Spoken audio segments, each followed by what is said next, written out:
Could you state your name and constituency, please? Geoffrey Cox, Torridge and Tavistock. And would you like to swear or affirm? Swear on the King James Bible, please.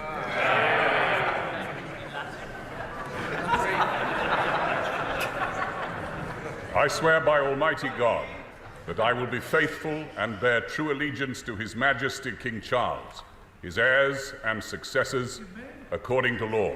So help me God. Thank you.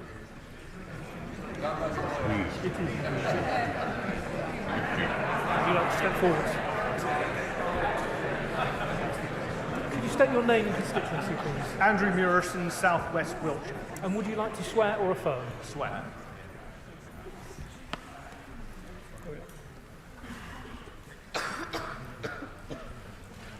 I swear by Almighty God that I will be faithful and bear true allegiance to His Majesty King Charles, his heirs and successors, according to law. So help me God.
Order.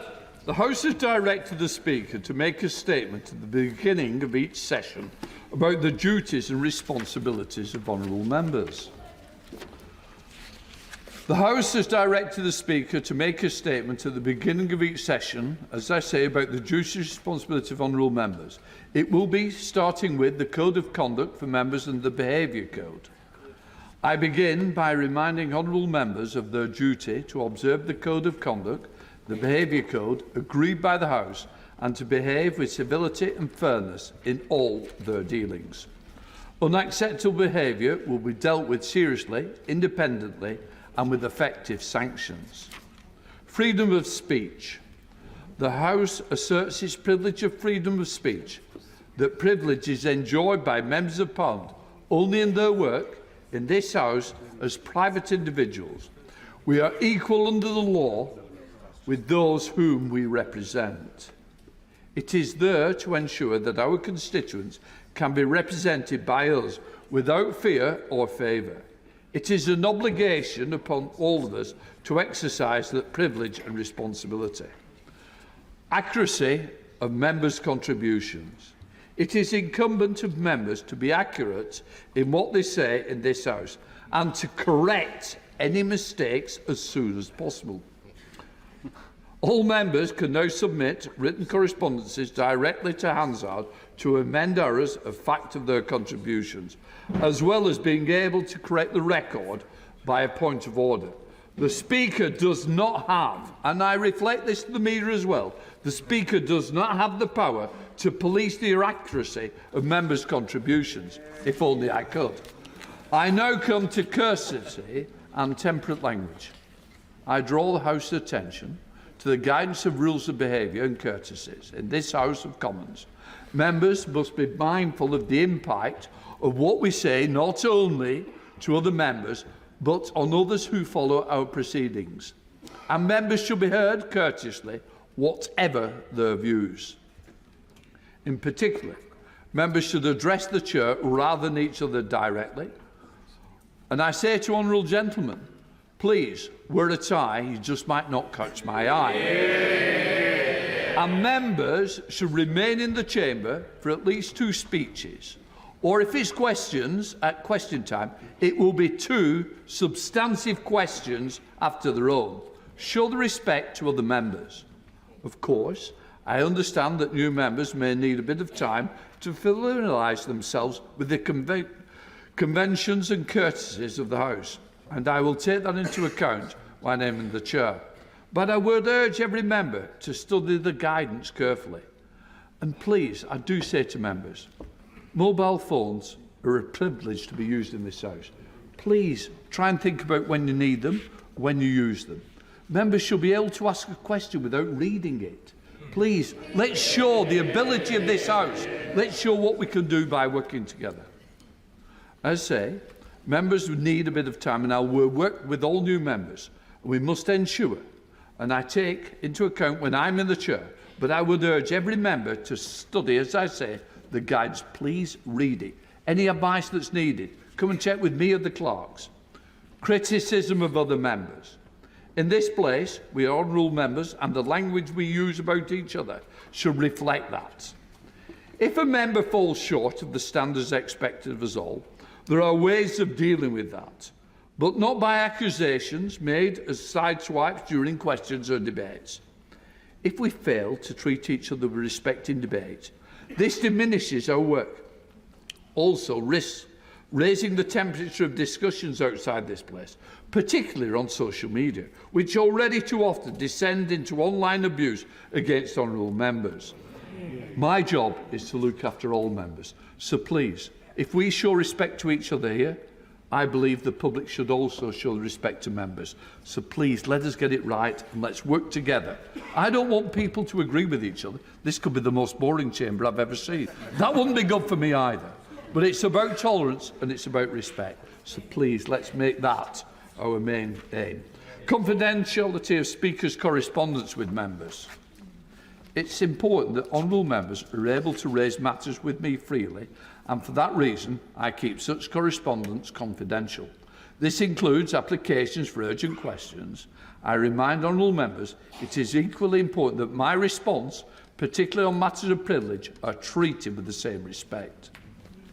Speaking in the chair. I also wish to give some advice about seeking to speak in the chamber. I take into account the number of factors when determining who to call. One of those is how often a member speaks. In other words, if you spoke much more than colleagues, then others will be brought before you and treated. And I've got to say to Jim Shannon, remember that.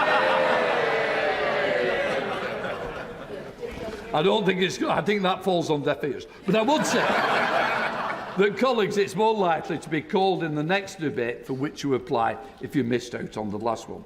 I know it can be frustrating not to be called in a debate or to be called very late. Prioritising the debates and question times, urgent questions and statements in which you seek to participate is one way of trying to avoid that happening.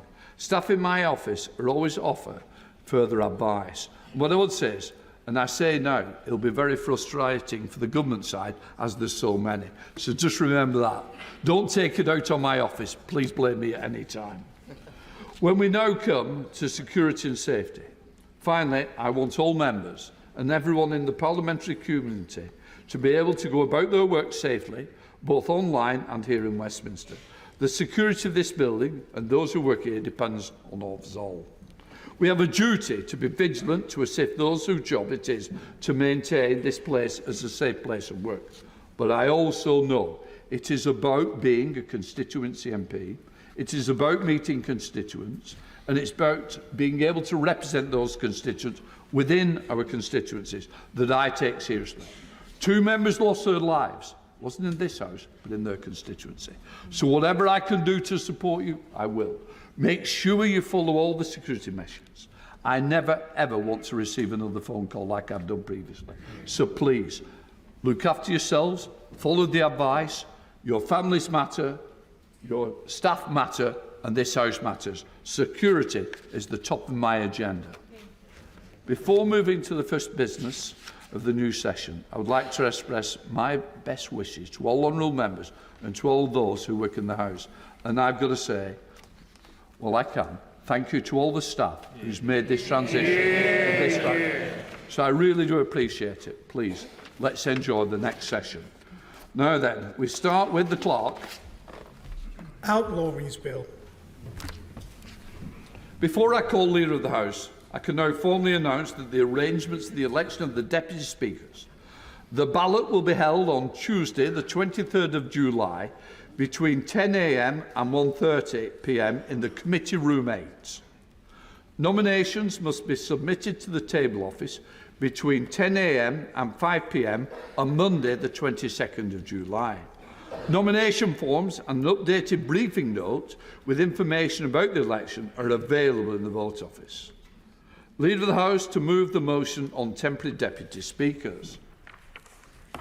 I beg to move that for the period up to the first sitting day following the election of the deputy speakers under Standing Order 2A, Sir Edward Lee be Chairman of Ways and Means, Dame Siobhan McDonough be First Deputy Chairman of Ways and Means, and Sir Christopher Chope be the Second Deputy Chairman of Ways and Means.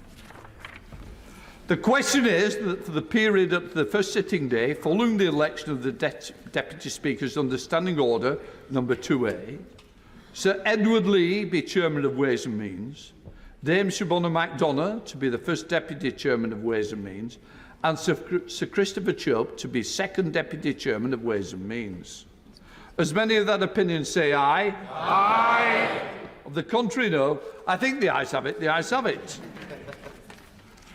I now have to acquaint the House that the House has this day attended His Majesty's in the House of Peers, and that His Majesty was pleased to make the most gracious speech from the throne to both Houses of Parliament, of which I have the greater accuracy obtained a copy. I shall direct that the terms of the speech be printed in votes, and the preceding copies are available in the vote office. Before I call the mover and the second of the debate, I want to announce the proposed pattern of debate during the remaining days of the Loyal Address. Today, debate of the address. Tomorrow, Foreign Affairs and Defence. Friday, Planning, Greenbelt and Rural Affairs. Monday, Economy, Welfare and Public Services. Tuesday, Immigration and Home Affairs. I now have the privilege. I shall call Peter Dowd to move, and then Florence Escher-Loby to second the address. Peter Dowd. Thank you, Mr. Speaker. I beg to move, most gracious Sovereign, we, Your Majesty's most dutiful and loyal subjects, the Commons of the United Kingdom of Great Britain and Northern Ireland, in Parliament assembled, beg leave to offer our humble thanks to Your Majesty for the gracious speech which Your Majesty has addressed to both Houses of Parliament. Mr. Speaker, happy birthday to Her Majesty the Queen today. Yeah. Mr. Speaker, it is an honour to be asked to give thanks to His Majesty. So can I start by congratulating you, Mr. Speaker, on your re-election, and a warm welcome to new and returning members, including my honourable friend, the late member for Stalybridge and Hyde.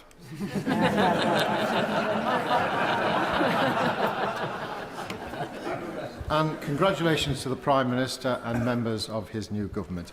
And Mr. Speaker, I think it's worthwhile putting into context how I came to be moving the motion on the King's speech this afternoon.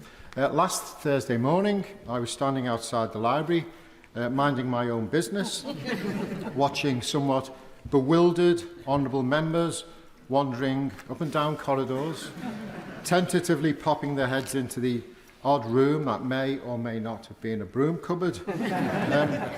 And, Mr. Speaker, they were actually the returning members. I can't imagine what it must have been like for the hundreds of new members. And, of course, it brought back memories of when I undertook similar meanderings in the corridors of power. Then came the call from the Chief Whip. My first thoughts were, oh dear. Oh, yeah. What have I done or not done, as the case may be? Fortunately, those thoughts soon dissolved when he kindly asked me if I would undertake the humble address, to which I was delighted to accept and relieved. Mr. Speaker, unfortunately, I'm not the most competitive sort, which is just as well, as I'm afraid I can't claim to be the first to achieve virtually anything in my family. It started at birth, as I was the last born child. And although I was a councillor at a relatively young age, alas, I was not the first by a long measure from my family. I was the leader of a council, but not the first leader of a council in my family, nor even the first, for example, to unveil a plaque on a new public building. That was pretty much routine amongst my forebears. Nor will I be able to look forward to being the first person to reach 100 years of age in my family. My late grandmother, Nin, ticked that particular box in 1984 and drove the point home by living until she was 105. As for being the first MP in my family, well, I can't claim that accolade either, as there were two before me. One was the member, no surprises for guessing, Mr. Speaker, for Bootle constituency. And until today, my position in the back of the family queue has held sway for decades. So, thanks to a good Samaritan in the form of the Chief Whip, I am the first in my family to move the humble address to His Majesty. I am, as we say in Merseyside, made up. It goes without saying that being a member of Parliament is an honour, but I think being an MP representing the town I was born in is the icing on the cake. For those who don't know where my constituency is, it used to be a small fishing village, then a bathing resort for wealthy merchants just north of Liverpool. How times change. Today, my constituency comprises of a number of close-knit communities which, until after the war, were farmland. Ford, Litherland, Netherton and Old Rome. They comprised of the areas that housed thousands of families after the challenges of the war, and I think that vision can be renewed. Another part of my constituency, Seaforth, is home to the Port of Liverpool, and I'll come back to that in future debates. The country home of the Gladstone family was based in Seaforth. Indeed, Gladstone wrote how he had seen, quote, wild roses growing up on the very ground that is now the centre of Bootle. Another community, Orrell, expanded as time went by. Then, of course, there's the lovely coastline on Liverpool Bay, which has Waterloo and Crosby running along its shoreline, with beautiful views across to the hills of North Wales, and home to another place housing Anthony Gormley's Iron Men statues. And, of course, Bootle Town Centre itself is now the home to many government offices, the Charity Commission, the Health and Safety Executive, and even the Office for Nuclear Regulation, amongst others. And given its location and its major dock system, during the war, Bootle was a major target of the Luftwaffe. It was left badly scarred, with as many as 85% of buildings destroyed or damaged. It paid more than its fair share during that conflict. So I'm proud of my communities and their history. So I want the contents of the gracious speech to be part of its future. Now, Mr. Speaker, as much as I would like to think that Bootle constituency, with the largest majority in the country, so I'm told, is down to my character, charm and charisma, as well known to my colleagues, I really know it's down to the ambitious programme trailed in the general election campaign and now formally set out in the gracious speech. I welcome a legislative programme based on security, fairness and opportunity for all, investment, stability and reform. That's not a reference to the members over there. And perhaps above all, service. Service to our communities, our constituencies and our country. It's about securing economic growth, raising living standards, getting Britain building again with planning reform and quality infrastructure, recognising the challenges of climate change, harnessing technology, a clean energy transition and Great British Energy advancing investment into renewable energy is fundamental. If you like, Mr. Speaker, a sort of new social contract that delivers attainment in education, challenges antisocial behaviour, refreshes support for the victims of crime, protects our borders, enhances the rights of renters, a new deal for working people and the reinvigoration of our NHS, amongst many other proposals. Mr. Speaker, a renewed local democratic settlement through the devolution proposals set out in the gracious speech is welcome. In short, Mr. Speaker, Westminster and Whitehall don't always know best. On a day-to-day basis, I'm looking forward to getting back to work, especially with new members, hundreds of them. And I will continue to work on various APPGs that I'm involved in. But the gracious speech included proposals for a bill to champion our armed forces and their families, families being a key element in that proposal. I used that, therefore, as a prompt to mention the Armed Forces APPG, of which I'm a member. I also do this because as an associate member of my local Crosby Royal Naval Association, having links with local veterans, of whom there are over 12,000 in my constituency, as having members of my family in the armed forces, in addition to my mother and grandmother, both having received war widows' pensions for decades, I feel the least I could do was to participate in the Armed Forces APPG. And in the last year, I participated in the Armed Forces Parliamentary scheme, the RAF cohort, until it was so rudely interrupted by the general election. Whilst I'm always impressed, I have to say, with inter-service collaboration, I have to say as well, I'm even more impressed with the rivalry between them.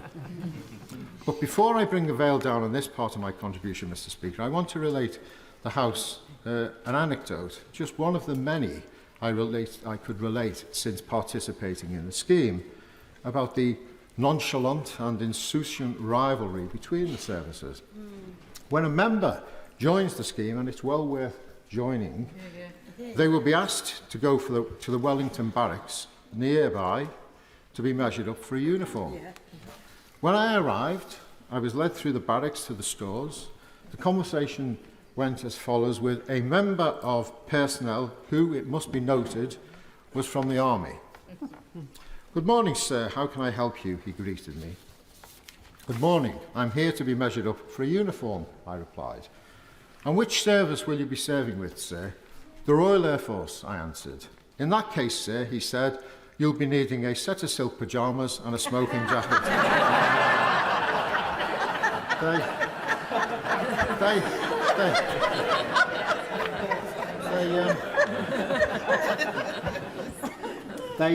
They felt like a dream, Mr. Speaker. Mr. Speaker, our country faces so many challenges, and I believe the wide-ranging proposals in the King's Speech will go a good deal of the way to tackling those challenges, both home and abroad. Finally, Mr. Speaker, only on Saturday evening, I was at a function for one of my local charities, Sefton Women and Children's Aid, at Liverpool FC's Anfield Stadium, which is a real stretch as I'm an Everton supporter. But whilst there, I paid a visit to the memorial to the 97 victims of Hillsborough. So I want to pay particular attention to the inclusion of what has become known as a Hillsborough law in the gracious speech. I also want to thank the many individuals, families, survivors and the coalition of other organisations who have campaigned selflessly for decades to achieve this outcome, including members of this House. It means so much to the families of the victims of those who died and the survivors from our city region and beyond that the government will be fulfilling its promise to ensure a duty of candour on public services. Justice and respect at last. Thank you, Mr. Speaker. It's also a privilege to call the seconder, Florence Eshalome. Thank you, Mr. Speaker. May I start by congratulating my friend, the Honourable Member for Bootle, on his fantastic speech. And as the eldest of three girls, we like the last-borns because we blame them for everything. And it's an honour to follow to second this loyal address, not only for me, but for my constituents across Vauxhall and Camberwell Green. And Mr. Speaker, when I was asked by the Chief Whip, my excitement was quickly replaced by fear because I then remembered my attempt to make a Big Shack reference during the second reading of the Procurement Act Bill, which went completely over the head of the member for Brentwood and Ongar, and indeed many members in this chamber. See, I nearly backed out, but then I remembered that this is my opportunity to get on record that Nigerian jollof is the best jollof. Before the member for Erith and Thamesmead has other ideas. It's nearly 15 years since the last Labour member seconded a loyal address, and it was my good friend, the Right Honourable Member for Islington South and Finsbury. And I have to say, the notices I receive when she's visiting my constituency are perhaps my favourite. I once remember receiving a note from her office saying she was going to tour the Beef Eater Gin Distillery in my constituency the next evening, and that I should join her. Now, sadly, I don't drink gin, but I know that she drank my share. I can only say that I look forward to welcoming other members to my constituency many more times during this Parliament. And can I remind all of you that it is your duty to let me know if you are attending one of the many fabulous parties in Vauxhall and Campbell Green. Otherwise, I will be complaining to Mr. Speaker. And it truly is a wonderful constituency. We have the National Theatre, the BFI, the South Bank Centre, the Young and the Old Vic. The Old Vic, which is currently hosting a play about the life of an MP where James Corden turns out to be one of your constituents. Although I believe he lives in California, so maybe he should get in touch with the leader of the opposition.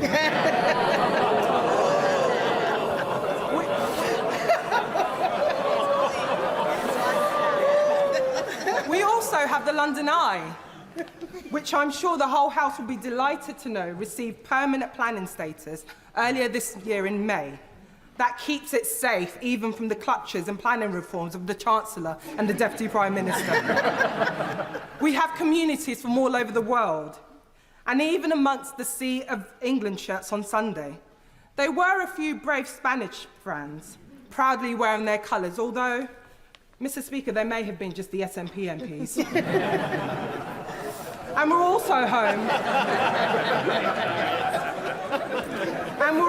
home to a number of MPs, advocacy groups, journalists, which means sometimes when I'm trying to avoid a journalist or politely decline an invitation, I often get hit with the dreaded line, "Oh, but I'm a constituent as well."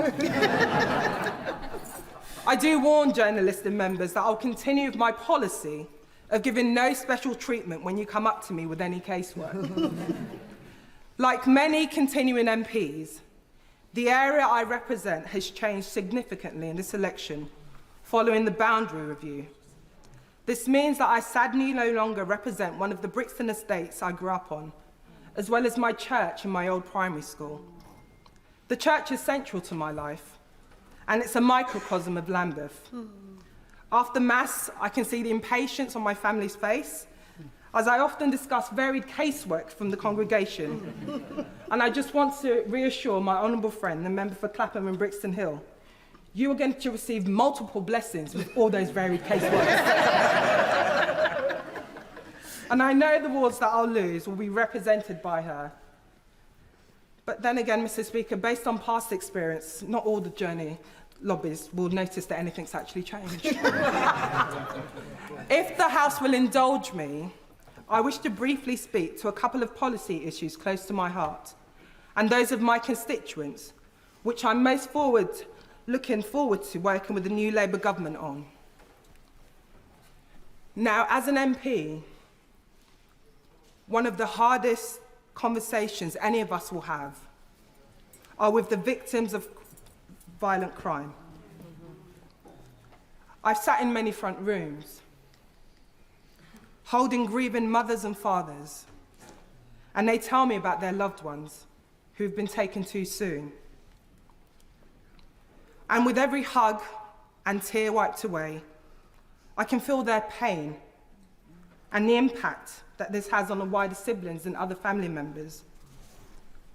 Crime rips communities apart, leaving too many people vulnerable and open to exploitation.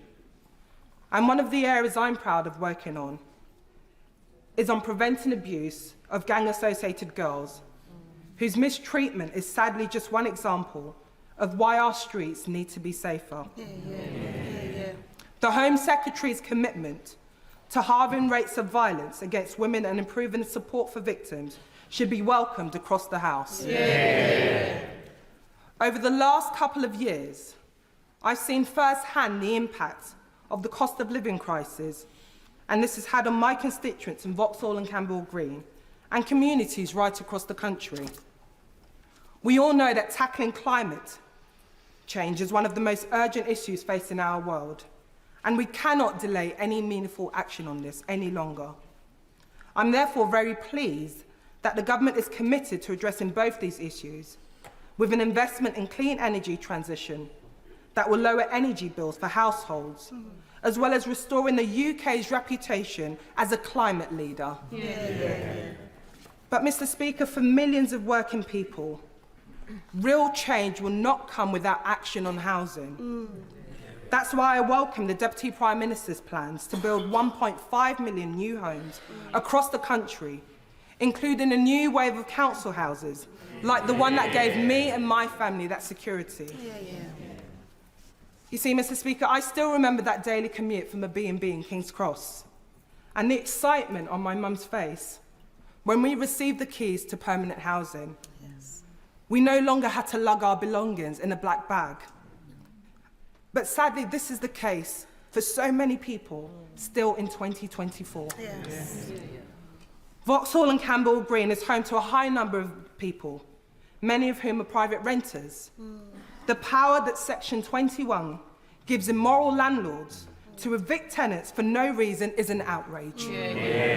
I'm glad that this government will finally ban no-fault evictions for good. Lastly, I'm proud to be an advocate for the eradication of HIV and AIDS, an issue on which we have made so much progress in recent months.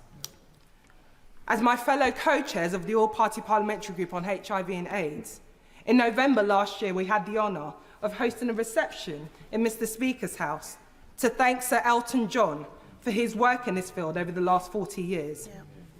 It was a fantastic event, and our new Prime Minister reaffirmed his commitment to ending new HIV transmissions in the UK by 2030. Coincidentally, it also means that today's royal event, I've had the privilege of speaking, and it's the second one in the last 12 months, because we can all agree Sir Elton is music royalty. This Parliament sees a large churn of MPs, and may I take this opportunity to congratulate and welcome new members. Literally, do not worry if you get lost. I've been here almost 5 years and I still get lost. My one piece of advice is this: make sure you know where Westminster Hall is, because you'll always find the member for Strangford there, on hand to point you in the right direction. Although this is after he's finished speaking in whatever debate's going on that day. And Mr. Speaker, while it was wonderful seeing so many Labour MPs winning on the 4th of July, it was mixed with a slight sadness that we have to say goodbye to colleagues who worked across this House with great dedication for their constituents. I'm delighted to see the member for cities of London and Westminster in her place on these benches. But I'd like to reference the importance of the work I did with her predecessor, my friend Nikki Aitken. As the two MPs responsible for Westminster Bridge, we worked together in the last Parliament, not only to commemorate the horrific Westminster Bridge attack, which happened in 2017, where 6 people sadly lost their lives, including the late P.T. Keith Palmer. We also worked to improve the safety of what is a very busy and active part of London. Nikki also worked tirelessly to make sure the Pedicabs Act was brought into law, despite the persistent objections of the member for Christchurch, which, again, I'm sure many new members will get used to. I also pay tribute to the outgoing father of the House, Sir Peter Bottomley. Like new MPs and members, I remember walking in as a new MP into a meeting of the All-Party Parliamentary Group for votes at 16. The room was buzzing with excitement and energy and all these young people, and to my surprise, Sir Peter was in the chair. He really proved that age is just a number. I must mention my good friend and former constituency neighbour, the new Baroness Harriet Harman.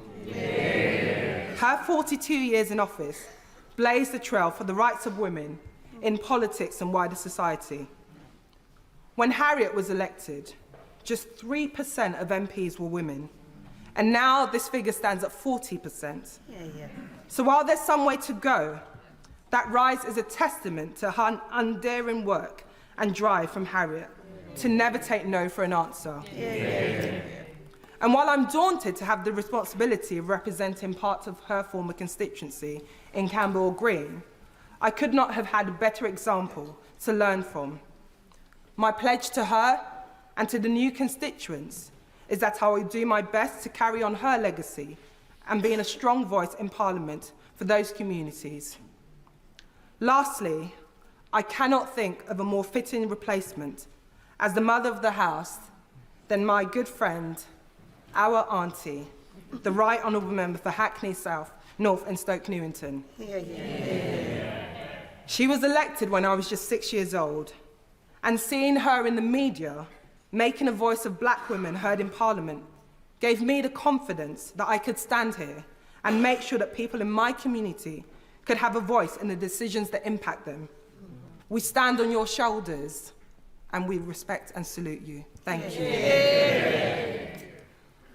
I welcome the government's plan to introduce draft race equalities legislation to build on this work, and I look forward to working with ministers to develop it. We should not underestimate the difficulties that both Baroness Harman and the Right Honourable Member for Hackney North and Stoke Newington have gone through to make their voices heard, and the challenges they face even now. But their trailblazing examples means that those of us elected today face far fewer challenges in representing our communities, and we have more friends to go through those challenges with. And because of them, Mr. Speaker, it means that a black working class girl from a South London estate can stand before you today with the honour of seconding this loyal address. The question is that the humble address be presented to His Majesty as follows.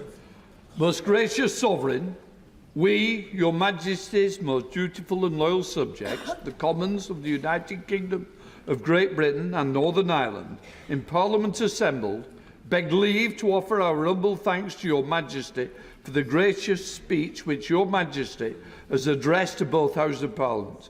I now call the Leader of the Opposition, Resistant. Well, thank you, Mr. Speaker. And before I turn to the address, I'm sure the whole House would like to join me in paying tribute to His Majesty the King.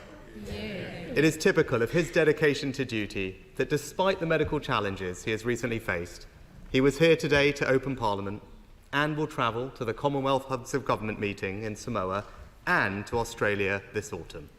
The King is a true model of public service. I know that the Prime Minister will value his audiences with His Majesty as much as I did. And I think we all recognise that the King is aided by the constant support of Her Majesty the Queen, and I know the whole House will join me in wishing her a very happy birthday. Today we also pay tribute to Tony Lloyd. Tony served the people of Greater Manchester for 45 years, and for 36 of those as a member of this House. He was a great parliamentarian, kind and wise. His family should have enormous pride in the contribution he made to this place and to the community that he loved and served. They are in all our thoughts today. I'd also like to welcome all new members to their places. Being elected as a Member of Parliament is a great honour and a great responsibility. We serve our communities and our United Kingdom. I know that whatever our political differences might be, we are all motivated by a desire to make life better for our constituents and our country stronger.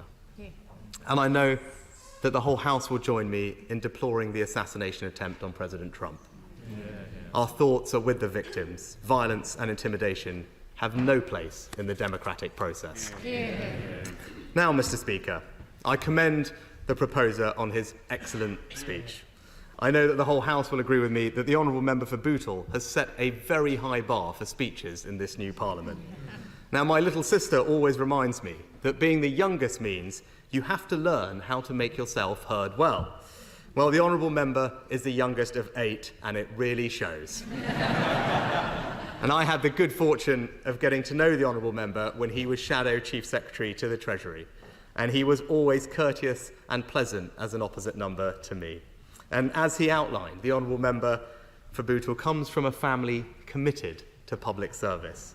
Both of his great uncles were members of this House, and he himself, even though he was very modest about it, has been in public service for more than 40 years. The new members of this House have much to learn from the honourable gentleman. And I know I speak for the whole House in saying how much we all admire his personal bravery in campaigning for more victim support following the tragic death of his daughter in a hit-and-run accident. Now, not only is he one of the most popular members of this House, as we heard, he is also the most popular constituency MP, enjoying the biggest majority of any member of this place. And in a recent election, he even won an astonishing 84% of the vote.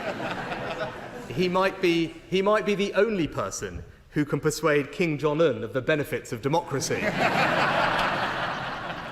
Although the People's Republic of Bhootal doesn't quite have the same ring to it.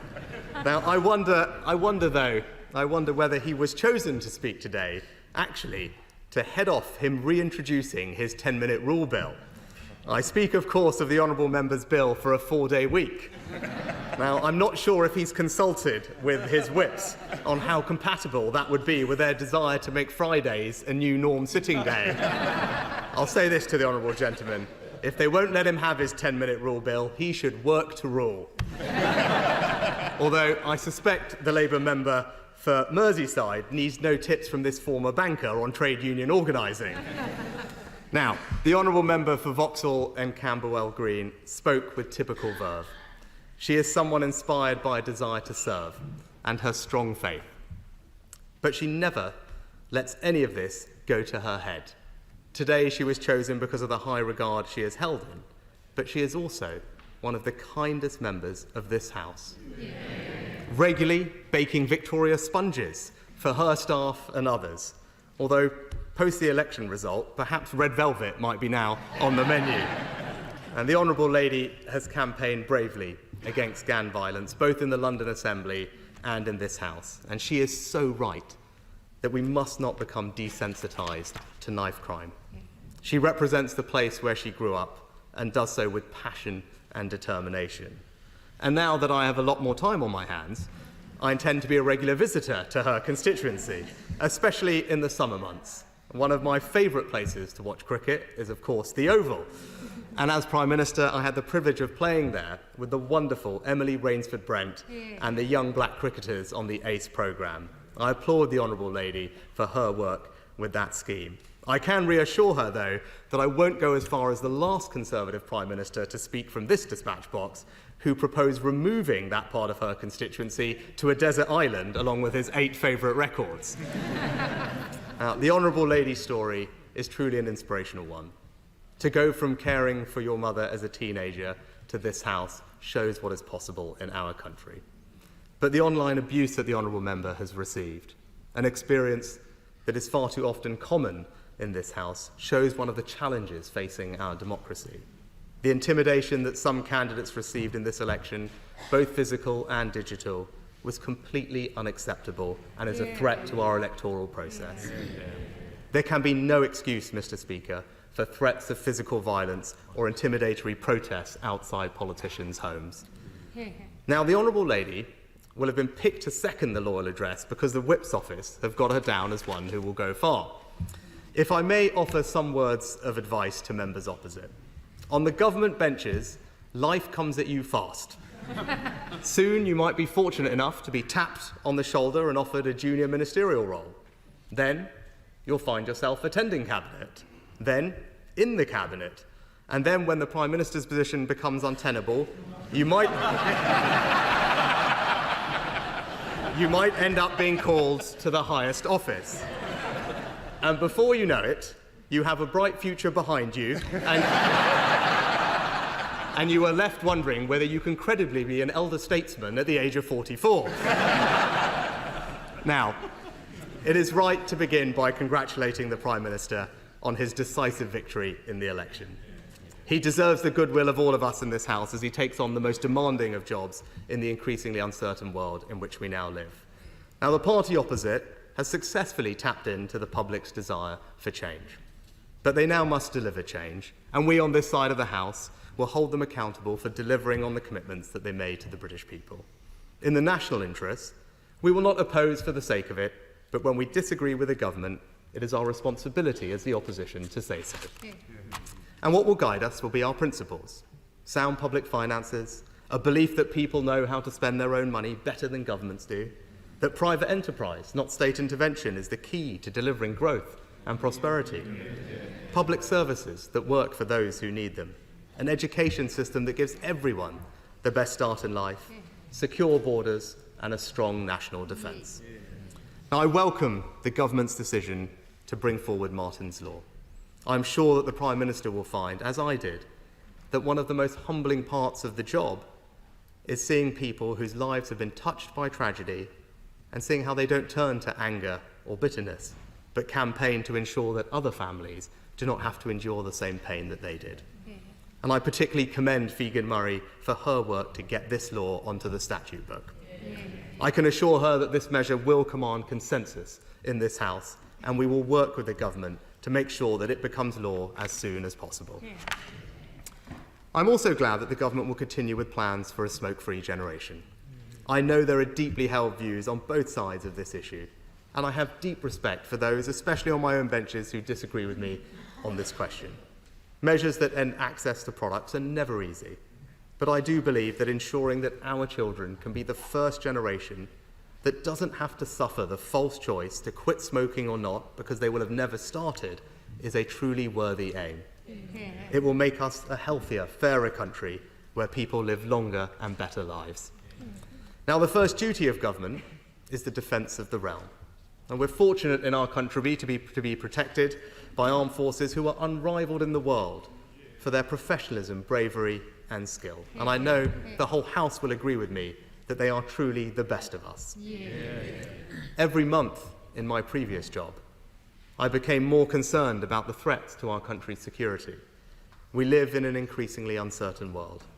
We need greater investment in our military if we are to deter our enemies and defend our interests.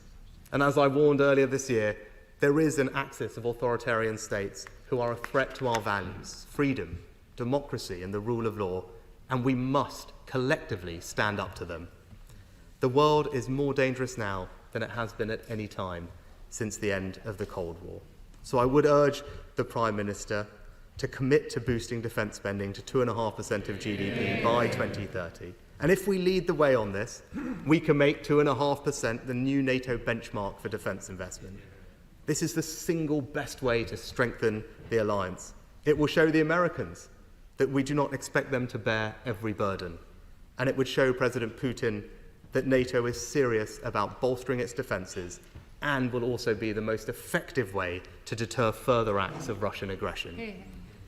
Now, in the last few years, there has been an impressive amount of consensus across the House on foreign policy, on the importance of supporting Ukraine, on the centrality of NATO to our national defence. And in that spirit, I commend the Prime Minister on his work at the NATO summit.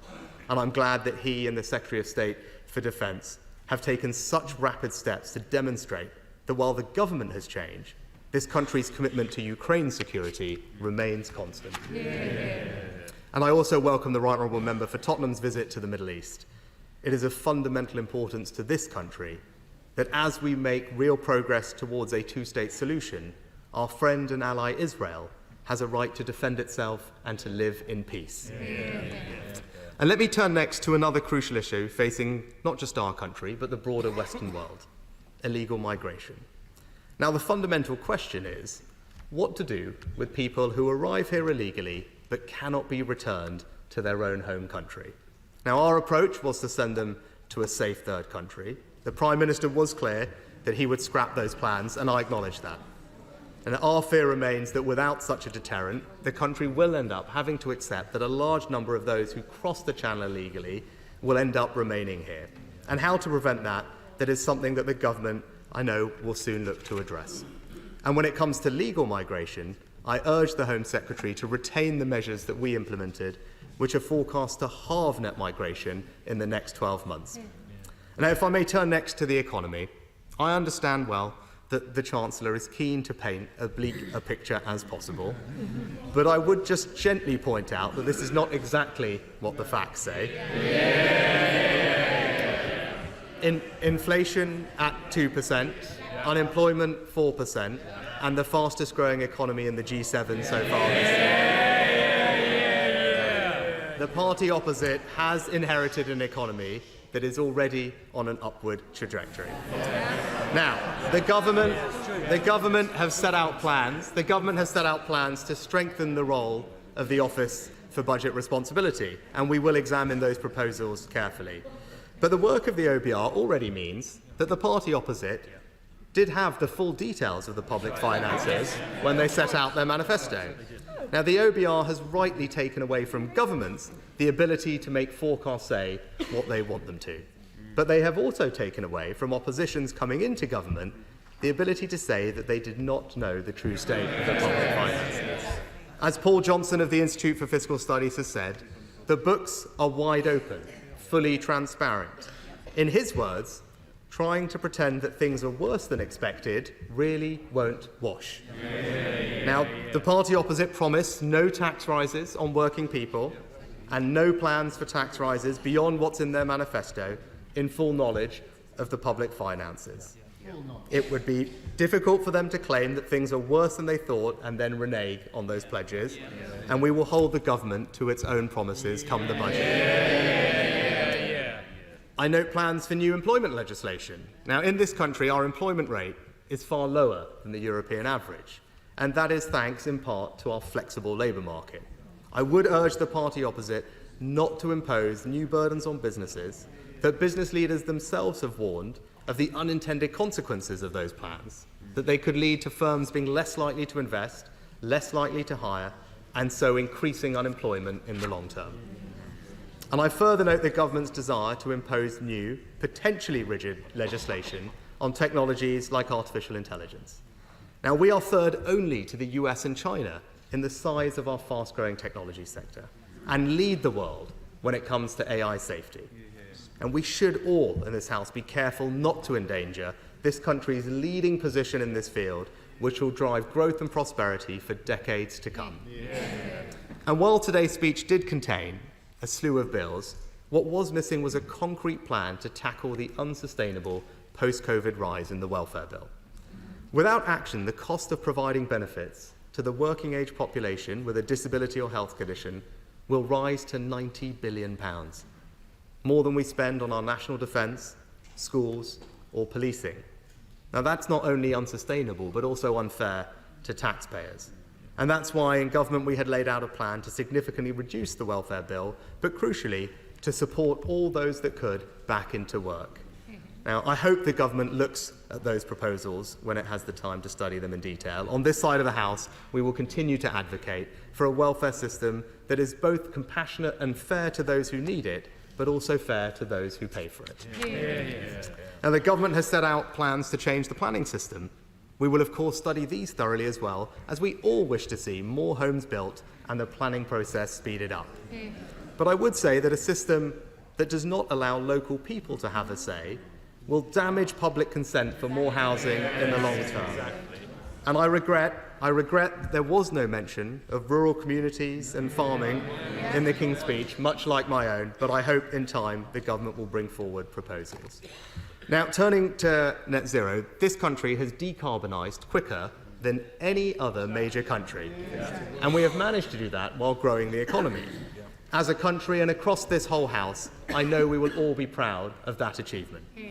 Now, the government plans to decarbonise the grid by 2030, but there is a real danger that if the government puts the speed of doing this ahead of family finances and our energy security, then we will again lose public consent for the measures necessary to ensure that we actually reach our 2050 net zero target, a target on which there is genuine consensus between our two parties. As even one of the Prime Minister's own supporters has warned, this 20 plan will, and I quote, just mean we will have to import our energy. Strategically, we become more vulnerable. We will pay more money for our energy. So I hope that the Energy Secretary reflects on those thoughts. Now, lastly, Mr. Speaker, the government has set out plans for reforms to the other place. Looking at the benches opposite, there can be no doubt about the government's ability to get them through this House. But the effects of these changes will last long beyond this Parliament, long beyond our tenures in these jobs. I would suggest that when it comes to constitutional reform, it would be good to proceed on a cross-party basis, rather than to use a simple majority in this House to push things through. And that consensus should include the crossbenchers whose convener would be removed by the government's proposals. I also suspect that the public would prefer the government to prioritise practical, real-world issues over constitutional wrangling. However, I welcome the news that the government has paused on their plan to force members of the other place to retire at 80. Now, this proposal always felt like it would be a blunt instrument. And indeed, in the dissolution honours, the Prime Minister nominated rightly the former Right Honourable Member for Derby South, who will be a strong addition to the other place, despite the Right Honourable Lady being already over the retirement age that the Labour manifesto proposed. So, Mr. Speaker, let me close by saying that we, of course, recognise that the British people have entrusted the party opposite with the task of governing our country. On our side of the House, we will fulfil our duties as the loyal opposition, professionally and effectively. And across this House, we are all first and foremost patriots. We all wish to see our country and our people flourish and succeed. And in that spirit, I wish the new Prime Minister and the new government well. I now call the Prime Minister, Sir Keir Starmer. Thank you, Mr. Speaker. Before we begin, may I join the Leader of the Opposition in his tribute to His Majesty the King. It is so heartening to see him in his rightful place, delivering the gracious speech. And I'm sure the whole House will not mind, once again, wishing him a speedy recovery. Can I also join in wishing Her Majesty the Queen a happy birthday? Mr. Speaker, we also wish President Trump a speedy recovery from the appalling attempt on his life at the weekend. I spoke with President Trump on Sunday night to pass our best wishes, but also to share our revulsion at the senseless violence which has no place in democracy. Last time this address took place, and I stood at that dispatch box, I could see for the first time the then new plaque, now behind me, commemorating the memory of Sir David Amess. And I know how hard that loss was for members on the opposite benches. And now, standing on this side, I can see for the first time in front of me the plaque to our dear friend Jo Cox, with her words that catch the air of this chamber even more at a moment like this, more in common. So while our thoughts at this time are, of course, with President Trump and the American people, we cannot think that this is something that only happens elsewhere.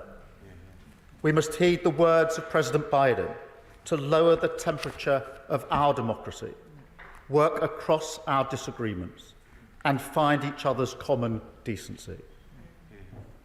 Mr. Speaker, I also want to congratulate the England football team for their achievements in the Euros, something the Leader of the Opposition and I were talking about this morning. Yes, the trophy eluded us again, but the team can be proud of another exceptional performance, something I'm sure the whole House would be only too pleased to recognise. And we pay tribute to Gareth Southgate, who shouldered the burden of national leadership with such dignity. Mr. Speaker, this government has been elected to deliver nothing less than national renewal, to stop the chaos of the past 14 years, turn the page on an era of politics as noisy performance, and return it to public service, and start the work of rebuilding our country. A determined rebuilding, a patient rebuilding, a calm rebuilding, a rejection in this complicated and volatile world of those who can only offer the easy answer, the snake oil charm of populism. Mr. Speaker, as the last 14 years has shown, that road is a dead end for this country. It does nothing to fix our foundations, and the British people have rejected it as they have throughout our history. What people really want is change, and change is what this government of service will deliver. A King's speech that takes the brakes off our economy and shows to the British people that politics can be a force for good, the vehicle for improving lives of millions, no matter who you voted for. Mr. Speaker, it's a day when we get on with the serious business of government. And yet a House with no time for levity would go against the grain of our traditions. So it's fantastic to hear my honourable friend, the member from Bootle, in such fine fettle today when proposing the humble address. He spoke with great passion, as he always does, for his constituency, famous, as he himself mentioned, for the Anthony Gormley sculptures on Crosby Beach.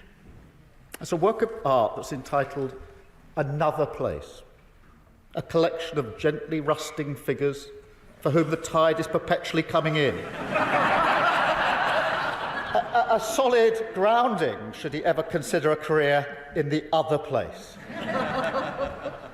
But I'm sure this House will agree. He is also one of the warmest and most generous members.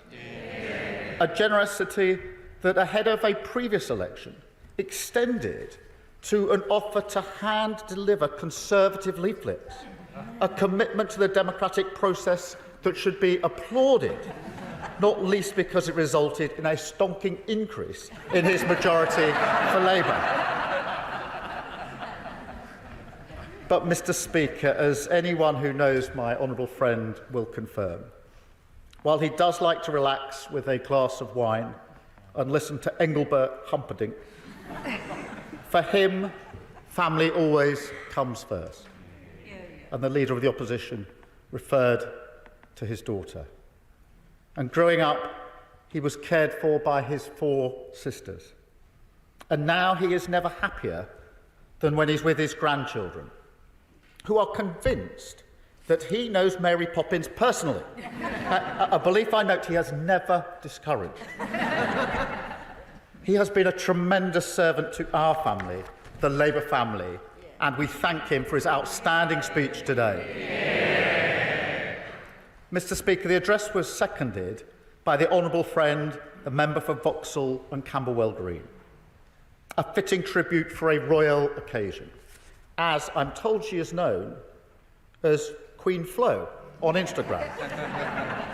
The House will know her as a tireless champion for her community, as well as a founding member of one of our most vital affiliates, the Labour Friends of Karaoke. In fact, Mr. Speaker, I'm reliably told that Queen Flo doesn't mean Queen Bee, which we look forward to hearing at Labour conference.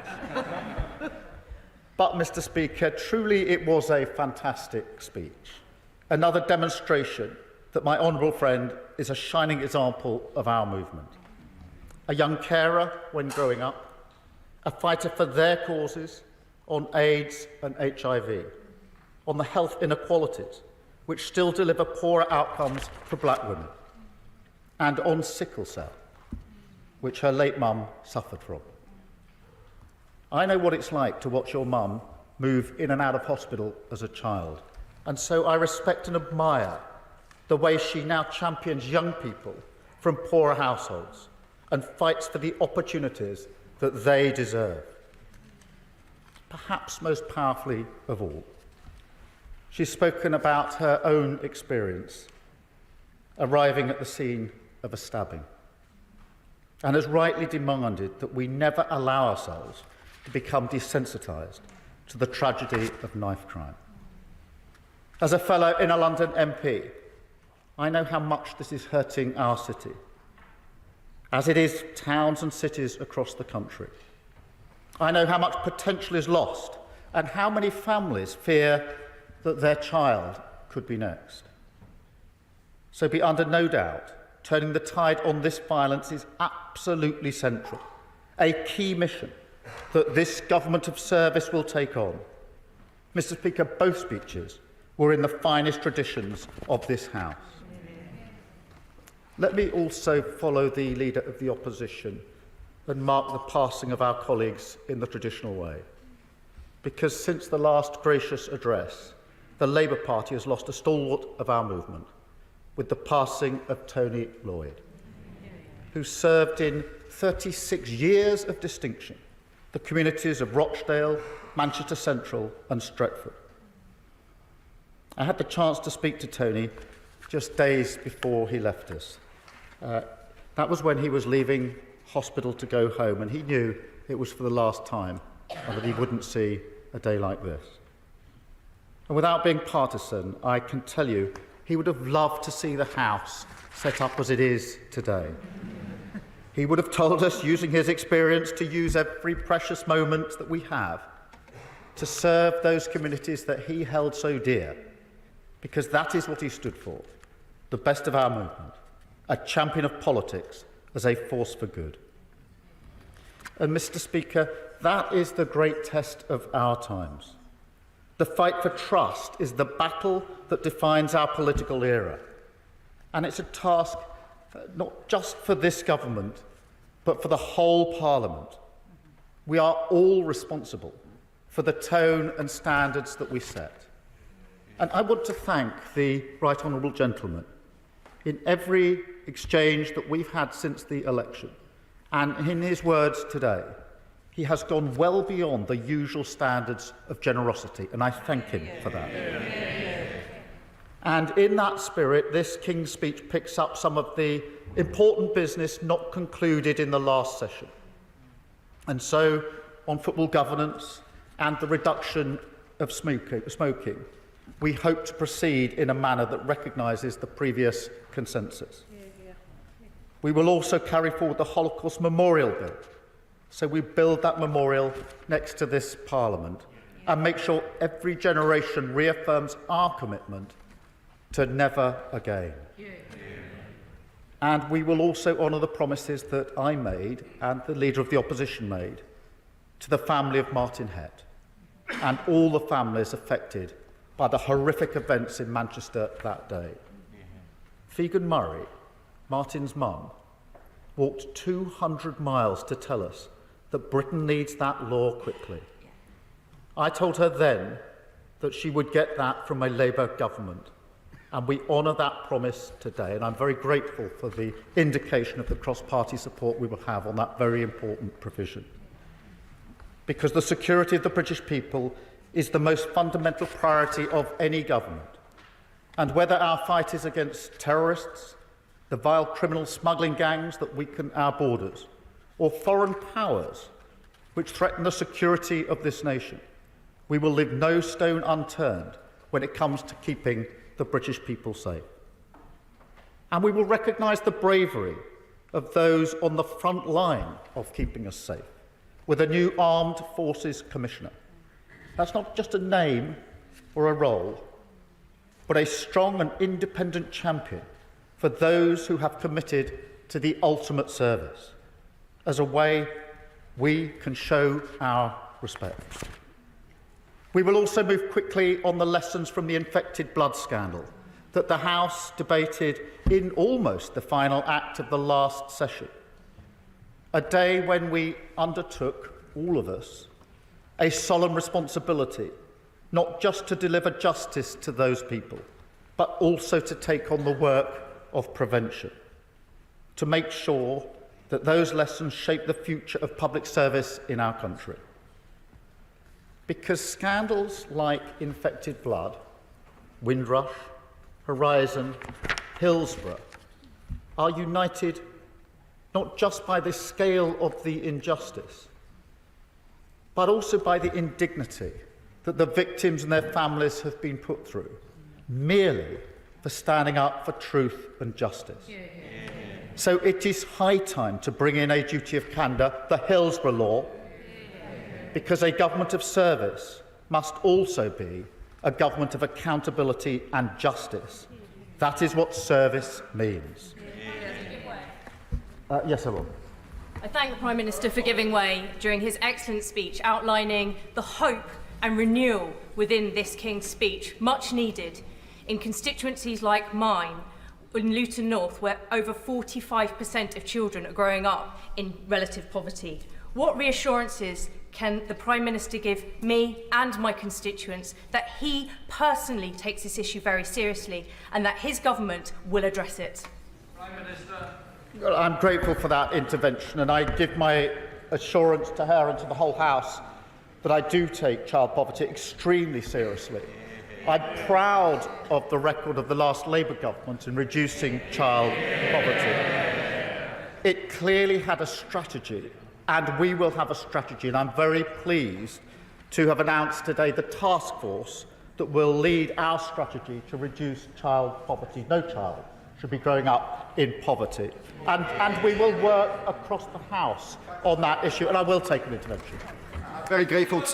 Thank you, Mr. Speaker. I'm very grateful to the Prime Minister for giving way on his newly announced task force, which of course Beth Rigby was announcing on Twitter as we were all within this chamber. Mr. Speaker, can the Prime Minister outline how many children will remain in poverty whilst that task force undertakes the work, which will ultimately lead to the same conclusion we are proposing, to scrap the two-child benefit cap? Well, look, I do welcome this. I know this is an issue across the whole House. I don't think there's a single member that doesn't care about child poverty. The point of the task force is to devise a strategy, as we did last in government, to drive those numbers down. It can't be a single issue, it's across a number of strands, and we will work with people across the House in order to do it.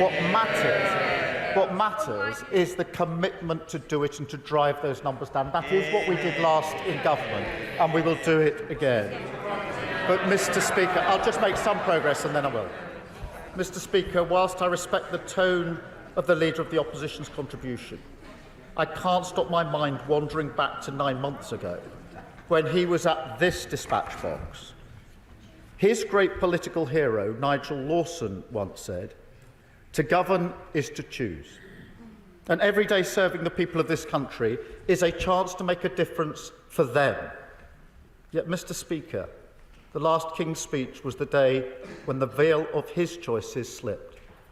And we all saw a party, his party, content to let our country's problems fester, content to push aside the national interest, as they focused almost entirely on trying to save their own skins. Mr. Speaker, we will have time over the weeks, months and years to debate the measures in this King's speech and the choices of this government. But I defy anyone on those benches or elsewhere to look at the ambition and purpose of our intent and not to receive a return to the serious business of government. No more wedge issues, no more gimmicks, no more party political strategy masquerading as policy. This is an agenda focused entirely on delivering for the people of this country. Legislation for the national interest that seeks only to fix our foundations and make people better off. Solve problems, not exploit them. Because, I'll just make some progress in the work. Because, Mr. Speaker, with each day that passes, my government is finding new and unexpected marks of their claim. Scars of the last 14 years where politics was put above the national interest. Decline deep in the marrow of our institutions. We've seen that in our prisons, writ large. We've seen it in our rivers and seas, even worse than we thought. And we've seen it in our councils, pushed to the brink by the previous government, now unable even to deliver basic services to children with special educational needs. And, Mr. Speaker, we've already taken first steps on so many of the priorities we put before the British people. The work of change has begun, but we know, as they do, that national renewal is not a quick fix. The rot of 14 years will take time to repair. Nonetheless, I will give it. I'm grateful to the Prime Minister for giving way, and he talks about priorities. Well, of course, people in rural communities around the country see the vast majority which the Right Honourable Gentleman has assembled, and they're afraid. They see a manifesto in which just 87 words are used about farming. They see a King's speech. They see a King's speech with no mention of rural communities or rural priorities. Will the Prime Minister please take this opportunity to reassure people in rural and farming communities that his Labour government will take notice of them? Prime Minister, just to say, look, intervention one thing, but to actually make a speech is not the best time to do it. Prime Minister.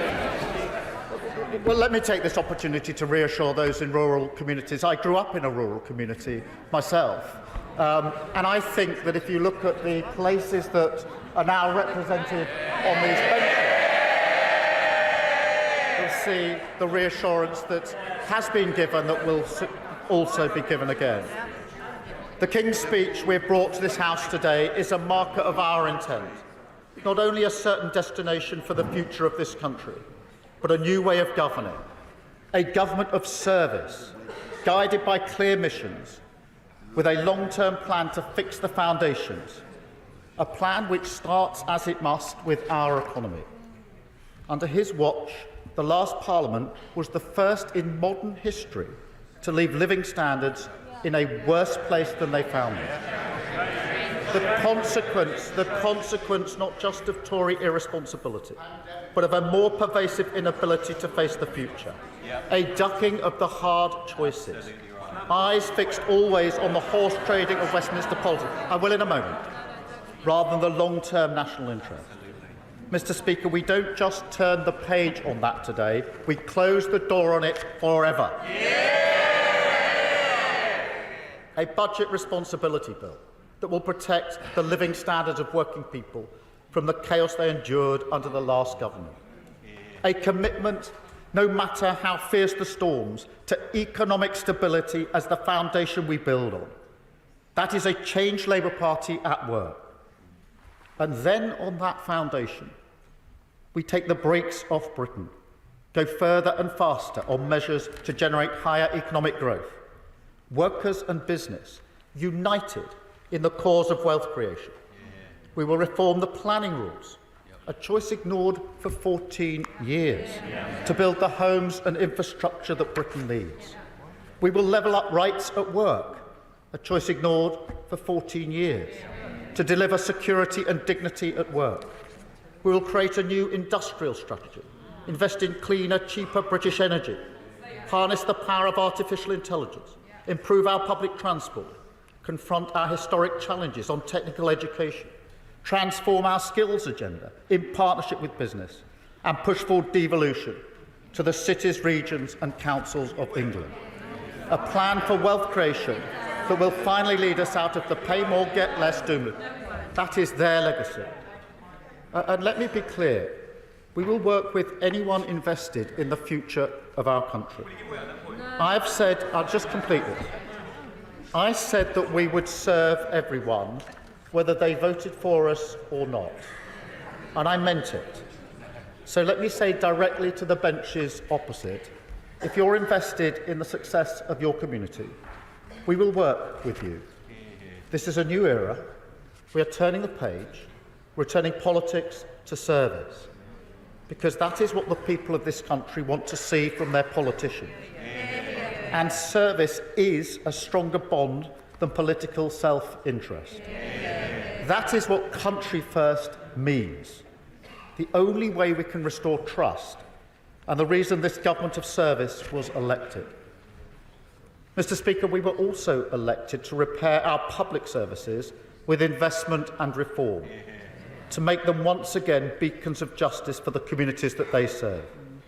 A signal to our country of the cause that fires national renewal. My determination for everyone in our country, England, Scotland, Northern Ireland, Wales, no matter where they started in life, to feel that success belongs to them. It is a cause, Mr. Speaker, that I do believe unites this House and indeed the people of this great nation. So I will. Mr Speaker, can I commend the Prime Minister? There are many within this House, both sides of this chamber, both in opposition but also in your party, who welcome your election as Prime Minister and look forward to the delivery of some feel-good factors for all of this great nation of the United Kingdom of Great Britain and Northern Ireland. Always better together, is what I always say, and even those in the chamber who maybe have different ideas perhaps think the same as well. Prime Minister, in the paper, of my provincial paper 2 weeks ago, we recognised that Northern Ireland was very much part of your 10-year plan. Can I ask the Prime Minister, can he perhaps outline exactly what that plan will be for Northern Ireland to ensure our position will never weaken and always get stronger? Say, Jim, you'll be definitely bottom of the list, but don't worry. Prime Minister. I'm grateful for that intervention. It was very important to me and to my government that within days of being elected, I went to Scotland, to Northern Ireland and Wales with the message that I did about working together. As he will know, I worked in Northern Ireland for 5 years on reforms to the police service in Northern Ireland. It matters to me that we make progress on all matters across all of our nations, and that is the way that we will operate as a government. That was a statement of intent going as I did in those early days, and I will continue in that vein in direct answer to his question. Mr Speaker, so as well as our plan to cut waiting times, we will modernise the Mental Health Act and finally drag it into the 21st century. And we will raise standards in our schools, improve the confidence, the well-being and the happiness of our children, because that is so often the barrier that holds them back. We will also work on landmark legislation on race equality, tackle the structural injustice of unfair discriminatory pay. Now, Britain has come a long way on matters like this. One look at this Parliament shows that we're moving forward. And I recognise the efforts of so many in this House, on all sides, to tackle this injustice. But, Mr Speaker, we can still do more, and therefore we must, and we will. We will also begin work on banning conversion practices and bring forward tough new protections for renters. Promises that have lingered in the lobby of good intentions for far too long. And, Mr Speaker, we will signal our intent to transform society with measures on crime and justice that will not only rid our streets of antisocial behaviour, but also launch a new mission to reduce violence against women and girls by 50%. In this, we're inspired by the work of unbelievable campaigners: Mina Smallman, Claire Waxman, Melanie Brown, and my friends, John and Penny Clough. Mr Speaker, I will never forget the day that John and Penny came to my office and told me what they had been through just to get justice for their daughter, Jane, murdered in the car park of the Blackpool Hospital where she worked by the man awaiting trial on multiple charges of raping her. I gave them my word then that I would do what I could, not just for John and Penny and Jane, but for all the Johns, Pennies and Janes in our country. Mr Speaker, it's an enormous undertaking. I wish it wasn't, but it is. Just listen to the contribution made every year in this House by my honourable friend, the member for Birmingham Yardley. A grim reminder of just how many women are killed every year by domestic violence. And yet, as everybody who works in public service knows, government can make or break a life. I've seen it myself as a public servant. I also know from those campaigners what service can do when it listens and empowers people far beyond the walls of the state. So, Mr Speaker, this is how we will go about our business: mission-driven, focused on ambitious goals, bringing together the best of our country, committed to the practical difference, big and small, that we can make together. That is the reward and the hope of service, the business of change, and the work of this government of service that we will take on. We will stop the chaos, fix our foundations, and take the brakes off Britain. A King's Speech that returns politics to serious government, that returns government to public service and that returns public service to the interests of working people. That is the path of national renewal, the rebuilding of our country, and we take another step today. Thank you, Mr. Speaker.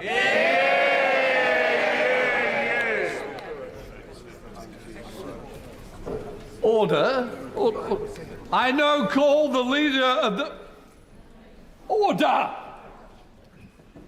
Please, let's show respect to each other. Let's not set off on the bad foot, we want to be on the right foot. I now call the leader of the Lib Dems, Ed Davey. Thank you, Mr. Speaker. And on behalf of the Liberal Democrats, I want to add our sincere thanks to His Majesty King Charles for his gracious speech. And like other party leaders, wish him to continue on his recovery and also join them in sending our best returns, happy returns on the birthday of Her Majesty. And as we remember members who were killed in service and condemn the appalling assassination attempts on President Trump, we should all commit ourselves to a new politics where we respect, where we disagree with respect, and we listen to each other, and we try to bring the dialogue on politics in our country together from the divisions we've seen. And can I join others in paying tribute to the late Tony Lloyd? He had many campaigns and many issues that he championed in this House. I had the huge privilege of joining him on an all-party trip to Israel and Gaza, because one of his commitments was to peace in the Middle East, for justice for the Palestinians and for a two-state solution. And let us all commit ourselves to that again. And I would also like to pay tribute, Mr. Speaker, to the honourable members for Bootle and Vauxhall and Camberwell Green for their accomplished speeches, proposing and seconding the loyal address. I know the member for Bootle comes from a political family. He explained that in some detail. And I believe his great-uncle, Peter, once the Labour MP for Preston South, later became a Liberal councillor in Liverpool. So may I say to the honourable gentleman, if he does follow in his great-uncle's footsteps, he won't be the first in his family to see the Liberal light, and our door is always open. The honourable member for Vauxhall and Camberwell Green made an impressive mark in her first Parliament as she campaigned on things like knife crime, on the NHS and on housing, and also spoke very eloquently on an issue that's close to her heart and mine, care. She spoke movingly about how she cared for her mum when she was just a very young child, learning at a young age about all the different painkillers needed to treat her mum. And as someone who believes we need to hear the voice of carers in this chamber far more often, it was a pleasure to listen to her speech today, and I'm left in no doubt that she will make an even bigger mark in her second Parliament. Yeah. And while I'm paying tribute, Mr. Speaker, let me add our thanks to the Three Lions, who captivated the whole nation and came so agonisingly close to ending all those years of hurt. They did us proud, and let's hope the Lionesses will retain their European crown next year. And so may I welcome the Prime Minister to his place and congratulate him and his party on their election victory. As he says, they now have an enormous undertaking, and we wish them well.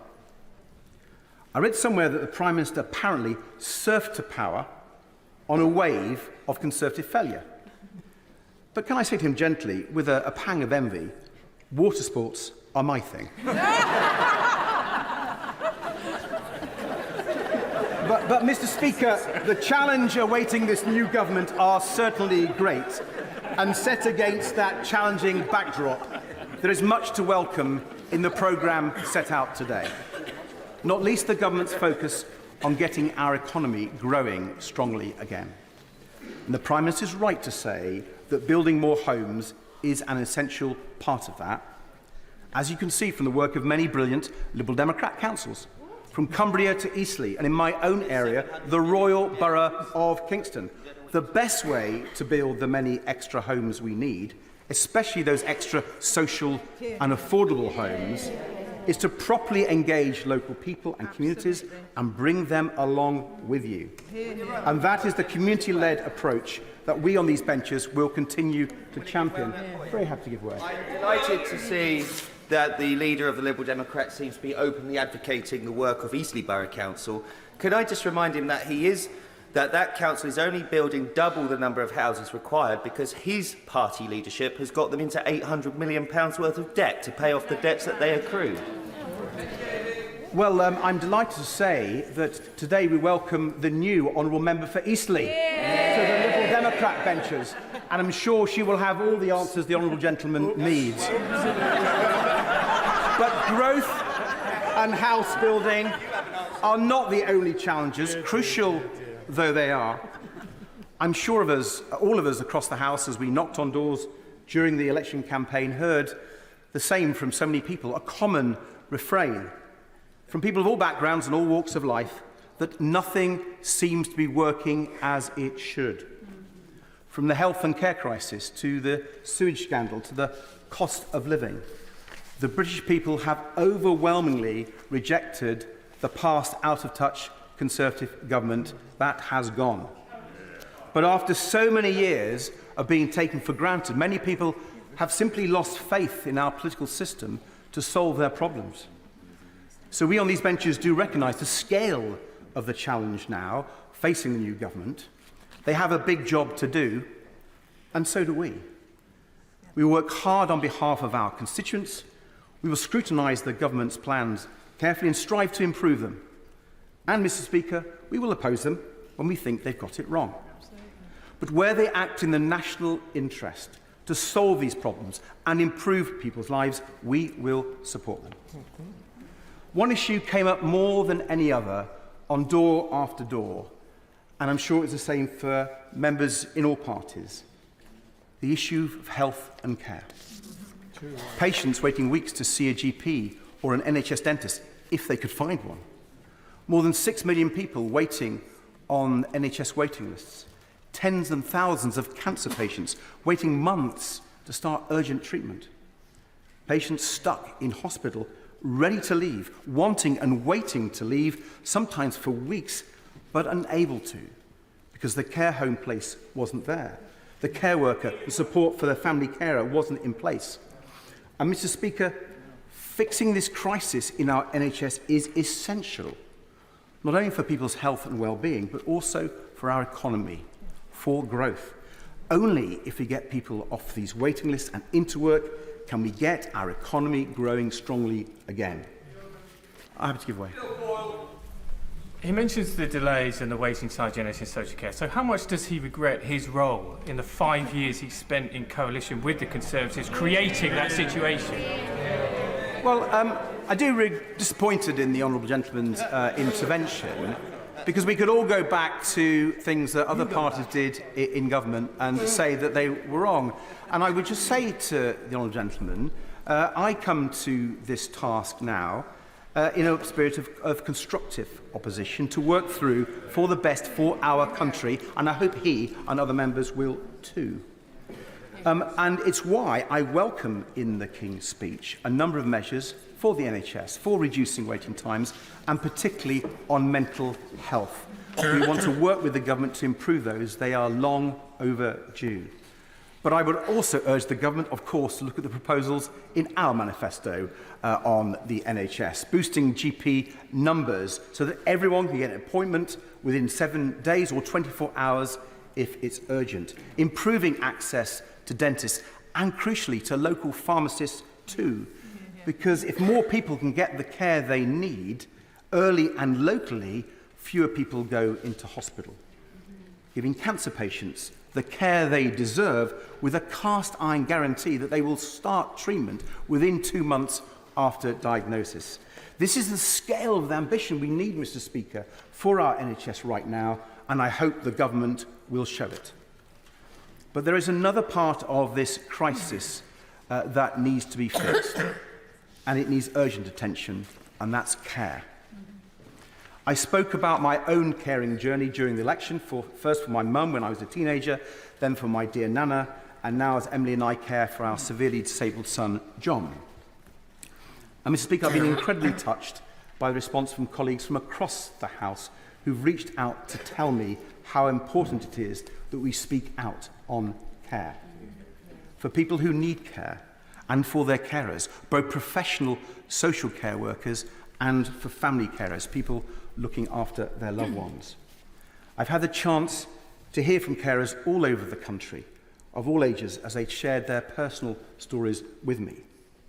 Like the couple who care for a son with similar care needs to John, who reached out to say they know what it's like to worry about what happens when you're no longer there to look after your disabled son. And they offered me advice. I was so touched by their kindness and generosity.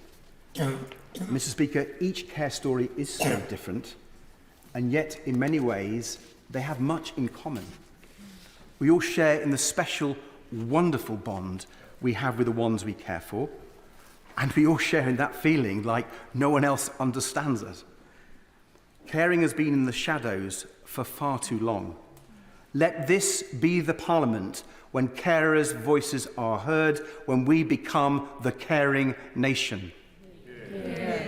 Because caring is actually people doing extraordinary things every day for the ones they love, often in the face of difficult circumstances, physical challenges, no breaks, mountains of paperwork, countless appointments, endless phone calls, trying to navigate a broken system that is simply not designed to work for carers. So we on these benches will do our very best to get a fair deal for carers, whether on issues like carers allowance or the big challenge of fixing social care, so that our loved ones get the support they need when and where they need it. Now this, of course, will not be easy, Mr. Speaker. After years of neglect, fixing social care will be incredibly complicated, but we cannot shy away from it. So, although it wasn't in the King's speech today, I'm encouraged by reports the government is planning a cross-party commission on social care. We urgently need that to find a solution that will stand the test of time. So I hope we'll hear more about that from the government very soon. Fixing social care is essential, not just to give people the care and dignity they deserve, to support family carers, but also to fix our NHS. Without it, we can't. Now, if health and care was the only major crisis facing the government, that would be a big enough task. But clearly it's not. Inflation may have finally come down to normal levels, but the cost of living crisis persists. Families and pensioners are still facing record energy bills, sky-high housing costs and food bills. They need support and understanding. And that begins with the government's promise to be fiscally responsible. It would mark a big and welcome shift from the previous government's rather reckless approach to the budget. But with energy bills forecast to rise by 10% in October, clearly we need bold action to bring costs down, from home insulation to expanding renewable power. Liberal Democrats have a proud record of investing in renewable power, almost quadrupling it when we ran energy policy. And our policy drove the cost of renewable electricity below fossil fuel generated power. So I hope this government will act with the same level of ambition to tackle not only the cost of living crisis, but climate change too. Because urgent action is needed now to prevent catastrophic climate change. And we've shown how it can be done.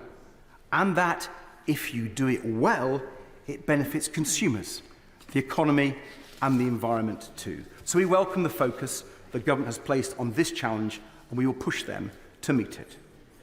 As we will when it comes to another environmental challenge, ending the sewage crisis. The election campaign showed clearly, for anyone who still doubted, the strength of public anger about the pollution being put into our rivers, into our lakes and onto our beaches. The government has made some initial welcome noises about holding the water companies to account, about making sure they put these environmental issues before profit. But we on these benches will be pushing ministers to act as quickly and decisively as possible to put an end to this appalling scandal. health and care, the cost of living, climate change, sewage. These are big crises that just got worse and worse over the last years of the last government. And that government's failure to address them is a big part of why people's trust in politics is so low. This year's British Social Attitudes Survey found that 45% of people, 45%, almost never trust the government to put the national interest first, a record high. Now, I'm sure I speak for everyone in the House when I hope this government will prove that wrong. But restoring public trust and confidence in our politics is a major task for us all, right across this House, no matter our party. And I think there are two parts of how we restore that trust. The first is by tackling the root causes of so many scandals that have caused so much harm and done so much damage to public trust, from Hillsborough to Horizon to infected blood. We therefore welcome the promised Hillsborough law with its statutory duty of candour on public officials. But we would urge the government to go further in this area. Given the vital role that whistleblowers have played in exposing these scandals, can I urge ministers to look at our proposals for stronger protections for whistleblowers, including a new office of the whistleblower? The second way to restore trust is by transforming our politics so it is relevant, engaging and responsive to people's needs and to their dreams. The measures that the government have promised to strengthen democratic rights and participation are therefore welcome. Also welcome is the principle of shifting more power out of Westminster and Whitehall so local decisions are made by the people for them and the communities they live in. But I'm sure the Prime Minister will know that the devil is in the detail, so we will scrutinise these plans carefully when they come. We fear they won't go far enough, for it won't surprise anyone in this House, Mr. Speaker, to hear that we on these benches believe that political reform must include electoral reform. Proportional representation, giving everyone equal power to hold members of Parliament properly to account, and maybe even the Conservatives support that these days. And I note that, according to the same social attitude survey, a majority of the public agree with us.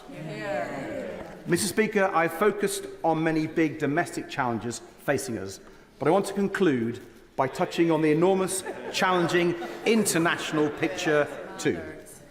From Vladimir Putin's appalling war in Ukraine to the dreadful conflict in Israel and Gaza, with the terrible humanitarian catastrophe there and hostages still being held by Hamas, these are tumultuous times indeed.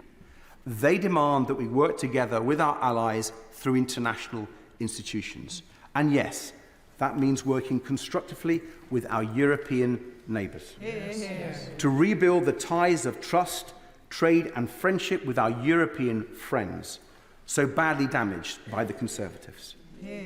As Liberals, we believe that the UK can be an incredible force for good when we stand tall on the world stage, championing the vital British values of democracy, liberty, human rights and the rule of law. So when the government does that, they will have our full support.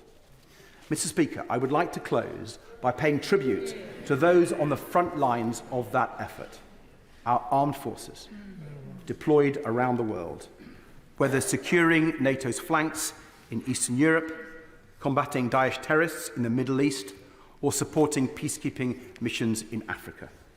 They serve our country with incredible courage and professionalism, and we all owe them an eternal debt. Dave Begg-Hillier.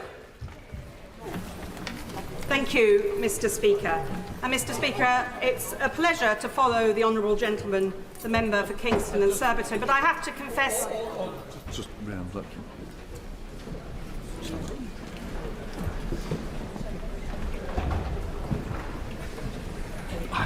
Dave Begg-Hillier. Thank you, Mr. Speaker. I have to confess I'm a little disappointed with the honourable gentleman, because today he walked into the chamber and I think he could have at least tried a bungee jump or maybe freewheeling on a bicycle. But I can applaud him for his efforts in the campaign, which kept us all entertained and clearly paid some dividends looking at the size of his benches today. I also welcome and thank the honourable members proposing and seconding the humble address. But I have to say to the honourable member from Bootle, he may be the youngest of 8, but I'm the second of 10. And I can tell other members of this House who are new that you hear a lot about Big Brother, but let me tell you that one big sister here is here to support you, as indeed I'm sure the honourable member for Bootle will as well. After 19 years in this place, I know my way around a bit, though I still too get lost, so don't be worried about that. And I really was delighted to hear the honourable member, my friend, the member for Vauxhall and Camberwell Green. I first came across her when she was a member of the London Assembly, and I knew then she had something special about her, and I think we saw that here today. And I draw the House's attention, Mr. Speaker, to my register in the members' register of interests. I spent nearly a decade chairing the Public Accounts Committee in this place in the last Parliament and the previous 2, and in that role I saw many egregious examples of incompetence, bungling and waste, whether it's water companies, school buildings falling down with reinforced concrete and other things, rail infrastructure, a running sore, defence procurement and national embarrassment, and the scandal of PPE procurement during COVID. Again and again, government bungles, poorly drafted contracts, lack of oversight, dodged responsibility, endless excuses, and the taxpayer picking up the tab. No wonder people were so angry at the election. No wonder they voted for change and for my right honourable friend, the Prime Minister. Yet now, the true extent of the Tory mess is coming to light. As my right honourable friend, the Chancellor, has revealed, it is even worse than we thought. She's opened the books, looked under the bonnet and seen that true extent, the mess this is now for a Labour government to clear up. The previous government partied, they squabbled, they helped their mates, but they did not fix the roof when the sun shone. They trashed the joint. From austerity to the PPE scandal to Trussonomics, remember that? They weakened the fundamentals of our economy and stretched our public services to breaking point. And one of my last reports as chair of the Public Accounts Committee was my annual report, where I listed what I called the big nasties, some of which the Chancellor is revealing to us now. That 700,000 pupils are in schools that are not fit for purpose, that our hospitals are falling, that the much vaunted 40 new hospitals was in fact far fewer and never going to be delivered on the timetable promised, and the gaping hole in our defence budget. And I certainly applaud the approach of this government, and it seems some consensus from the other side, that we do need to see an increase in defence spending. But the consequences of this mess that have been left behind by the previous government are human. According to the House of Commons Library, nearly 1/5 of children in my borough of Hackney live in absolute poverty. And Mr. Speaker, 4 in 10 children in Hackney live in poverty after housing costs are taken into account, according to the Joseph Rowntree Foundation's recent figures. And my constituency is in the top 5% of English constituencies with children who are income deprived. This is the shameful legacy of 14 years of failure. In one of the world's greatest and richest cities, a bus ride from the financial powerhouse of Liverpool Street, no child should be cold or hungry or lack a winter coat or decent shoes. Schools in Hackney have kit rooms for the children who turn up without the requisite uniform and lend it for the day in return for a token like their Oyster card. And no parent should be having to skip meals to feed their kids, which is what's happening too often in Hackney and elsewhere in the country. No child should be arriving at school with a rumbling tummy, which is why I welcome the breakfast clubs we already have in Hackney and the fact that one of the first acts of this Labour government will be to make sure that every child in primary school has a decent breakfast. And when we talk about stagnant wages, low productivity, flattening growth, lack of investment in skills and schools, and the abolition of Sure Start and the gig economy, there is this human cost. Right now, in a Hackney school, there is a hungry child whose huge potential is being wasted, whose opportunities are stunted, and whose life chances are hobbled. And a lot of people, when I first arrived in this place 19 years ago, I had to tell people about the good things going on in Hackney because people had written off my borough as a poor and deprived area where things didn't happen. Now people think of the Shoreditch hipster, the tech companies, the city fringe. But underneath that, there is this huge poverty and this opportunity being stunted for our children. And this is the mess that this government now has to clear up. And another example of this is the housing crisis. A safe, warm, affordable place to live should be and is a basic right. We all need a roof over our heads before we can do anything else in our life, whether it be study or work or bring up our families. And yet after 14 years, my constituents face a housing crisis, whatever the tenure. The median household income in Hackney is just under £36,500 a year, according to Hackney Council. Yet the median house price in my constituency is £610,000, and this has doubled since 2010. This means, for those of you who haven't caught up on the maths yet, that a house costs more than 16 times the median household income. And the average first-time buyer in Hackney paid just under £600,000, according to the Land Registry. Over £500,000 for a first-time buyer. Well, that's not most first-time buyers, is it? That's the lucky few who've got help on either a very good job or help from the bank of mum and dad or other family members. I don't deny them that help, but that should be an opportunity available to all. It is utterly ridiculous that we're in this situation. Young professionals with double incomes are simply unable to afford a deposit to get a place of their own, being stuck often with family members into their 30s. Forcing people into a rented accommodation with no security of tenure, rents so high that there is no spare money to save to get on the housing ladder.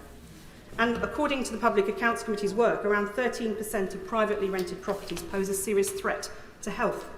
That's 589,000 properties. So landlords are getting the rent, but landing their tenants in hospital with lung diseases, mental illness or physical injury. And the Public Accounts Committee estimated, and I hope the Chancellor's pricking her ears up on this, that this costs the NHS £340 million a year. So this makes the broader point. Economic inefficiency, child poverty, the housing crisis, and failing public services all cost us more money. The economics of decline is an expensive business.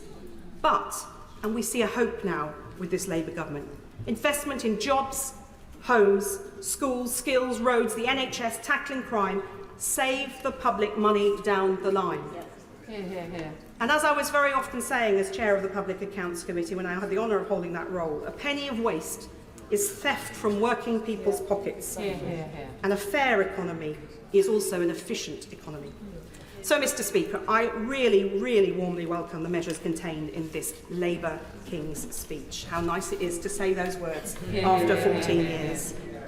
And the move as well, since the 5th of July, from my colleagues in the Cabinet, I was about to say the Shadow Cabinet, old habits die hard, from colleagues in the Cabinet, Labour Secretaries of State, who've moved into action from the inertia of what went before, means we are on the road to recovery.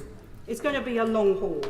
But I welcome the measures to support start-ups and tech companies, particularly as I represent Shoreditch, where so many are based. The measures to revive skills, to modernise our health services, particularly prioritising mental health, and get more teachers into Hackney schools, and crucially, to build more affordable homes. And we need many of those homes in inner London, in constituencies like mine, where social housing is the only option for so many people. And only last week at my surgery, a woman came to see me, 4 children in a one-bedroom flat. Her elderly, sick father had had to come to live with them. That's how the family live, 4 children in a one-bedroom flat. And that is not uncommon at all. So we need to really drive that change to deliver not just the housing around the country, but particularly in the inner city. And I also recognise the lead and a step change in tackling net zero to decarbonise our economy with investment in renewables, insulation, carbon capture and green jobs, something I've examined a lot over the last decade and we've seen the previous government fail on so often. And above all, I welcome the commitment of His Majesty's government, our Labour government, to kickstart growth in our economy. Without steady, sustainable economic growth, with the proceeds of growth fairly shared across the nation, we will continue our national decline.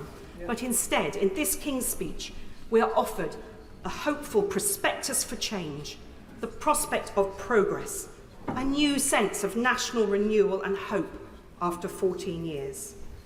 We know it won't be easy, nor will it be as quick as we all impatiently want it to be. And as a former minister, and having been a member of the Public Accounts Committee for 13 years, I know that modernisation and reform can be frustratingly slow. I've seen many good ambitions be frustrated by poor delivery. So if I may proffer a word of advice for those on the Treasury bench, finding themselves newly surrounded by eager officials, many of whom came in front of my committee, and red boxes, please stay focused. Look up at that horizon. Think of the people who sent us here, who voted for that change you want to deliver and we all want to see. Keep an eye on that guiding goal of growth. Test every proposition that comes across your desk against that simple question: does this promote or hinder growth? Because successful government, as the Prime Minister said, is mission-led. So we want to, of course, tackle poverty, build homes, transform our NHS. But the main mission is growth, because without that, we cannot deliver any of the others. I now come to Stephen Flynn. Thank you, Mr Speaker. Let me begin by congratulating the Prime Minister on his first King's Speech. I'm sure it's an incredibly important moment for both him and his family, and I do wish him well over the months to come. I'm sure it's going to be an incredibly challenging time, but I do again repeat my best wishes to him and indeed all of his new colleagues on the benches beside him. I just want to firstly reflect, though, Mr Speaker, on the fact that the day the election was called, there was a Prime Minister's questions, and I perhaps goaded the former Prime Minister in respect of calling a general election. I think I referred to him as being feared. Should he not do that? I'm not sure entirely who fared worse from his decision to do so out of the two of us, but it's maybe something we can both reflect upon in due course. But, Mr Speaker, the opportunity that is now in front of this Labour government is enormous. They have a parliamentary majority which will go down in history. And that majority affords them something incredibly important. It affords them the ability to deliver change. And what that change looks like, and perhaps more importantly, what that change feels like for people in their homes, is so important. Now, my colleagues and I on the SNP benches will try to do everything that we possibly can to be as constructive as we can. We will. However, I was a little bit disappointed today by not necessarily some of the things that were within the King's Speech, but some of those things that weren't. And in that regard, I just want to bring the House's attention to the amendment which my colleagues and I, ably supported by other members from across the chamber, in relation to the two-child benefit cap. This is a policy, an iniquitous, heinous policy, which was introduced by the former Conservative government in 2015. Each and every one of us in this chamber knows that it retains children in poverty. Hundreds of thousands of children across these isles.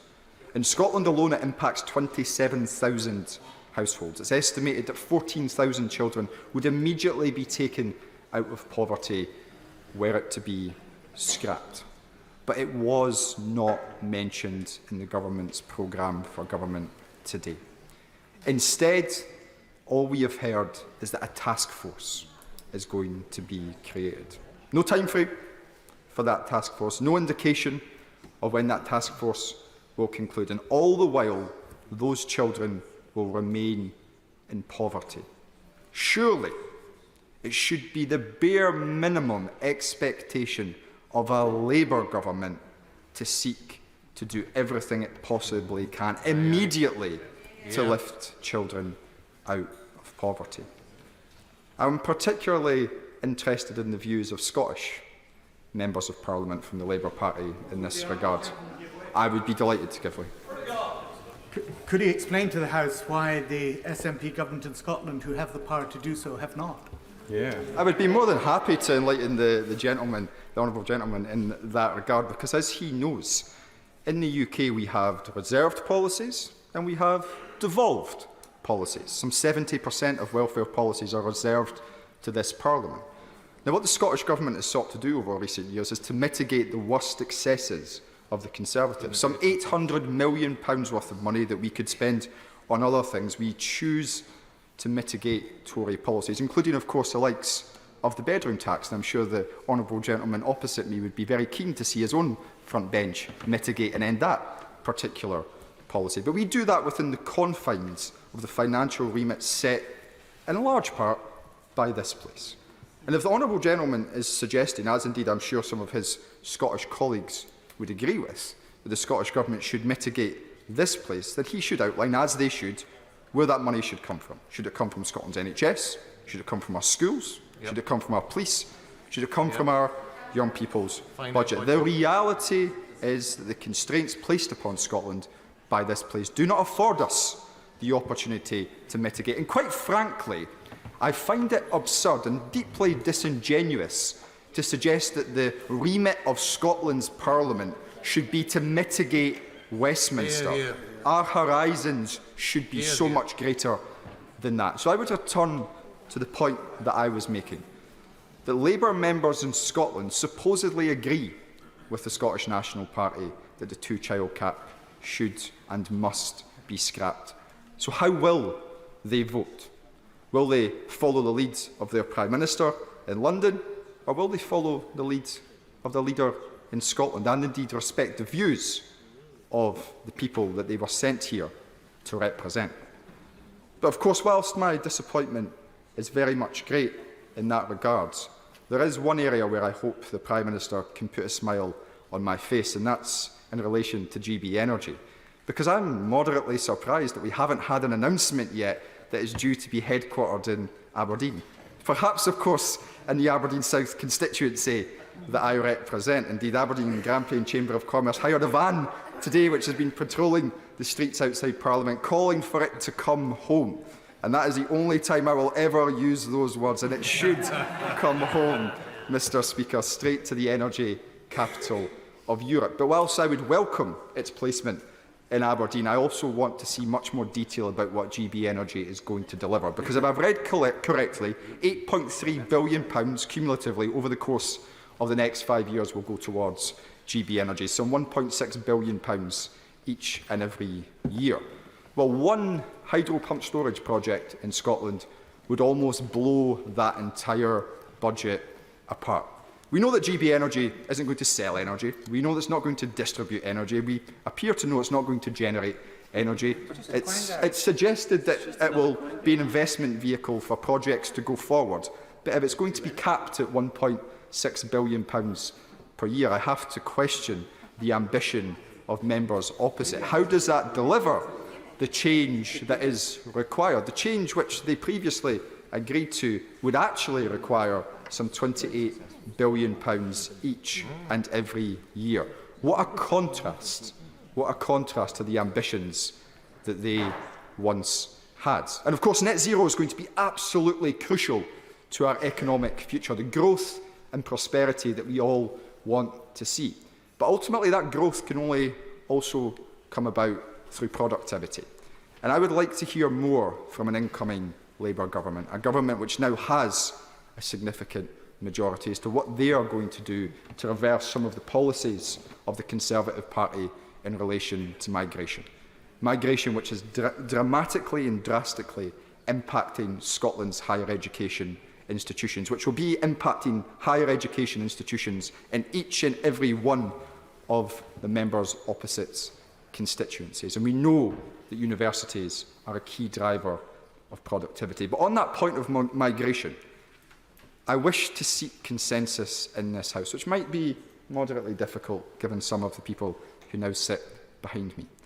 We need to stand up and be bold and brave in the face of those who seek to demonise migration, who seek to other those people who come and work in our public sector and in our private sector, who care for us in our hospitals and who teach our children. We should be seeking to increase migration, to increase our economic output and to grow our our economy and indeed to enhance our communities. Brave politicians would do that, and I hope that members opposite share that bravery. But of course, our economy isn't just about net zero. It's not just about productivity. It's not just about migration. It's also intrinsically linked to our relationship with the European Union. And I look forward to seeing what the government comes forward with in respect of its proposed new relationship with our friends and allies in Europe. We should, of course, be seeking to rejoin the European single market. We should, of course, be seeking to rejoin the European Customs Union. It makes sense to all of us.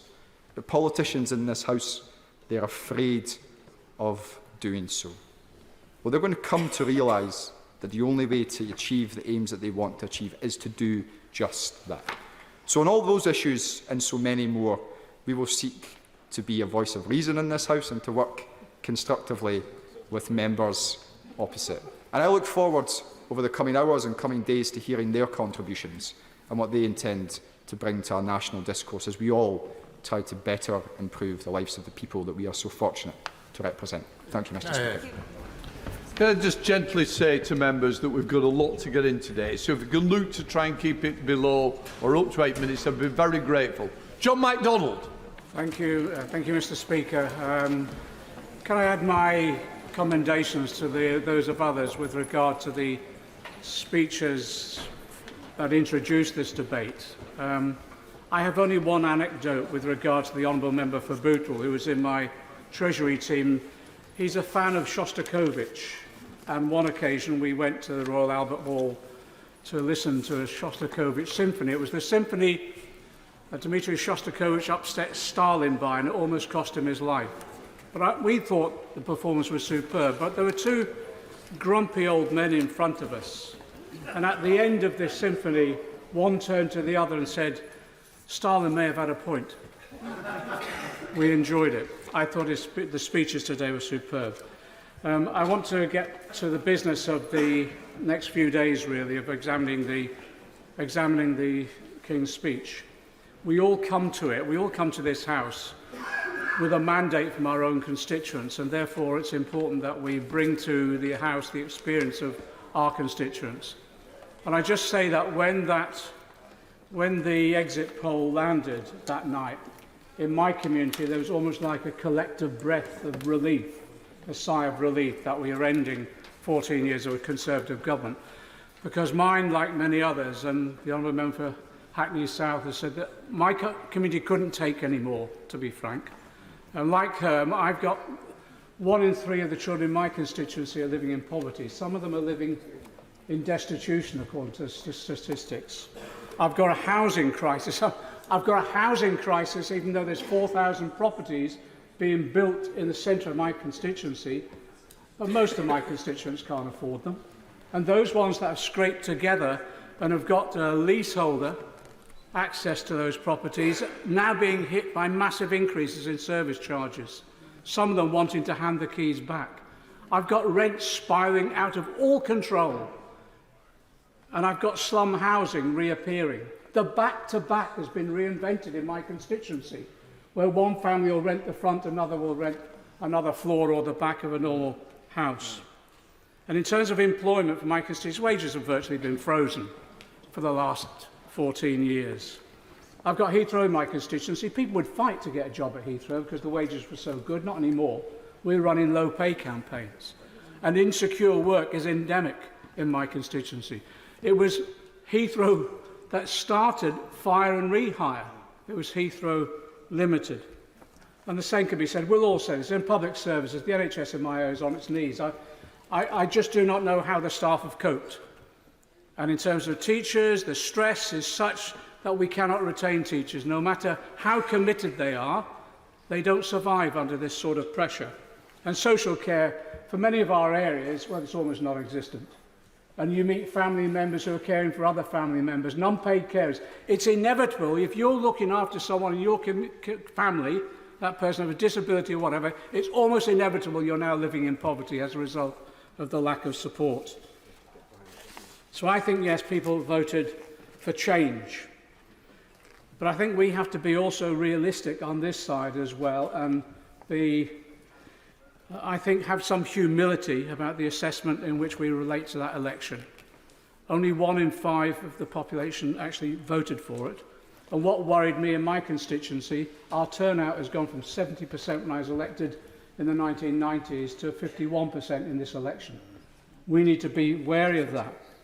And we need to understand the reasons for it.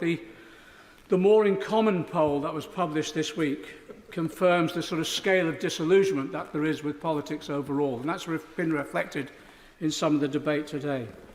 And what my fear is we now have others on this political scene in this country and elsewhere that will feed on that disillusionment, and it is the far right mobilising again. And we should guard against what's happened in Germany, in France and Italy with the mobilisation on the far right. So we have to, as a Labour government, we have to deliver. I think, like all governments, the honeymoon will inevitably be short-lived. I welcome the King's speech because actually it does set out the elements of a programme for rebuilding our country. Can I just say, and there's elements I have to smile over. There is much that's drawn, I have to say, from the 2017 and 2019, but maybe manifestos, but maybe we shouldn't mention that. Like employment rights, the New Deal, rail nationalisation on buses, the GB Energy, the National Investment Fund, which reflects the National Investment Bank that we put forward then. In fact, a lot of the work that was put in by the Honourable Member for Middlesbrough into this King's speech almost made sections of it his own. So people, I think, wanted and expect delivery sooner rather than later. And I just want to focus on 4 areas of policy that I'm desperate to see change on. It does start with poverty. People have mentioned child poverty. It has to be our priority. 14 million people living in poverty, 4.3 million children, 1 million in destitution. I never thought in my lifetime we'd ever debate destitution again in this House, but destitution there is. I welcome the announcement today of the task force that will now look at poverty overall. But I have to say, setting up a task force is one thing, acting is another. There is a simple act, and we all know it. There is one simple act that could lift 300,000 children out of poverty this month, and it would be the scrapping of the 2-child limit. I was in this House when the Tories introduced it. It was introduced as part of the stigmatising of all those on benefit. I did a speech. I think I said I'd swim through vomit to vote against this piece of legislation, and some of the nauseous speeches from the Tories at the time almost meant I would have to. It was an appalling form of attack on the poorest within our community. I think we just need to lift that stigma, lift that impact, but we need to do it quickly. So yes, set up as task force by all means, but produce a timetable that within weeks we will scrap the 2-child limit. The argument is that can we afford it? And will it be within our fiscal rules? Many of you will have known that over this last few weeks, the OBR have lifted it and revised its growth figures upwards. The IMF has dramatically increased the growth figures upwards. And that's nothing to do with the Tories building a new economy or anything like that. That's the natural business cycle. And actually, I do think as well, it is part and parcel of some companies recognising a Labour government was coming. So let's take the benefit of that. It's no longer offence against the fiscal rule. The resources are there, and we can lift those poor children out of poverty with this simple act. So I appeal to my own party, to the Labour front bench. By all means, get the task force working, but let's now commit ourselves to scrapping the 2-child limit and doing it rapidly. On employment, I have to say as well, the New Deal for Workers, which we developed when we were in opposition, is now going to be legislated on. I want no more watering down, and at the same time, I do not want it delayed by endless consultations. We've consulted at length for 5 years nearly. It's there and it's ready. We want to scrap fire and rehire. We want to scrap zero-hours contracts. But I tell you also, one of the most important ingredients of that legislation should be the extension of sectoral collective pay bargaining. Now, so far, we're committed to doing that in the social care sector, and I welcome it. I welcome it because that's where poverty wages really are being paid. But actually now we need to start, as we promised before, extend that right the way across the economy. So in the legislation, we can build into the bill the mechanisms for doing that stage by stage. Yes, with discussions, etc., but it can be done effectively. And you know, some areas of that sectoral collective bargaining only got scrapped a few years ago, for example, in agriculture. One of the areas I'd like to see that in is to ensure that we have that within transport in particular. Then we'd have no more P&Os that we've had in the past. With regard to public services, I think we need to be honest about the state of our public services, both in terms of their delivery, but also in terms of the finances. I did a report last September with Andrew Fisher on Labour's in-tray. The calculation of how much between 2010 to now it's been cut by the Conservatives is 80 billion. No one's expecting that 80 billion to be discovered overnight or whatever, but we need a plan for reinvestment over the length of this Parliament. And I have to say, that does mean being honest about the debate that we have to have, not just about this budget, but future budgets. People recognise that we'll need to find the money, and yes, we'll get some from growth. But 1% of growth brings in about £12.5 billion. To achieve 1% of growth, I tell you, is hard work. It requires investment and it takes time. And if we can get back up to 2%, fine. But that will take time. But in the meantime, we need the resources for our public services. And that means we have to have an honest debate about taxation and the distribution of wealth in our country. And it does mean, for example, we need to grasp the nettle of levelling capital gains tax with income tax, making sure our tax relief, the corporate welfare that's going on, is effective and not simply subsidising profits. And in addition to that, I believe we will have to have a discussion at some stage about what we do about wealth distribution overall. Finally, with regard to public service, there's been a lot of discussion about reform. I agree. But I want reform to be based and placed in the hands of the frontline staff themselves, those ones who are the experts in delivering this service, but then working with the recipients of those services, the patients, the others. So there's co-production. In the disability movement, we've developed that theme of nothing about us without us. And that should be in every sector of public service, so that we are working with those not just who deliver the service, but also those who receive it. And I agree with what's been said also with regard to unpaid carers and the way in which we treat disabled people who now, I'm afraid, live in poverty and under the last government are still stigmatised. We can come to these debates as we run to the next budget. So I actually think my conclusion is carpe diem, seize the moment. We've got a large majority. We've got to beware the danger of the far right mobilising if we fail, but recognise the potential that we now have. Final point from me is that overhanging, I don't know what it was like in other constituencies, but overhanging our whole debate was the issue of the humanitarian crisis in Gaza. Night after night coming in and seeing more children being slaughtered and war crimes being committed. So I just say this, I don't think we'll solve this problem unless we seek an immediate ceasefire that will enable us to have the hostages released. But I think we can make some immediate steps. And that's stopping the arms sales to Israel, and it's also respecting the ICC and ensuring that we recognise that war crimes should be punished. One final thing I've been trying to do since January is I've been trying to mobilise the last government, as other governments across the world have been doing, is to accept seriously injured children in Gaza to come here for treatment. Not one visa has been issued to a Palestinian child for that respect. I've written to the Foreign Secretary and also the Home Secretary, and I'm hoping that our government can welcome those children here so that they can receive the treatment they need and hopefully then be returned to a Palestinian state that we recognise and lives in peace. Thank you, Deputy. Sir Bernard Jenkin. Mr Deputy Speaker, it's a pleasure to see you in the chair this afternoon. And it's an honour to speak so early in this debate and to follow the Right Honourable Gentleman for Hayes and Harlington. And I would remark that his speech, preceded by two others we heard from the opposition benches from the party leaders, is demonstrating that you can't keep a good Parliament down, Mr Deputy Speaker. We've already got the Liberal Democrats trying to rerun the referendum on proportional representation. The SNP want to rerun the referendum on Brexit and, of course, on Scottish independence.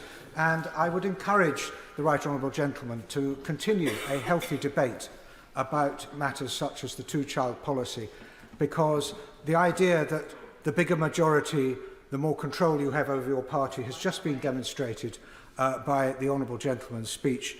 And I look forward to an entertaining Parliament in that respect.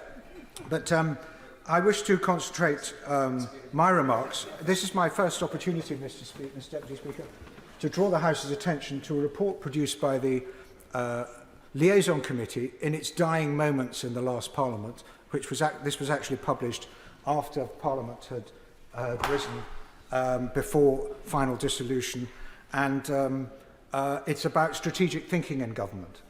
And I ask myself whether this King's speech really reflects comprehensive strategic thinking in government. I think it does in parts, but certainly not in others.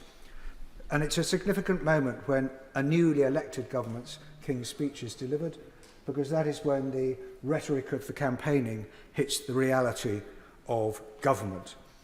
So how strategic is this government? Much of the speech is good. Budget responsibility, prioritising wealth creation. These are good. But how is this to be achieved?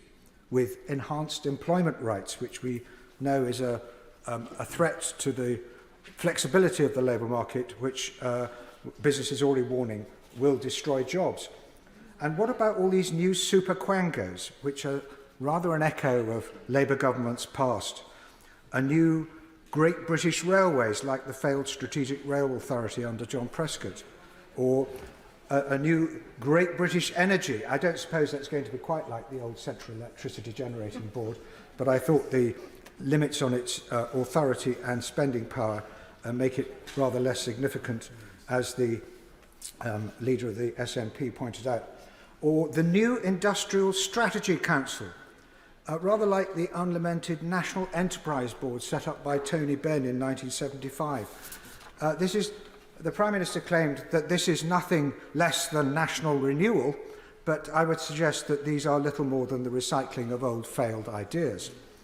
And Lord's reform, I thought that was going to be not a first-time priority for a Labour government. That's probably just red meat for a few Labour MPs. And a new House of Commons Modernisation Committee. I mean, that's 25 years out of date. The House of Commons modernises itself without having a modernisation committee. But is that really deserving of such prominence in a King's speech as a strategic priority of the government? And the government appears deaf to the ironies of its conflicts within its own programme. It talks of greater devolution of decision-making is at the heart of a modern dynamic economy. And I welcome that. But it's only to do things like take control of buses. It's certainly not to take control of where the houses are built and what the housing targets are in different areas. I welcome the commitment to speed up infrastructure investment.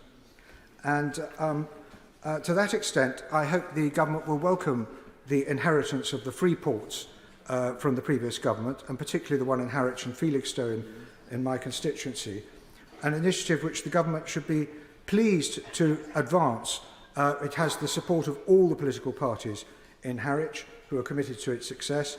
And with the new government's commitment to fund infrastructure, I look forward to meeting the new minister to discuss how we can develop the Bathside Bay to generate industry and jobs for local people. But the Norwich to Tilbury pylons proposal is a less welcome inheritance, I think the government will find. I welcome the government's objective, quotes, to unlock investment in energy infrastructure, but I would like to assist with that, and it does not mean that the government must blindly approve of anything that National Grid produces at first flush and thinks is a good idea. The Norwich to Tilbury pylons proposal has been much in the national news because of the local campaign against the desecration of unspoiled countryside. But this is not opposition for its own sake. The submission which I will be making in response to the present consultation later this week will set out how Norwich to Tilbury's objectives cannot be achieved with the present scheme and can be achieved more quickly and at less lifetime cost than the present Norwich to Tilbury proposals. Despite what the Prime Minister is trying to insist his programme is, it is still dominated by short-term, the tactics of gaining power and retaining it. You heard it in his jibes at the Conservative Party, rather than addressing the fundamental challenges which threaten our national survival, and I put it at no less than that. What are those challenges? They can be summarised as the 6 big Ds. Debt, digitisation, which is transforming the way we live our lives, decarbonisation, deglobalisation, which has thrown globalisation into reverse as a result of the pandemic and as a result of rising international tensions, demographics, which are afflicting every OECD country, and defence. I very much welcome the appointment of Lord Robertson to help oversee a bipartisan defence review. It will find we need to commit far more than 2.5% of GDP to defence to help prevent another major war. And just keep thinking about Ukraine, and I'm very glad that the Prime Minister mentioned it in his remarks. If Russia succeeds in Ukraine, we can say goodbye to European and transatlantic security. One of the findings of the Liaison Committee report on strategic thinking in government is that long-term strategy can only be truly sustained if it lasts across successive parliaments and periodic changes in government. What comes to mind? The continue at sea deterrence, a counter-terrorism strategy, the operation of GCHQ, indeed the survival and continuation of the National Health Service, or the achievement of net zero. And I hope this government will use its considerable majority to offer to make the radical reforms the NHS needs, for example, by finding the cross-party consent and consensus that will be needed to drive those reforms through, which will undoubtedly create divisions in both parties. And on social care, this government has an unrivalled opportunity finally to tackle the social care question. But if we want it to stick, it must be something that is agreed across the House. Our report covers the capacity of Whitehall for strategic thinking, how the centre of government can lead strategy more effectively, how strategy must engage the public, particularly younger generations, for the governing for the future, and how scrutiny by select committees can promote strategic thinking in government. And I very much hope that honourable and right honourable members, if they haven't already just read the first chapter of this report, they will do so, because it is a manifesto of how Parliament and government should work together to help promote the kind of country that we want, that is so threatened by the international events we see. And while ministers are sagely nodding on the front bench, and I appreciate that, the government has yet to respond to this report. And there are 2 particular proposals in it, which I very much hope they will adopt. One is that they will recreate a national school for government to train our civil servants and SPADs and even members of Parliament in what strategic thinking really is, instead of just scrabbling around with focus groups and opinion polls to tell us what to do. And the other is that this House should establish a committee for the future, which is the same as is happening in other parliaments around the world. We draw a lot on international experience. And a committee of the future should be looking much further ahead than most select committees have time to do. And I think that would be a great reform for this government to bring in. Derek Twigg. Thank you, Mr. Hill. It's a real pleasure to be speaking in the King's Speech debate today, setting out Labour's new programme for government after 14 years of disastrous Tory governments. It's also an honour for me to be taking part in this debate as the MP for the new constituency of Widnes and Hale Wood, a constituency I was born and bred in. The Prime Minister has made it clear that Labour will be a government of service with a clear mandate to deliver the change the country desperately needs. The King's Speech shows that Labour have a plan to govern with serious solutions. Labour will make difficult decisions needed to fix basic problems facing this country. And I'm really pleased that we've made growth a central plank of government's policy, and of course the development of an incredible industrial strategy. We must also address the serious and long-term problem of productivity that this country has faced. And I hope that a new government will get onto that very, very quickly, because it's something that is a real hold on this country and holding us back. Now, the new Labour government has a daunting, this government of ours has a daunting job in tackling the many challenges facing the country after 14 years of mismanagement of our economy, epitomised by the disastrous Liz Truss budget, but also the running down and underfunding of our public services. The NHS and social care are in crisis. People are dying because of delays in treatment. Waiting in a corridor in a hospital now is the norm. And local authorities are struggling to remain financially viable. Rather than stick our heads in the sand or pull the wool over people's eyes as the Tories did, Labour will be straight with people about the problems we inherit. The truth is, there isn't a switch we can flick to fix the country's problems overnight. This is a packed King's speech and there's limited time to speak, so I'll focus on just a few areas. I really welcome the decision to bring rail services back into public ownership and improve passenger journeys and deliver better value for taxpayers and establish the Great British Railways. Anyone who's travelled on the Avanti West Coast will know of the many, many problems faced over a long period of time now, whether it's the fact that they're late, cancelled, Wi-Fi doesn't work, or they haven't got any hot water, or whatever. There are continual problems. We know it's been a failure, so I welcome the decision on that. On the announcement to implement a Hillsborough law, this is something I think is really, really important, and it'll place a legal duty of candour on public servants and authorities. This government is determined to rebuild trust and foster respect and improve the transparency and accountability and address the culture of defensiveness in the public sector. And I'd like to pay a particular tribute in regards to this decision to the member for Liverpool Garston, who has worked tirelessly to get this to this stage. And I'm really pleased the government has adopted this. But also many colleagues here have worked with her and others on this particular policy. But also, I'd like to say that the member for Liverpool Garston and I go back some many years and work very closely with the Hillsborough families. I was actually at the Hillsborough disaster myself, and we know how terrible the experience has been for those families and the fight they've had to fight over the years and the way they were treated by the establishment is just absolutely a scandal. And I hope that they will be somewhat relieved and pleased now to see this progress. Now, also, I want to refer to the tackling the mental health crisis and modernising the Mental Health Act so it's fit for the 21st century. And this will help deliver the government's mission to see people living healthier lives for longer and put patients at the centre of decisions about their health. But I want to just raise as well, there's a massive challenge in terms of children's mental health waiting list and children's mental health services, the Children's and Adolescent Mental Health Service itself. So I'd like really the government to focus on that particular part, because there is really real problem. I'm sure every member of Parliament here will face many constituents come to them around this issue.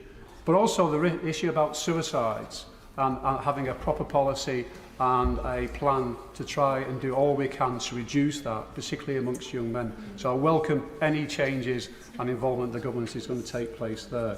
Now, planning, a lot has been said about planning, but I'd like to just really mention the issue about high streets. Many of us in our constituency are facing real issues around high streets and the way they've just been under massive pressure, many shops closing down and a need for renewal and regeneration. So I hope that part of the planning bill will actually look at that. Of course, welcome the reform of the bus service and bus system, because many communities actually, particularly over this last 10-15 years, have become more and more isolated because the bus services are being cancelled or reduced. So I hope, again, with this change in policy, we can actually make some improvements in the many communities who do feel isolated across this country, not least in my own constituency of Widnes and Hale Wood. Now, in the King's speech, the government made a very clear commitment to NATO and said that remains unshakable, and it will maintain a strong armed forces, including a nuclear deterrent. And I welcome that from the Prime Minister and the government. Now, the Strategic Defence Review, which has been commissioned by the Prime Minister and was overseen by the Defence Secretary, is very welcome indeed, and it is a root and branch review. Now, those of us who've been around here for some time and actually put up with a Conservative government which has let down the armed forces and actually put our defence and security at risk in this country will welcome this review. Because we have to look at the state of what the situation, we've got the smallest army since Napoleonic times. Even the previous Secretary of State, Conservative Secretary of State, said the armed forces are being hollowed out. We've got a shortage of munitions. There's major problems on procurement and wasted money that needs addressing, and I'm sure will be a priority of this new government. But also the focus as well has always been and will continue to be, and I'm again pleased to see the commitment in the King's speech about our commitment to Ukraine. But we face a real problem in terms of Russia, China, Iran and North Korea and the threat they pose to the world order and particularly democracies. So these are sort of big challenges that we've got to get to grips with. But looking again at our armed forces, about how we can improve, how we can make sure they get better funding, how we can make sure, very importantly, that funding that they do get is spent correctly and efficiently and not wasted.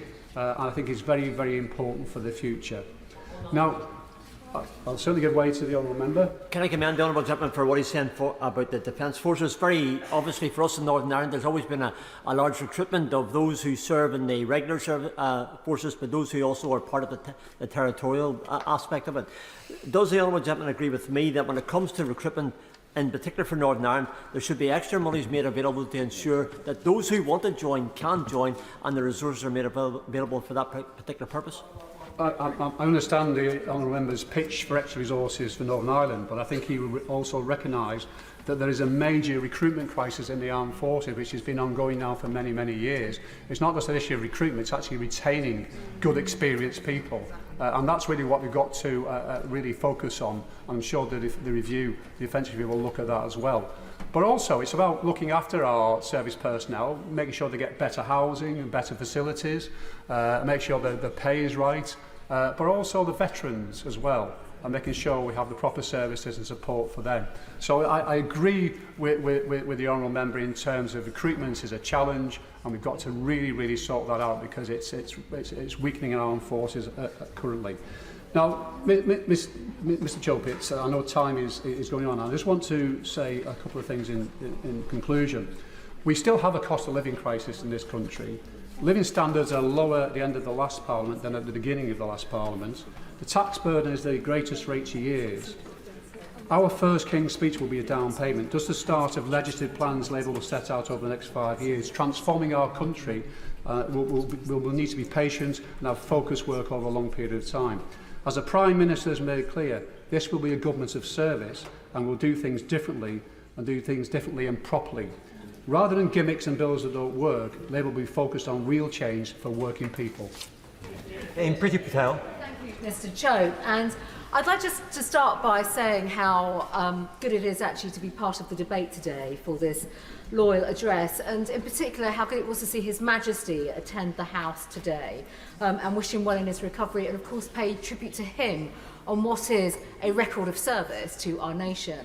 And I do just want to congratulate all new members who have entered the House and thank the two members that spoke, the proposer and seconders, who are not in their place right now. But I think it's fair to say, this is a note for all new members and I think existing members as well, that those speeches were made in the finest traditions of this House. And with that, of course, it's one of the few moments that we will have at the start of Parliament to, I guess, unite, to respect each other's speeches and contributions, but also just become accustomed with the traditions, formalities and conventions of the House as well. While at the same time, we get to do the greatest things that we all love, which is representing our constituents. And of course, for the new members in particular, this will become the regular pattern of work in this House, but also a reflection of the hard graft that goes in. And just to touch on that, Mr Chope, of course, we have all just come fresh from a general election campaign where a lot of graft was put in, but we're now here elected to represent our constituents in the normal traditions, but on the issues that sometimes may divide us, but actually where we can advance their causes through legislation. So if I may, I want to begin my contribution around this loyal address to make a few words say a few words about the tone that I've seen from the new government over the last 12 days. And of course, you know, it's one of those inevitable features, isn't it, with a new government, that you could spend the next few weeks or their first few weeks continuing with that election campaign rhetoric And we're going to hear this a lot, which is basically talking down the record of the previous government over the last 4 years. But of course, much was advanced over the last 14 years, and we're proud of our record and the transformation that we led, including of public finances. And you know, these are big things that just don't happen over a few months and weeks. We're proud that we transformed public finances from the government borrowing £1 in every 4 to a much better fiscal position today. It's not easy to get into these fiscal positions, and I think the benches opposite should just reflect in terms of their own fiscal position that they're now inheriting. We're proud to have supported the creation of 800 jobs per day on average, having the faster economic growth of many of our competitors, cutting the tax burden on incomes on fuel duties, overseeing increases in doctors and nurses working in our NHS, more teacher numbers, and schools raising standards. That's a record that we are proud of, including, if I may say so, in getting more police officers on our streets fighting crime and law and order. So it's important, I think, just to be reflective of that. And if I may, in a very subtle and gentle, polite way, say to members now on the front benches opposite, now in government, it's all very well trying to rewrite history, because sometimes it does take away attention from the responsibility of having to govern and to do the big decisions and the choices through slogans. And if I may, Mr. Chope, there are some policy areas that I would just like to touch on. One area is, of course, an area that I want to make some observations where the government has already put forward a programme of government, where I have some experience, which is, of course, having been Home Secretary for over 3 years. We've heard already quite a bit on immigration and crime, but we haven't seen the details. But so far what we have heard from the government, if I may say so, differs little from some of the measures that were already in place, such as a UK Border Security Command, which we actually set up a few years ago, in fact just over 4 years ago, to cooperate with international partners. And some of my colleagues who followed me actually in the Home Office will recognise much of that. The need to take action in the Channel, but to work with our intelligence and security agencies to do so. The appointment of a clandestine Channel Threat Commander, the establishment of joint interagency task forces. These are already or were in place and set up by the previous government. And of course, I do want to commend the work of our international law enforcement agencies and our international partners. They work through exceptional, at an exceptional level, but also work to save lives. And I think we should just reflect on that, because it was only last week we saw more lives lost in the Channel again. But also when it came to tackling robust measures on criminal gangs, county lines, putting safer streets policies together and actually protecting our constituents, some of which, if I may say so, Mr. Chope, were opposed by what is now the government when they sat on these very benches. So it's important that we reflect that some things do not happen overnight. There's no single solution to tackling some of these issues, but it is through collaboration and working together that we can actually drive the right kind of outcomes as well. If I may say so as well, on law and order, we heard actually the Prime Minister speak about law and order today, and I welcome many of those comments and reflections on safer streets, on tackling counter-terrorism, but also basically when it comes to addressing some of the most appalling things that we still see and we will continue to see, which is violence on our streets, domestic abuse, victims suffering at the hands of criminals. And of course, none of us want to see prisoners released early from prison, but quite frankly, it's important that we do focus on the victims of crime and have the right punishments in place to ensure that those perpetrators of crime in particular are given tough sentences, which again I noticed were opposed in the previous Parliament, but actually we get that fairness back into our system when it comes to law and order. If I may, Mr. Chope, one of the great achievements of the last government was actually the expansion of renewable energy generation. I think we can be proud of our record of the past, actually, and be proud to be world leaders when it comes with the mix of renewables, passing 40% of all energy generated, and a huge improvement on the situation in 2010. Now, if I may, I do want to touch on, in fact, the Right Honourable Member for Harwich and North Essex has touched on this already, which is how we can actually work on generating new technology when it comes to energy. And with that, I genuinely believe that it's technology, not taxation, that is the path to a much more sustainable future. And with that, of course, I think colleagues actually in the government are now going to realise the reality of some of the projects that exist and will really be dominating their inboxes now, which is the National Grid's attempt through the Norwich to Tilbury plans to impose over 100 miles of new pylons and overhead power lines across the east of England. The National Grid are pressing for these proposals. I and my right honourable friend, the member for Harrington North Essex, are working basically to find alternatives through technology and looking at how we can actually upgrade the grid by not destroying the countryside across East Anglia. And there are farmers, there are local communities, there are community facilities such as White Notley Football Club who will lose community football pitches to bring in pylons across these constituencies. And that's a huge loss of local amenity. It's deeply concerning. My constituents and constituents across Essex and East Anglia want to see alternatives such as an offshore grid or the use of greater tunnelling being considered to actually build up this grid infrastructure capacity.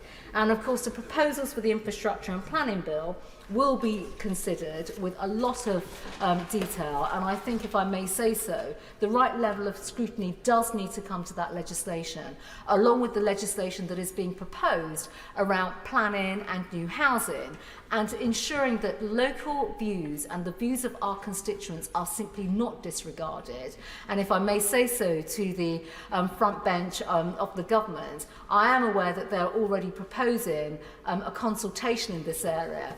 If I may give them some subtle and gentle advice, listening to the views of that consultation will be incredibly important, because this isn't about saying that people do not want homes. In fact, constituencies like mine have put forward so many plans for new homes. We've actually built over 10,000 new homes over the last decade, and actually they're family homes which have helped my constituency to become a very good commuter town, and a town that is actually successful when it comes to schools and families want to move to our area. But it is a case of getting the balance right, and that's incredibly important. It really is. In the minute that I have left, I do just want to basically make a point about economic growth. Of course, everybody across the country and in this House absolutely fundamentally believes in securing higher levels of economic growth. Every government wants that. Name a government that doesn't want that. We want more jobs, we want more job creation, we want more successful businesses. But actually it is about being on the side of businesses and how we can effectively support them to employ people. In a constituency like mine, over 80% of my constituents are employed by small and medium-sized businesses. We're incredibly proud of that. But the minute more regulation and burden comes upon those businesses, I'm afraid they will lose the ability to grow their businesses and employ local people.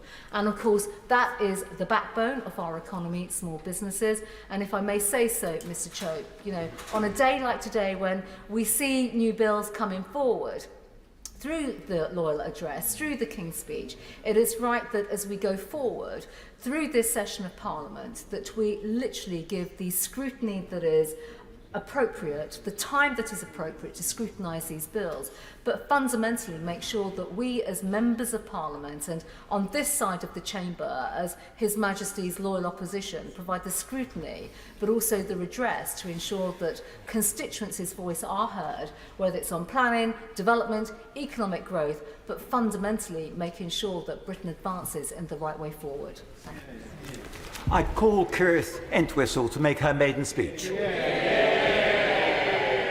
Thank you, Mr. Deputy Speaker, and can I thank the Right Honourable Member for Witham for her contributions to this debate as well. I'd also like to congratulate my honourable members for Bootle and also for Vauxhall and Camberwell Green for their excellent contributions. And I'd like to join colleagues in congratulating all of the new MPs who have joined me in this House this Parliament. I would also like to thank all of the staff and members who have welcomed me so kindly to this House. As a new MP, I want to reach across the political divide and find the things that unite us all. And indeed, this King's Speech offers hope that we can come together to tackle the issues of today for the good of this country. I have the rare honour of having the support in the recent election of all of Bolton North East's previous living MPs, both Labour and Conservative, and that I share one ambition in particular with both of them, and that is for Bolton to be better connected within the region and the rest of the country. And I welcome the announcements in the King's Speech on transport today. Sir David Crosby had a long-standing interest in improving the railways in our region, something I hope to continue work on, having experienced cancellations on day one, travelling down to this place. Sir David has been a great mentor of mine, and I hope to build on his legacy and do the people of Bolton North East proud.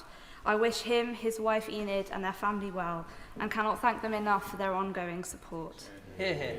My predecessor, Mark Logan, who has as thick a Boltonian accent as mine, aspired to work hard to make the required metro link from Bolton to Manchester a reality. We have a shared vision in improving connectivity for the town neither of us was born or bred in, but one that we both call home. I hope to work with our ambitious Metro Mayor for Greater Manchester in making this vision a reality, and thank Mark Logan for his service to the people of Bolton, and indeed his support during my general election campaign. I also wish him and his family well. I am the new Member of Parliament for Bolton North East, the first woman to represent this great constituency, the first Ahluwalia in Parliament, and I had also hoped to be the first Entwistle. However, Major Sir Cyril Fullard Entwistle, and I thought Kirith Kaur Ahluwalia Entwistle was long, beat me to it in 1918, and indeed he later returned to represent the great town of Bolton in 1931. Mr. Deputy Speaker, Sir Cyril and I share some similarities. He was born in Bombay in 1887 to a cotton manufacturer and came to Bolton, where he was educated at Bolton Grammar School in my constituency. How fitting is it then, Mr. Deputy Speaker, that all these years later, a second-generation Indian immigrant would move to Bolton, settle down, and then represent our great town in Westminster? Sir Cyril was also an early advocate for equal rights, introducing the Matrimonial Causes Act 1923 as a private member's bill to give women legal equality in divorce cases. We have come a long way since then, as a nation and society, in improving the rights of women and those from ethnic minority backgrounds, such as myself. It is my hope that I can go further during my time here and support great initiatives like the Pregnant Then Screwed campaign, play my part in closing the gender and ethnicity pay gap, improve parental rights, and continue to shape a country that is more accessible, accommodating, and inclusive. Bolton is a town of great innovation, entrepreneurship, and industry, with it being the birthplace of the spinning mule invented by the late, great Samuel Crompton. Mr. Deputy Speaker, having had the privilege of meeting so many fantastic entrepreneurs throughout my campaign, I want to pay particular tribute to the great female entrepreneurs I encountered. Alison Angel, a female mentor who has helped women launch, grow, and develop sustainable businesses, and Mrs. Farida Patel, who owns the shop Mum's Mate in Halliwell, a particularly formidable woman who, alongside her daughters Nazanin and Mezzabine, go above and beyond for their local community. I also had the privilege of meeting Anita, who set up the Bolton Women in Business Awards and voted for the first time in this election and decided to put her faith in me. I also want to mention the inspirational organisation Fort Alice, a Bolton-based charity providing frontline services for people who are or have been affected by domestic abuse and violence. These women helping women, standing up and being exceptional role models in our town, Mr. Deputy Speaker, are the reason I am so proud to stand here today, to tell their stories, to do what I can to support them, and to highlight the incredible work Boltonians have done and are doing. I am also the first Sikh to represent the constituency of Bolton North East. The Sikh values of seva, service for the betterment of others, and humility are visible throughout Bolton. It's in our history, and it has been woven through the very fabric of our town. Community assets like the Bolton Lads and Girls Club, the Octagon Theatre, Bolton Museum and Library are testament of this. And I will do my utmost to keep these at the heart of everything that I do here, and will do my best to protect them and restore rich heritage centres such as the Hallethwood Museum. I have found a great source of pride in Bolton, Mr. Deputy Speaker, and it is this pride for our great town that I wish to reflect here in Westminster. I have both the desire and the determination to improve our town, in particular our town centre, which I wish to see revitalised and renewed, and to give our young people hope and a chance of a brighter future again, and finally to see our history and heritage rightly celebrated. For this little Indian girl from the culture-rich Southall, it is a great honour and a privilege to represent this fascinating and heritage-rich town of Bolton. It is time for me to get to work on the role that the wonderful and humble people of Bolton North East have sent me here to do. Robert Jenrick. Thank you, Mr. Deputy Speaker, and can I begin by congratulating the Honourable Lady on her maiden speech. It's quite clearly a real achievement to be the first to make a maiden speech, and I'm sure members on both sides of the House will join me in congratulating her and wishing her well in the years ahead here in Parliament. Can I welcome all new members to this House, not least because some of you make me look older, which I've been looking for some time. Well, I remember when I was first sworn in the House and I entered in a by-election and so swore in on my own in a class of one, and there was a real heckle on that occasion from the beast of Bolsover. And he said, "Is he here on work experience?" And everyone laughed. But I have a few more grey hairs now, 10 years on, and have just been through a difficult general election in North Nottinghamshire. And I want to begin my remarks by saying a special thank you to my constituents for doing me the great honour and privilege of re-electing me, made all the more so on a difficult night, clearly, for my party. I will use my time in this House over the course of this Parliament to represent them with all of the vim and vigour that I possibly can.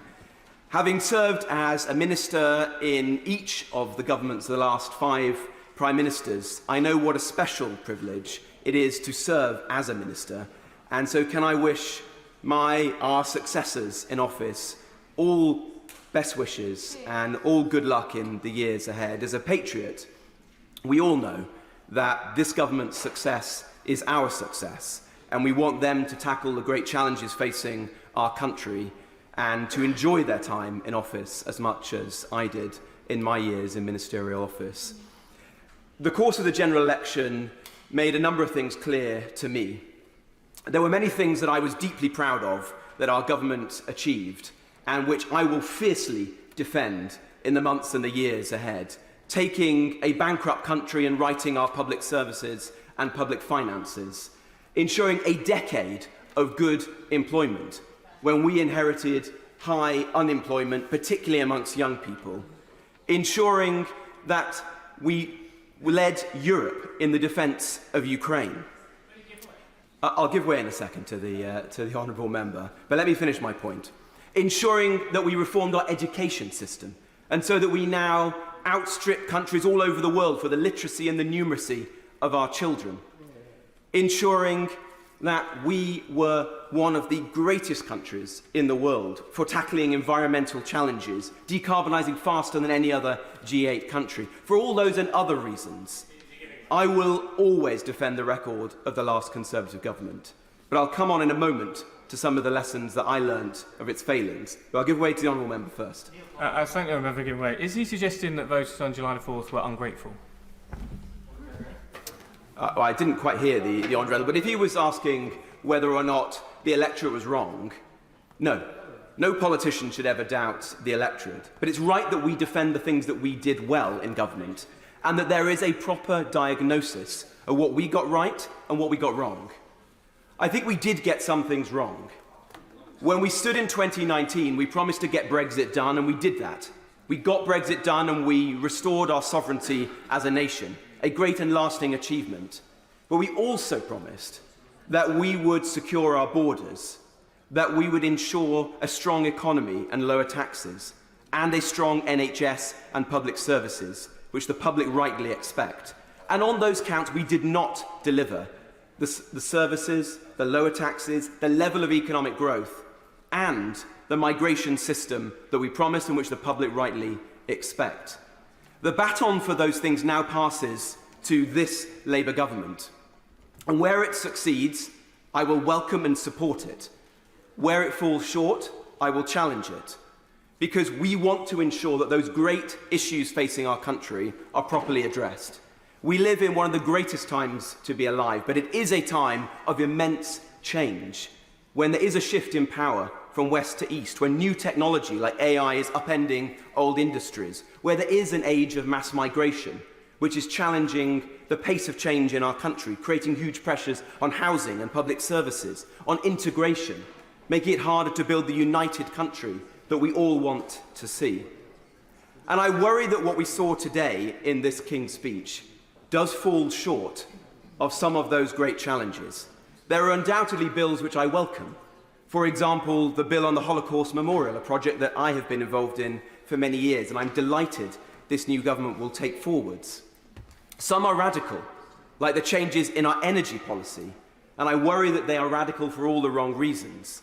Despite having decarbonised faster than other countries, despite only being responsible for 1% of global emissions, we now find ourselves with a government pursuing, for ideological reasons, a net zero policy which is going to make it harder for our own consumers to afford their bills, which is going to further erode our industrial base, which is going to lead us in hock to Chinese technology, where we're trading dependence on Russian hydrocarbons for Chinese electric vehicles, smart meters and solar panels that will despoil our countryside, where new quangos will spring up, like Great British Energy, which serve no apparent purpose and take inspiration from their predecessors like Robin Hood Energy in my part of the world in Nottingham, a failed project that wasted £50 million of taxpayers' money.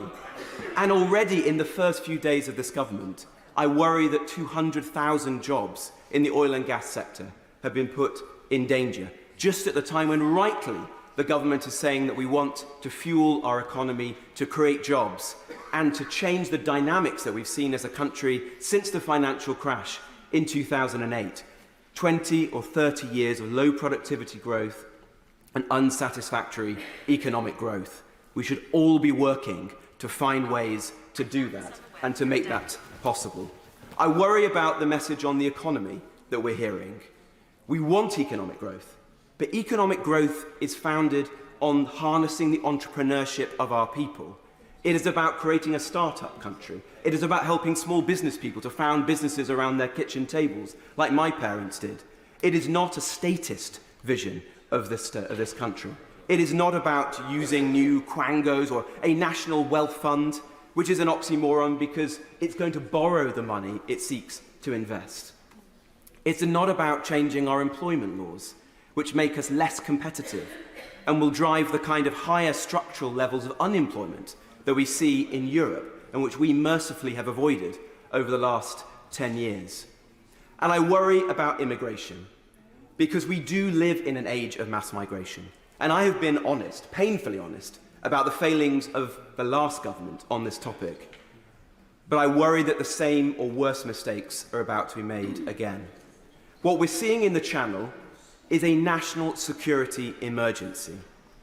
We're seeing tens of thousands of people about whom we know next to nothing crossing into our country, breaking into our country in flagrant abuse of our laws. Some of them are subjects of interest being followed by our security services. This has got to stop. And scrapping the only known credible deterrent with nothing else to put in its place is going to surrender to the people smuggling gangs. That's wrong, it's a mistake, and I worry that we are going to rue the day that we did that. I also hope that the government will take seriously legal migration, because we have to accept that the public in this country, in most parts of our country, have been voting for 20 or 30 years for governments and in referendums promising to control and to reduce the level of legal migration, only for governments of all political colours to do precisely the opposite. And that is immensely corrosive to public trust and confidence in politics and in democracy. And as one of our colleagues said earlier about the rise of far-right parties around the world, if we centrist parties on the left and the right do nothing about this, if we do nothing about this, then you will see the rise of far-right parties in this country. And I think that would be a great mistake. So I hope that the reforms that I started to reduce the number of people coming into this country legally are taken forward and that we further reduce them. Because we could have used this King's speech today to implement a legal cap on net migration, embedded by Parliament in law. We haven't done that. And that will mean further pressure on housing, on public services, and on the pace of change. Let me close with this. The Prime Minister has said that he wants this to be a new era in which politics is defined by service. And I think we will all agree on that point. It should be. But the question is, who do we serve? I don't think that we come to this place to serve the interests of new quangos and commissions and reviews. I don't think we're sent here to serve the interests of the legal fraternity and contested notions of international law. I don't think we're sent here to serve the new and worrying rise in sectarian politics, represented in this House for the first time in my lifetime, and which again should worry us. We're sent here to serve the interests of our constituents, and I choose them. I choose to ensure the working people of Newark and Nottinghamshire are always represented. And they sent me here with a few clear messages. Secure our border, reduce immigration, lower our taxes, stop the crimes, build homes, build a more united country, cohesive, integrated, not riddled by the poison of left-wing identity politics. That's what I'm here to fight. Where this government does that and lives up to that test, I will support it. Where it doesn't, I'll fiercely challenge it. Thank you, Mr. Deputy Speaker. Sir Mark Hendrick. Mr. Chope, today's King's speech has laid before us an ambitious and exciting vision which will benefit our country and my constituents in Preston for decades to come. In particular, I welcome the announcement that this government will be introducing a new publicly owned company, Great British Energy. As a first step, Great British Energy will take back control of our energy supply, producing cheaper power for our country and ensure that profits go back into our communities. And as a Cooperative Party MP, I want to see more community energy companies based on the cooperative model. Not only will Great British Energy generate clean energy, but it will also cut energy bills and deliver good jobs. This news comes at a time when our constituents are desperately in need of support.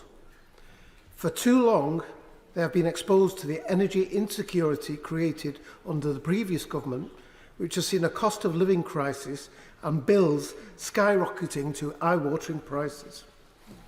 Every family and business in Britain is still paying the price of 14 years of Conservative failure with sky-high energy bills. The Conservatives have squandered our advantage in clean energy and left the country dangerously exposed to international energy markets manipulated by dictators like Vladimir Putin. And under the plans that Labour have, oil and gas giants who have made record profits from energy insecurity in this country will now be held accountable. A windfall tax on their excess profits will benefit the entire nation, lifting the burden off the public. Working alongside the private sector, we have the opportunity to double onshore wind, triple solar power and quadruple offshore wind by 2030. This investment in renewable energy is an investment in our future. We need to harness the advantage of our long coastline along with our engineering capabilities to become energy independent once again. We need to invest in carbon capture and storage, hydrogen and marine energy to ensure that we have a long-term energy storage our country needs. We need to accelerate investment in energy infrastructure. This can be achieved by this government's Green Prosperity Plan, which involves investing in cutting-edge green technology to create 650,000 jobs in the industries of the future by 2030. The previous government was slipping more and more towards climate denial, but it is critical now more than ever that the UK commits to our future by doing all that we can to achieve net zero, setting a good example to the rest of the world. Mr. Chope, I've been extremely fortunate to experience firsthand the progress that has been made in this over the years. As somebody who worked as a professional electrical engineer before entering full-time politics, I've always been very conscious of energy consumption issues and their impact on the environment. I also served as a member of the European Parliament, where I sat on the Environment and Consumer Protection Committee, where we helped develop the European Emissions Trading Scheme. I'm very strongly in favour of clean energy and our mission to move towards a clean energy transition as a matter of urgency. Under the previous government, I sat on the Energy Security and Net Zero Committee from its inception, where I worked with colleagues to hold the then government to account and focus on the issues so acutely felt by the public, in particular with their soaring high energy costs. And during the Blair years, as a PPS to the former member for Derby South during her 3 years as Environment Secretary in the Cabinet, I became extremely aware of the crucial importance of reducing emissions as quickly as possible. And indeed, when the former member for Derby South became Foreign Secretary, she achieved the huge goal of placing climate change onto the UN Security Council agenda for the first time. Since then, the seriousness and urgency of the global challenge of climate change has only accelerated. It's not just a green issue now, it is a security issue.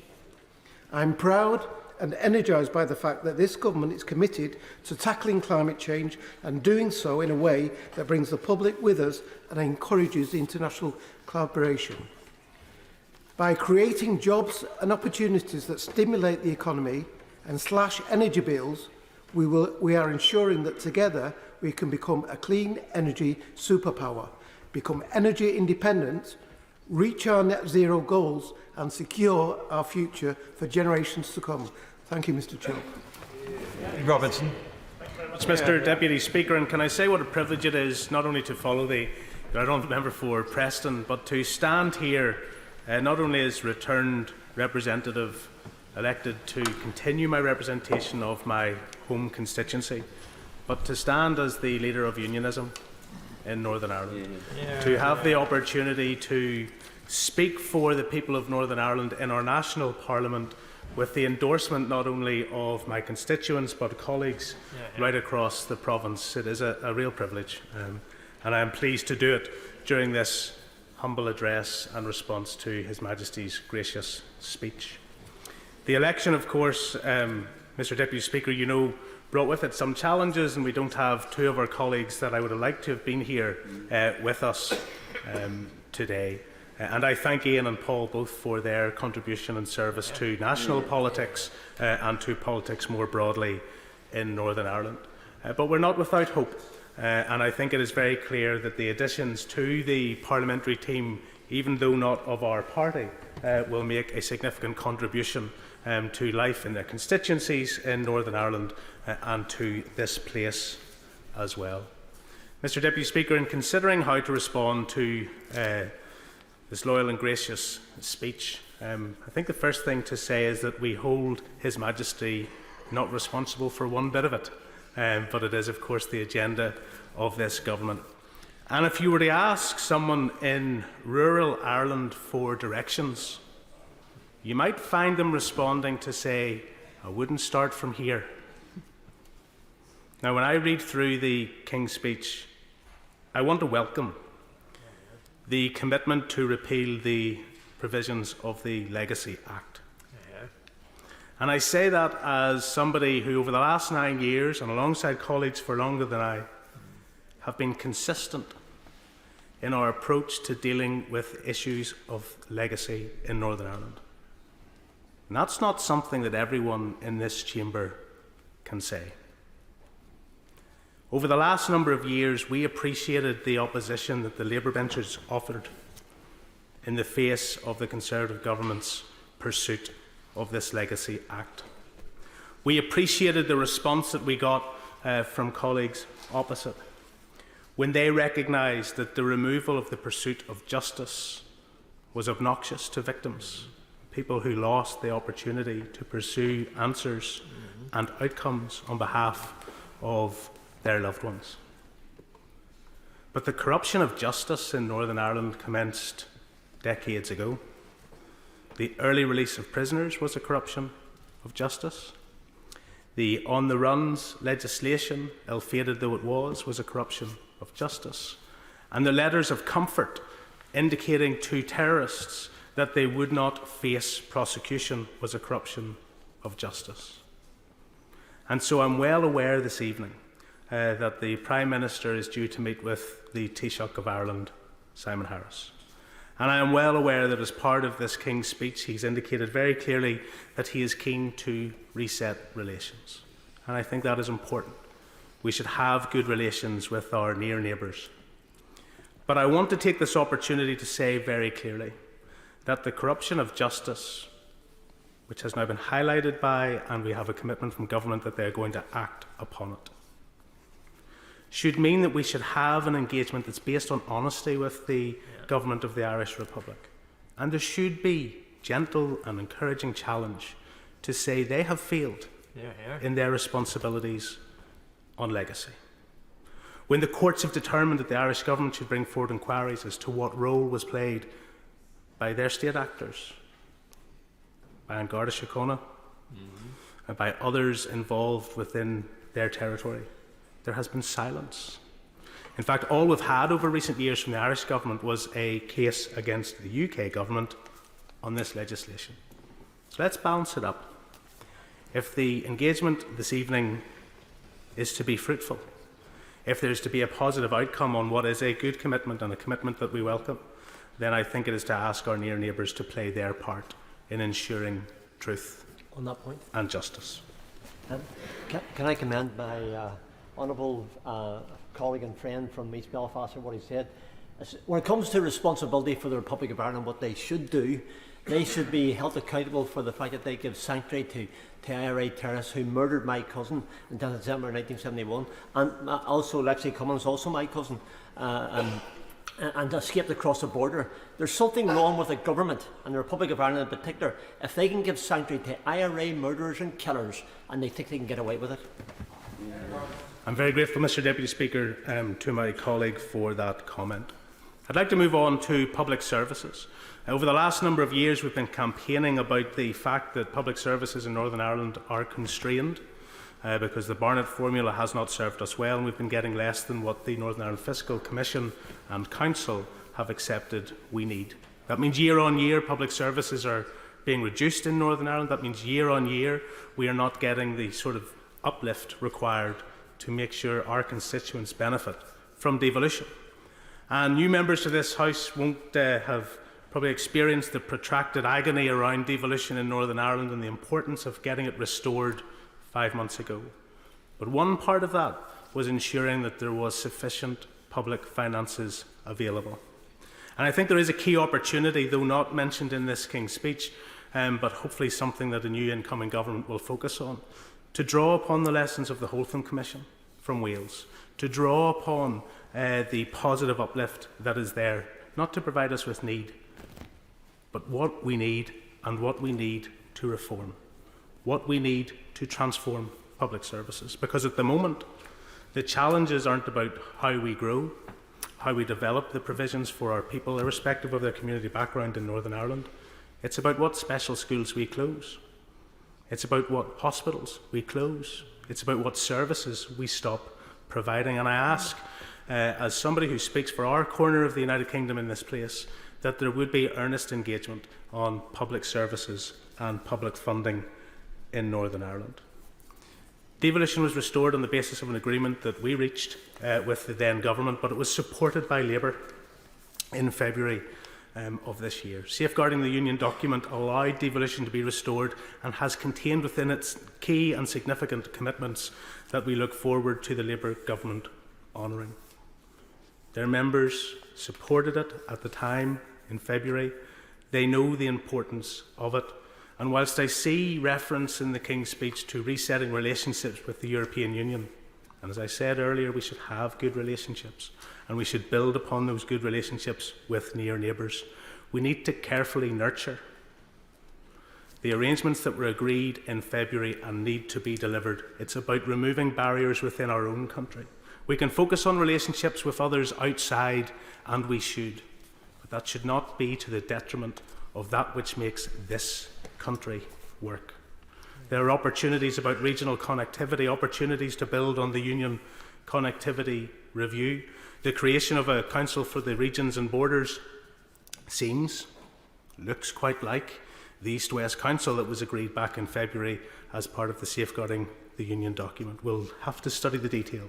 If it's a rename and it's a rebadge, that's fine.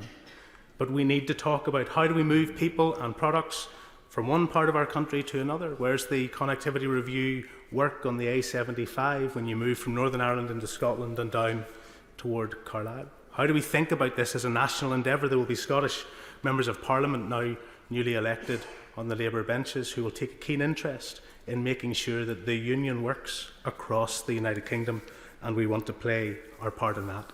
Mr Deputy Speaker, on defence, I've spent the last 8 years on the Defence Select Committee. I've spoken many times of the contribution from my constituency of Talis and the in-laws and how important they were in the initial weeks of defence of Kyiv particularly and Ukraine more generally. But the eye has been taken off the ball on support for key industries within my constituency and important for Northern Ireland as a whole in the defence sphere.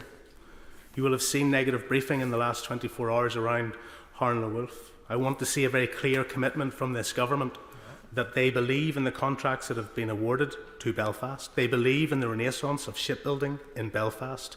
They adhere to the commitments of the National Shipbuilding Review that talks about building skills and opportunities throughout our United Kingdom, and that irrespective of the ups and downs, highs and lows of any individual company, that the aspiration and the economic benefits of retaining shipbuilding and growing the shipbuilding capacity in Belfast is highly important. So too the issues around Boeing wishing to bring Spirit Aerospace back in to their company. Significant issues arise in that for the economy of Belfast and Northern Ireland, the largest private employer with high-skilled manufacturing jobs in my constituency, but servicing the entirety of the United Kingdom, something government needs to focus on, something previous business secretaries did, and current secretaries for business are. I'm not suggesting they aren't, but there's a huge opportunity in the next 6 months that we need to land to secure the importance for us. And finally, Mr Deputy Speaker, because I realise I'm going beyond what is the suggested time limit, there is a proposal here for a football regulator. Good. And we'll have the debate in the next number of weeks and months, probably by the Honourable Member for Strangford, as to whether that's a football regulator for England or in this national parliament, whether that's a football regulator for football within our country. But if I didn't close with this, I would probably have one less vote come the next election. My constituent, Davy Warren, who used to serve me on my way to school in the newsagents, texts me to say, Gavin, support England if you like on Sunday. They're not your team, but they're the only team from our country, so support England if you like. But remind them all that Neil Diamond's Sweet Caroline is a Northern Ireland football team anthem. And the Green and White Army were very happy to lend that anthem to all of you. But we will reclaim it. And just to remind you gently that the last time Spain faced a home nation in any significant final or competition, and Jim Shannon was there and I wasn't born. Northern Ireland beat Spain. Thank you, Mr Deputy Speaker. To make his maiden speech, I call Reverend Just.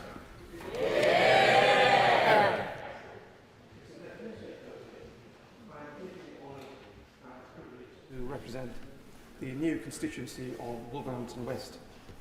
It was created by the incorporation of 7 wards from the previous Wolverhampton South West constituency, with 1 ward coming from the previous Wolverhampton North East constituency and 1 ward coming from Wolverhampton South East constituency. As with so many other places in our country, housing is a major issue in my constituency. I'm pleased to note the housing measures set out by His Majesty's government in the gracious speech. Our country faces a growing housing crisis. In the year to March 2024, the number of new homes started by builders in England was about 135,000, a 22% fall on the previous year. Housing completions in England were only about just over 153,000 units, representing a 12% annual fall. Moreover, planning applications have fallen. In late November 2018, Prime Minister David Lloyd George chose to start his general election campaign in what is now the Wolverhampton West constituency with the famous Homes Fit for Heroes speech. He demanded better homes, saying, "What is our task? To make Britain a fit country for heroes to live in." I echo that sentiment and have every confidence that the government of today will deliver a significant boost to housing builds, especially, I hope, council housing, just as it did in the 1920s and the 1960s. Less than 25 years ago, it was possible to allocate a one-bedroom Wolverhampton council flat in less than 48 hours. Now it seems that the waiting list in so many parts of our country nears 48 months. We desperately need a mass programme of building council housing, quite literally an investment for the future.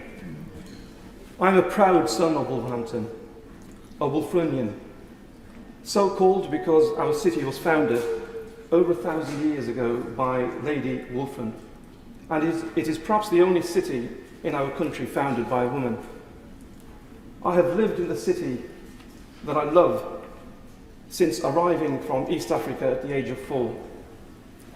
I went to school in the city, went to college there, went to university, did my law degree, did my professional exams there, and did my legal training in a solicitor's office in the city to begin with.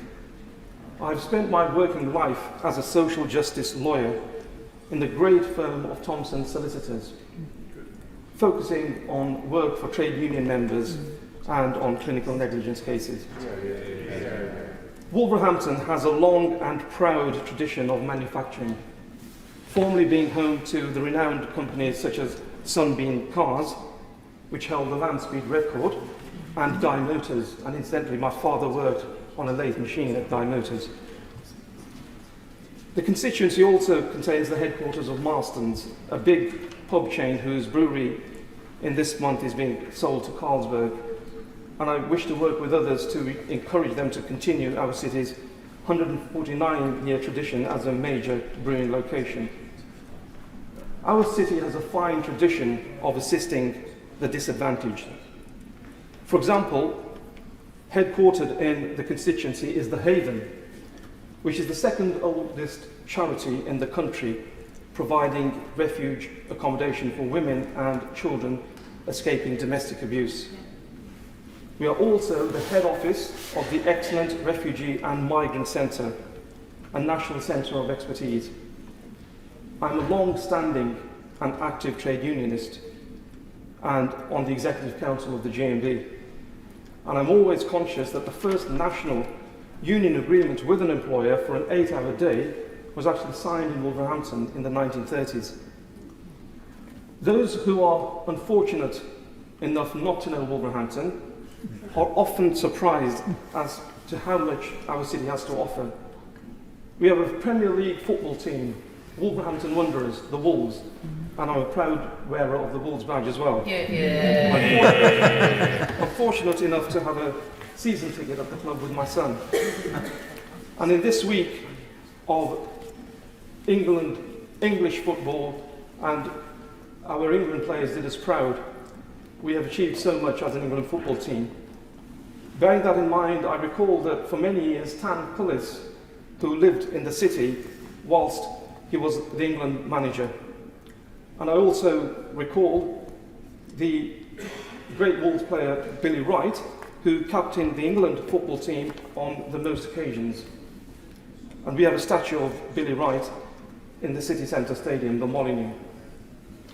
Correspondingly, perhaps the best known captain of the England cricket team was Rachel, later Baroness Hayhoe Flint, who in 1963 hit the first 6 in a women's test match against the old enemy Australia, and who was unbeaten in 6 test series. Also capped for England in hockey, she grew up in the city and lived there all of her life. The constituency is also home to the country's first all-weather floodlit racecourse. Despite the budget cuts of recent years, there are 3 hospitals in Wolverhampton West and many fine schools, and I'm pleased to say 4 special schools. We are blessed with cultural facilities, such as the fantastic Victoria-era West Park, the 19th century Grand Theatre, the finest arts and crafts National Trust House in the country, Whitwick Manor, and the Wolverhampton Art Gallery, home to nationally important collections of pop art and of Northern Ireland Troubles art. I will now note the contributions and influence of my predecessors, regrettably the most well-known of whom may be Enoch Powell. But having lived in Wolverhampton since the age of 4, I can attest that community relations have improved very markedly.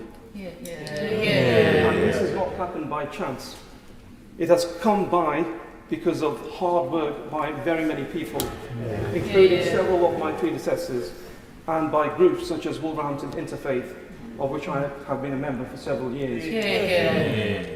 I want to pay tribute to the work done by my predecessors, Stuart Anderson, who was the MP before the last election, and then he decided to stand in South Shropshire. Jenny Jones, who fostered the developing democracy of Eastern Europe around the turn of the century, and most of all, the work carried out by the backbencher of the year 2008, my great friend and predecessor Rob Maris, with his assisted dying bill and his pioneering work on adaptation to climate change. I have to say that Wolverhampton is underrated. It is a great place to live and a great city. I'm sure that the measures set out in the gracious speech will help it to become greater still. Liz Saville-Roberts. Diolch yn fawr iawn, Darpar Lefarydd, Sir Chope. This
the immediate challenge to the economy in Wales of the situation of Port Talbot, and I think that everybody in this House will be very much aware that we need security of supply when it comes to virgin steel for all the other projects that we hope to bring forward with net zero, and that of course is something that the UK government needs to be working closely to find some solution to what is happening in Port Talbot.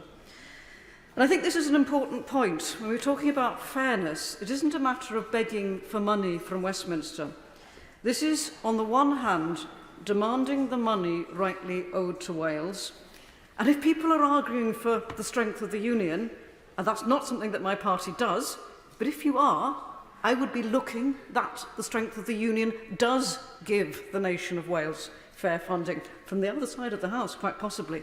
But equally significant to me and my party is that we have the necessary levers, the tools that we need to drive up our own economic development in Wales. We don't want to be with our hands out for the begging bowl. We want the means to grow our own economy and for that to be answerable in Wales. Interestingly, this is raised in the King's speech today in relation to devolution in England.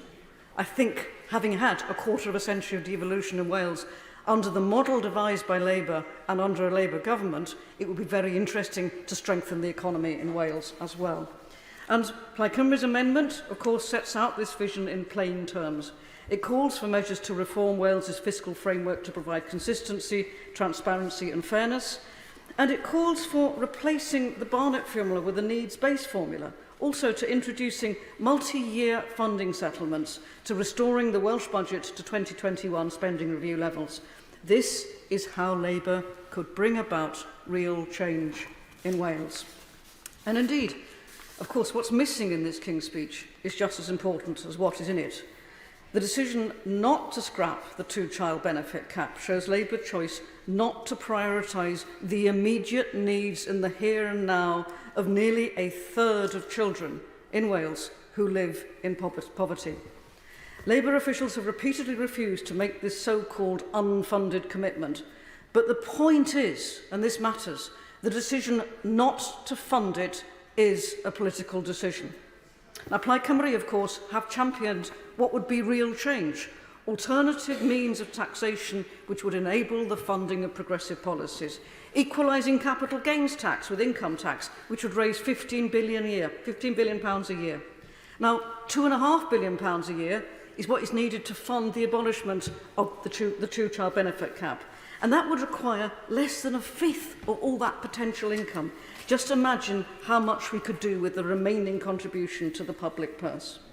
And scrapping this cap alone would help lift 65,000 affected children out of poverty in Wales. That is 11% of children in Wales. Child poverty levels are unacceptably high, and this policy only increases it further. To invest in our children's futures would be, in the here and now, a real powerful change. Now, I know that Labour have committed to the idea of a task force. I have to welcome that because it's a step in the right direction. It's very interesting that that's happened today. Is this the first indication of a U-turn on the part of Labour? If so, I would welcome it, and I look forward to hearing more on that, quite frankly. Thirdly, of course, Labour today committed to strengthen devolution in England. And it is, of course, important that communities have a real say in decisions that affect them, and yet similar promises were not made to Wales.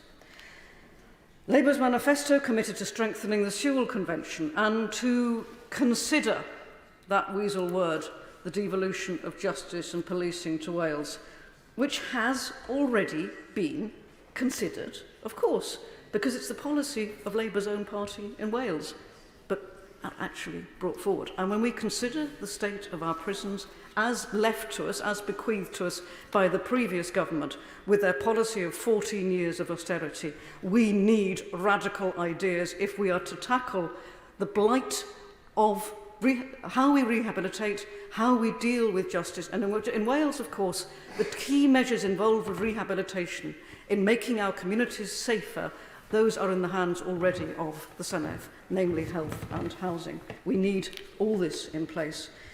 Welsh devolution in recent years has been constantly undermined, and it is high time to go further and pass legislation to put legal safeguards in place to protect devolved powers. We also need to heed the recommendations of experts and expand devolved powers, critically, of course, policing and justice, but also broadcasting. And if we are to tackle, again, the question of far-right populism expanding, we need to have the means to do that through broadcasting, with rail services, and, of course, the Crown Estate, just to name some. Plaid Cymru will use the clear role that we now have in this new Parliament to demand that Wales is treated fairly. We will, of course, also be raising the question with colleagues here in relation to our relationship with our nearest neighbours. When I'm standing in Penllyn, my nearest capital city is not London, It is Dublin, and our relationship with the rest of the EU is absolutely critical since we've seen the economic damage that Brexit has caused. We will also be raising the issue of how the calamity, the disaster that is unfolding in Gaza, the response that is made from this place, and how we seek justice for the people of Palestine, and how we make sure that they are properly treated and recognised as a nation in the world in future. Again, we will be using this theatre to be making sure that our voice is heard. We will therefore continue to push the UK Labour government to be more ambitious. I heard the Prime Minister talk about the lobby of good intentions. Yes, there are good intentions. There are good intentions also to work together where we can. But Plaid Cymru will hold this place to account for the people of Wales. Diolch yn fawr iawn. Bill Esterson. Thank you very much indeed, Mr. Chope. It is always a pleasure to speak in this chamber. I've had the pleasure of doing so for the last 14 years, but I can tell you it's not a big improvement standing on this side of the chamber. And I look forward to giving full support to this new Labour government in its endeavour as it makes its first steps in changing our country for the better.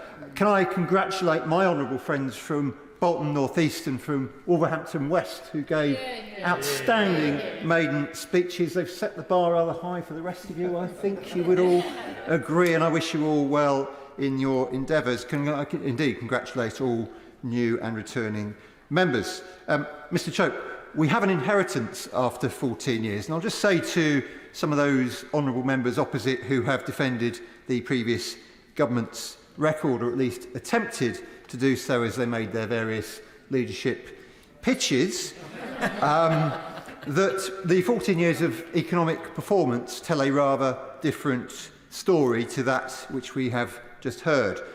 Low living standards, a cost of living crisis, low growth. Growth so low, in fact, that had we maintained the growth of the last Labour government, GDP would be £140 billion higher. Every household would have on average £5,800 more every single year, and there'd be £50 billion more on the same tax rates for spending and investing in our public services and in our infrastructure. That is what 14 years of Conservative government has meant for this country, and to cap it all, we had the Liz Truss quasi-Kwarteng exuberance, or the mini-budget, the disastrous crashing of the economy, which has left people paying high interest rates even now, 2 years later.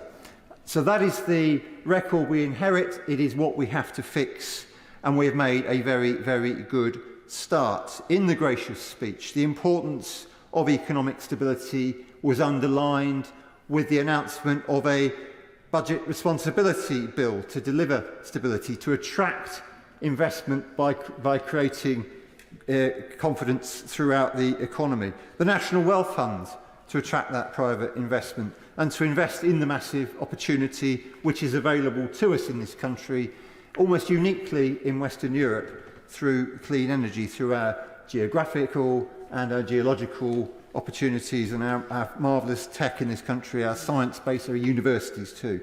The reforms of planning to deliver the infrastructure and housing, the reform of skills to deliver for our workers and for their employers too.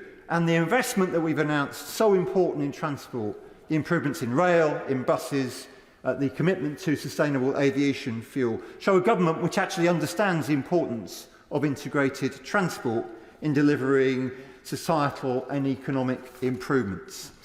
Turning to the impact on my constituency, and like everybody in this House, we will benefit from the commitments to take action on NHS and dental waiting lists and to improve appointments, to recruit the additional teachers, to put in place the places in breakfast clubs for our children. All of these will make a massive immediate difference and are part of the down payment that the Prime Minister committed to during the election campaign and reiterated in his brilliant speech earlier. But in my constituency, there is one piece of legislation announced today above all that is of particular significance. I represent many people whose loved ones died at Hillsborough, or who were injured, or who attended. So I am very pleased, along with all of my Merseyside and Liverpool City Region colleagues, and indeed many more in this House, for everyone who has campaigned so hard for justice for 35 years. The legal duty of candour on all public officials and authorities will now be created as it should have been done so many years ago. I move on to mental health. I am thrilled at the announcement and the commitment to mental health in the gracious speech. Maghull Health Park in my constituency has arguably the most comprehensive array of mental health services in Europe. We have medium secure and low secure to go with the well-known high secure Ashworth Hospital, and that is the best arrangement on a single location.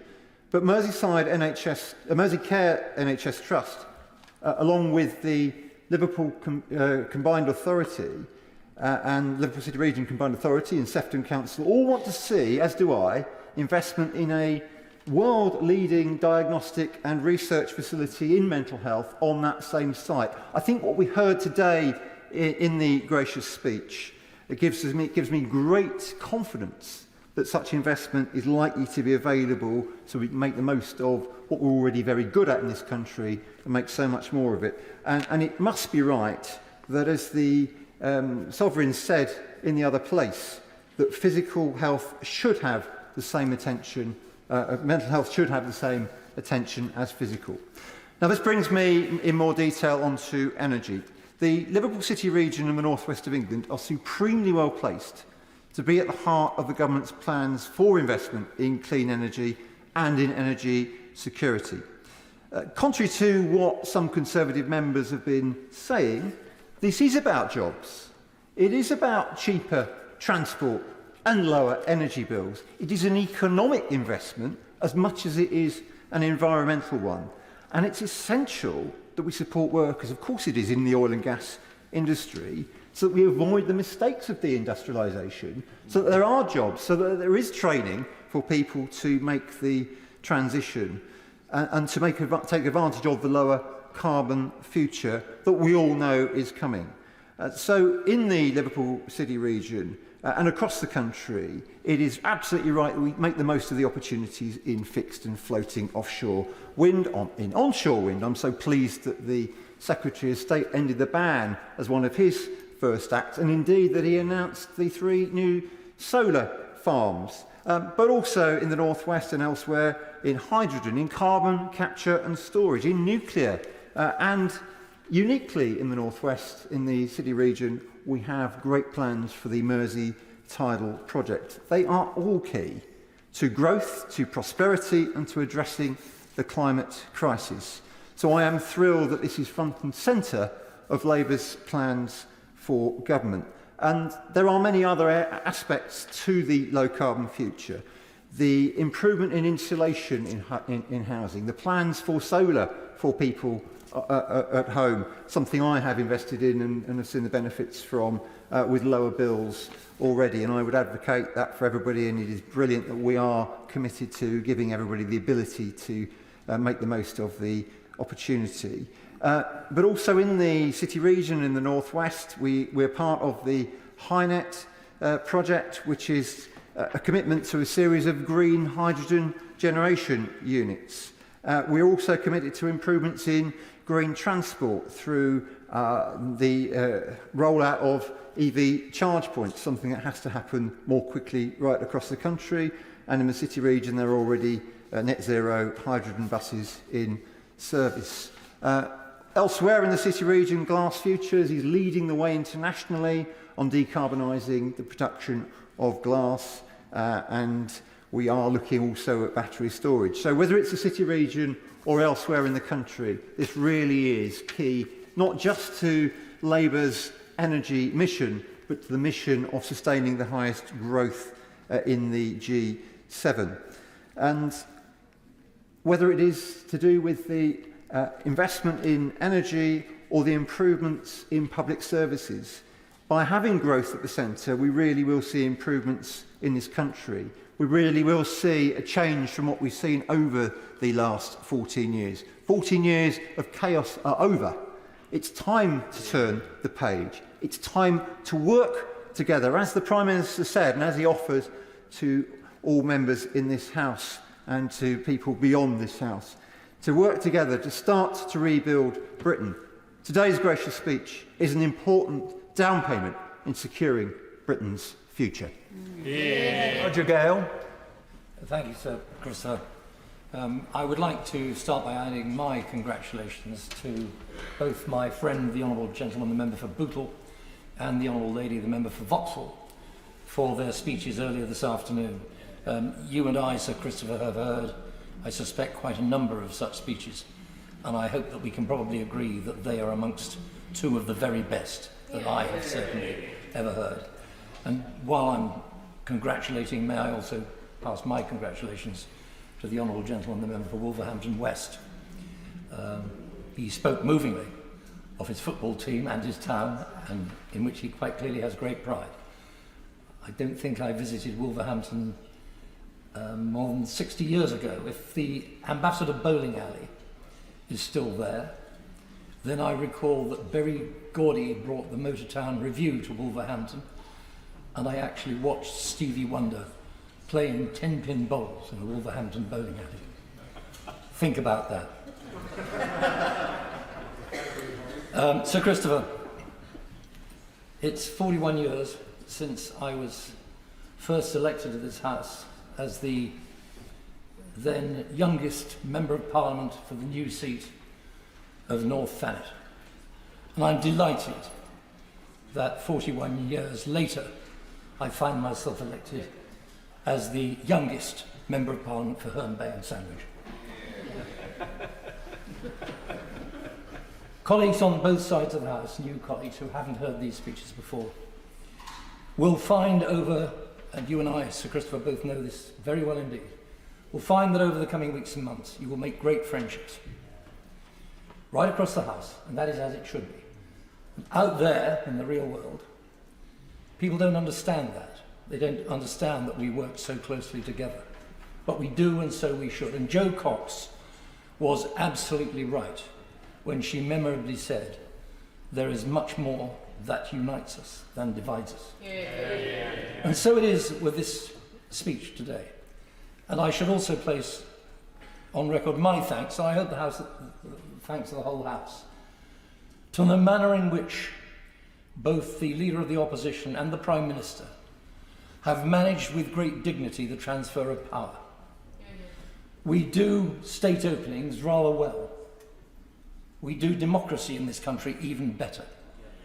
And there are many who envy us for that, and it's a precious jewel that we should never lose. This King's speech has much in it that I trust we can all applaud. The clear reference to defence of the realm, which is so vital to our country. Our commitment to NATO. Our commitment to support for Ukraine in what is not just their war but our war, a war to defend democracy. And commitment to, not everybody will agree with this, but a two-state settlement in the Middle East. Those are all laudable, and we can all, I trust, support them. There are other areas that are greyer and that we shall have to take some issue with. And that is the job of opposition, and the Prime Minister would expect that. And the opposition will hold his feet to the fire and hold him to account when we think that he's got it wrong. There are three issues that I want to raise very briefly this afternoon.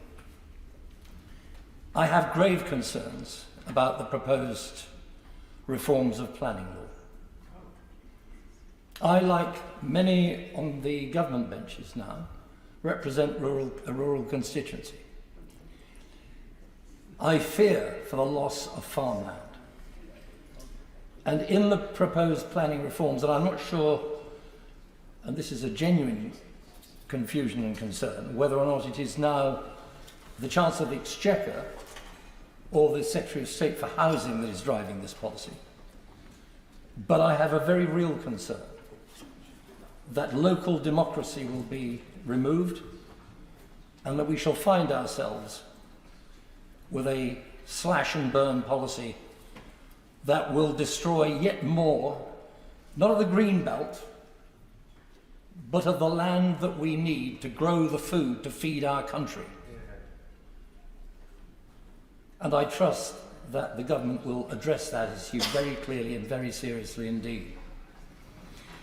Turning to the Department of Net Zero, the Secretary of State, the new Secretary of State, has moved very fast indeed to grant some planning consents that again give me cause for concern. I find it wholly unnecessary that we should use, in the case of East Anglia and in Thanet, prime agricultural land, grade 1 land, that generates wheat of bread-making quality for solar farms, when we have acres of rooftops in public ownership and acres of car parks in public ownership that could and should better be used to release, to protect the land that we need. And I have a particular concern about a project that's been referred to by my two colleagues from East Anglia earlier this afternoon, what is known as the Sea Link project, which is designed to run a power cable from East Anglia under the Thames and around the coast to make landfall close to Sandwich. The proposal is to build on marshland immediately next to a site of special scientific interest, having crossed the Pegwell Bay Nature Reserve, a 90-foot high structure the size of about 4 football pitches.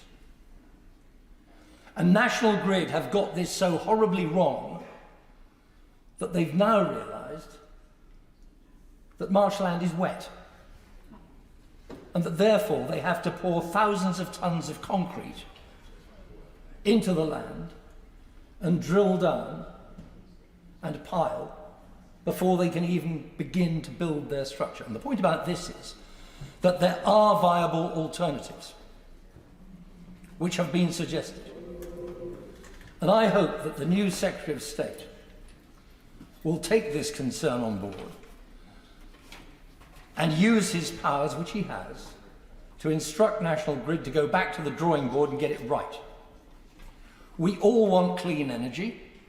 We all want renewable energy. We all want to hit the net zero target, but just not at any price. And if we rush into this, we will get it wrong. And we owe it to the grandchildren of every member present to get it right. My final and very quick remaining concern is an omission from the King's speech.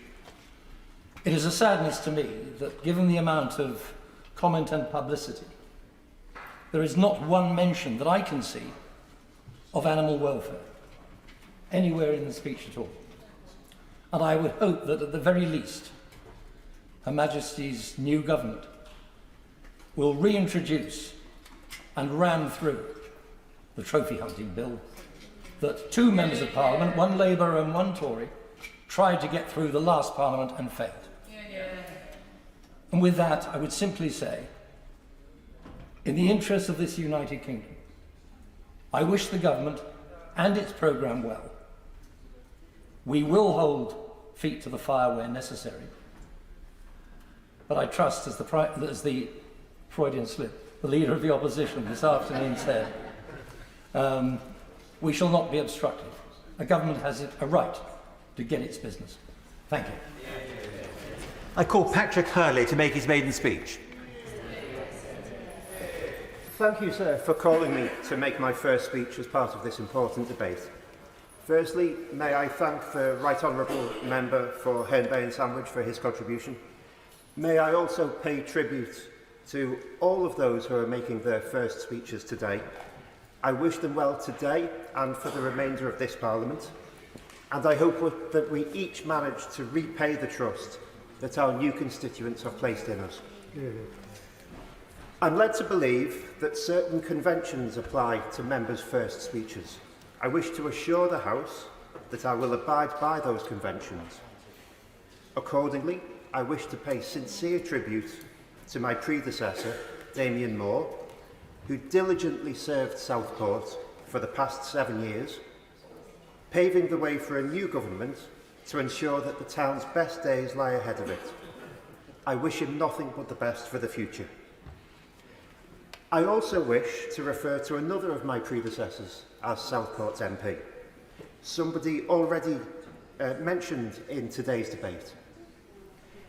At the 1865 general election, William Gladstone was elected as one of the 3 members for the South Lancashire County Constituency, which took in both Southport and also my original hometown of Prescott.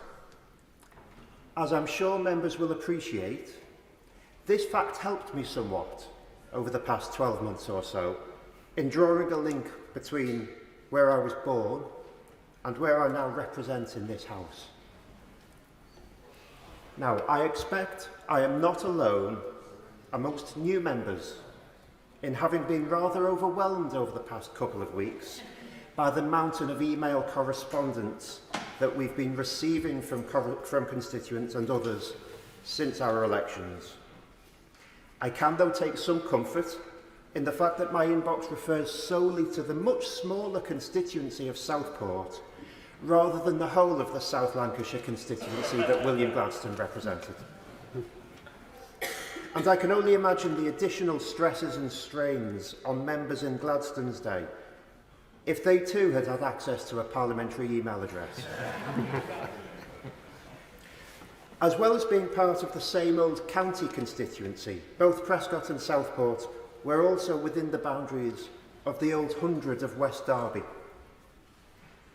This fact was brought further to my attention when the Boundary Commission announced during the last Parliament that the new Southport constituency would from now onwards also contain Tarleton and Hesketh Bank, 2 beautiful villages on the south coast of the Ribble.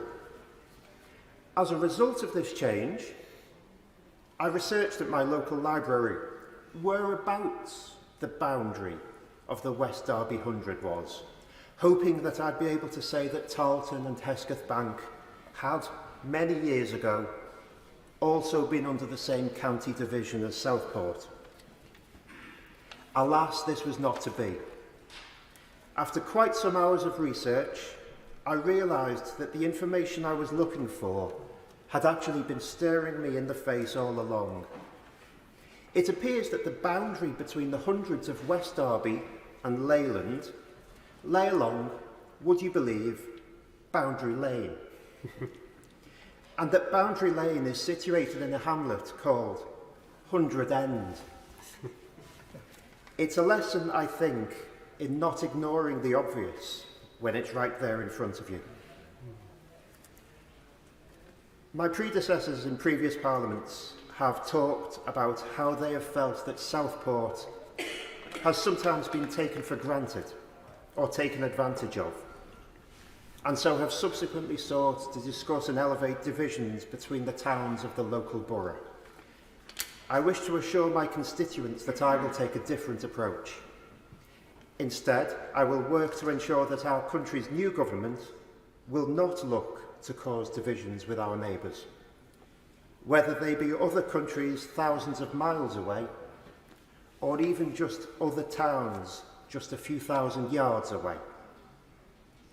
Instead, I will work with colleagues to ensure that the government will look instead to unite our country in the task of national renewal, because the politics I believe in is a politics of the common good, a politics where each of us looks out for the well-being of the other rather than tries to do us down.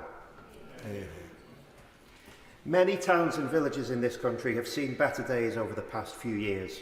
Southport is no different. Whereas other areas have had, for instance, much needed housing not built or much needed transport links not implemented, two issues I'm pleased to see the new government planning to address.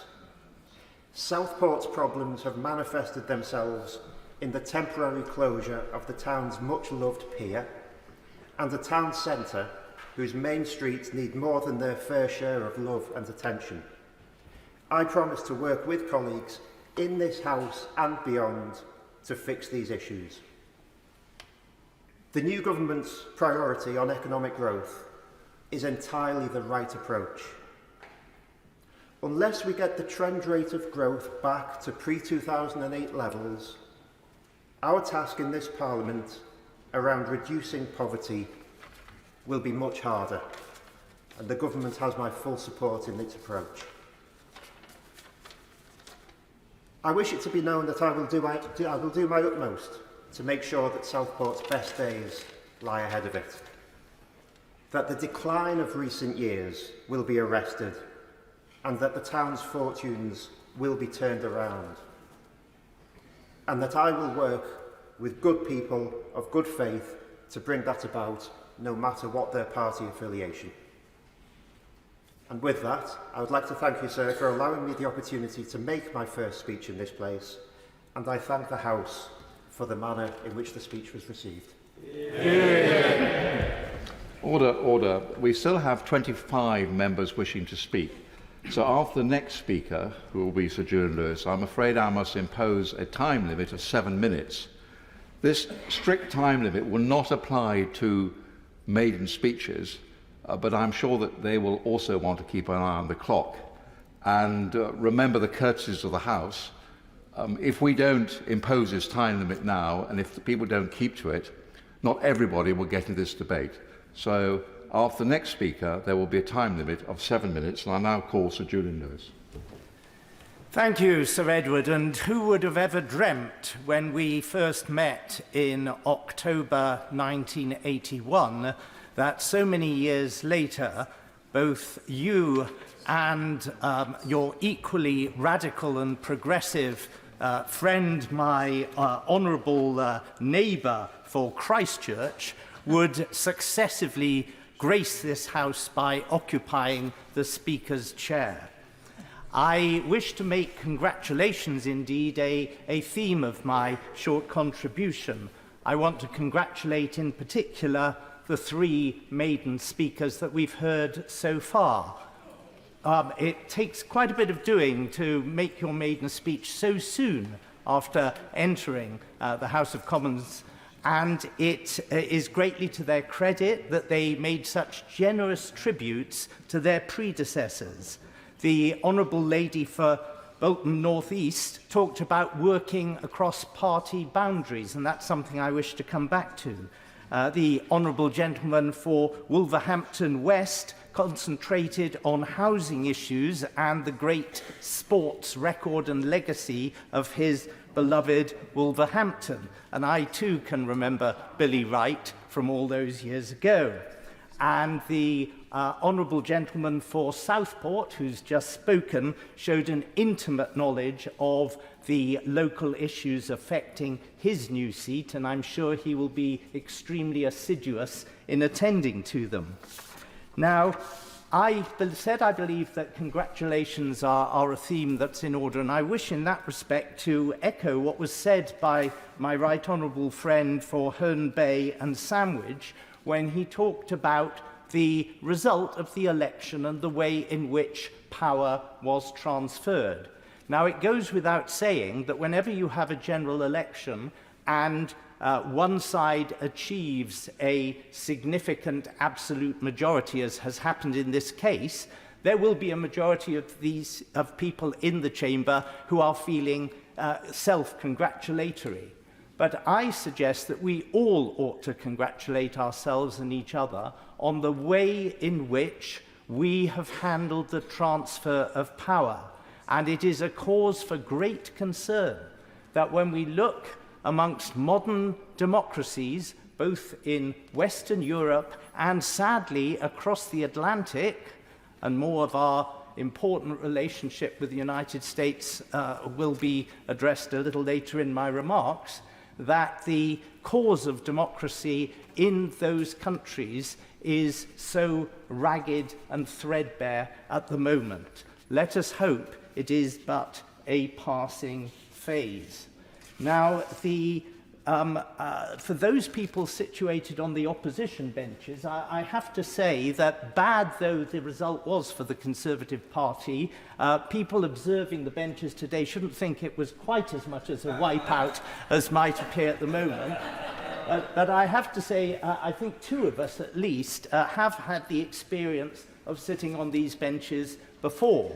And I was one of 32 first-time Conservative MPs elected in the Blair landslide of 1997, and I had 13 years on those opposition benches, and then I had, 5 years after that in a coalition. Which was the worse, I'm not sure.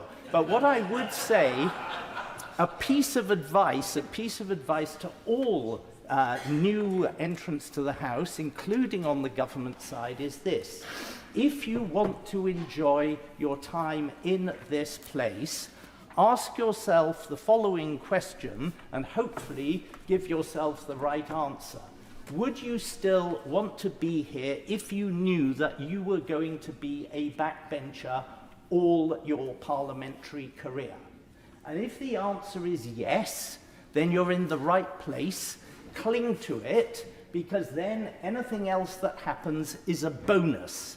If the answer is no, then you made the wrong career decision and get out at the next possible opportunity, because you are never going to be satisfied, because people who come in with that attitude get disappointed because they maybe make it to the front bench, but they don't make it to be a cabinet minister, or they make it to the cabinet but they don't get to be one of the top four, or they make it to the top four but they don't get the top job. And you know what happens to many prime ministers who even get right to the top.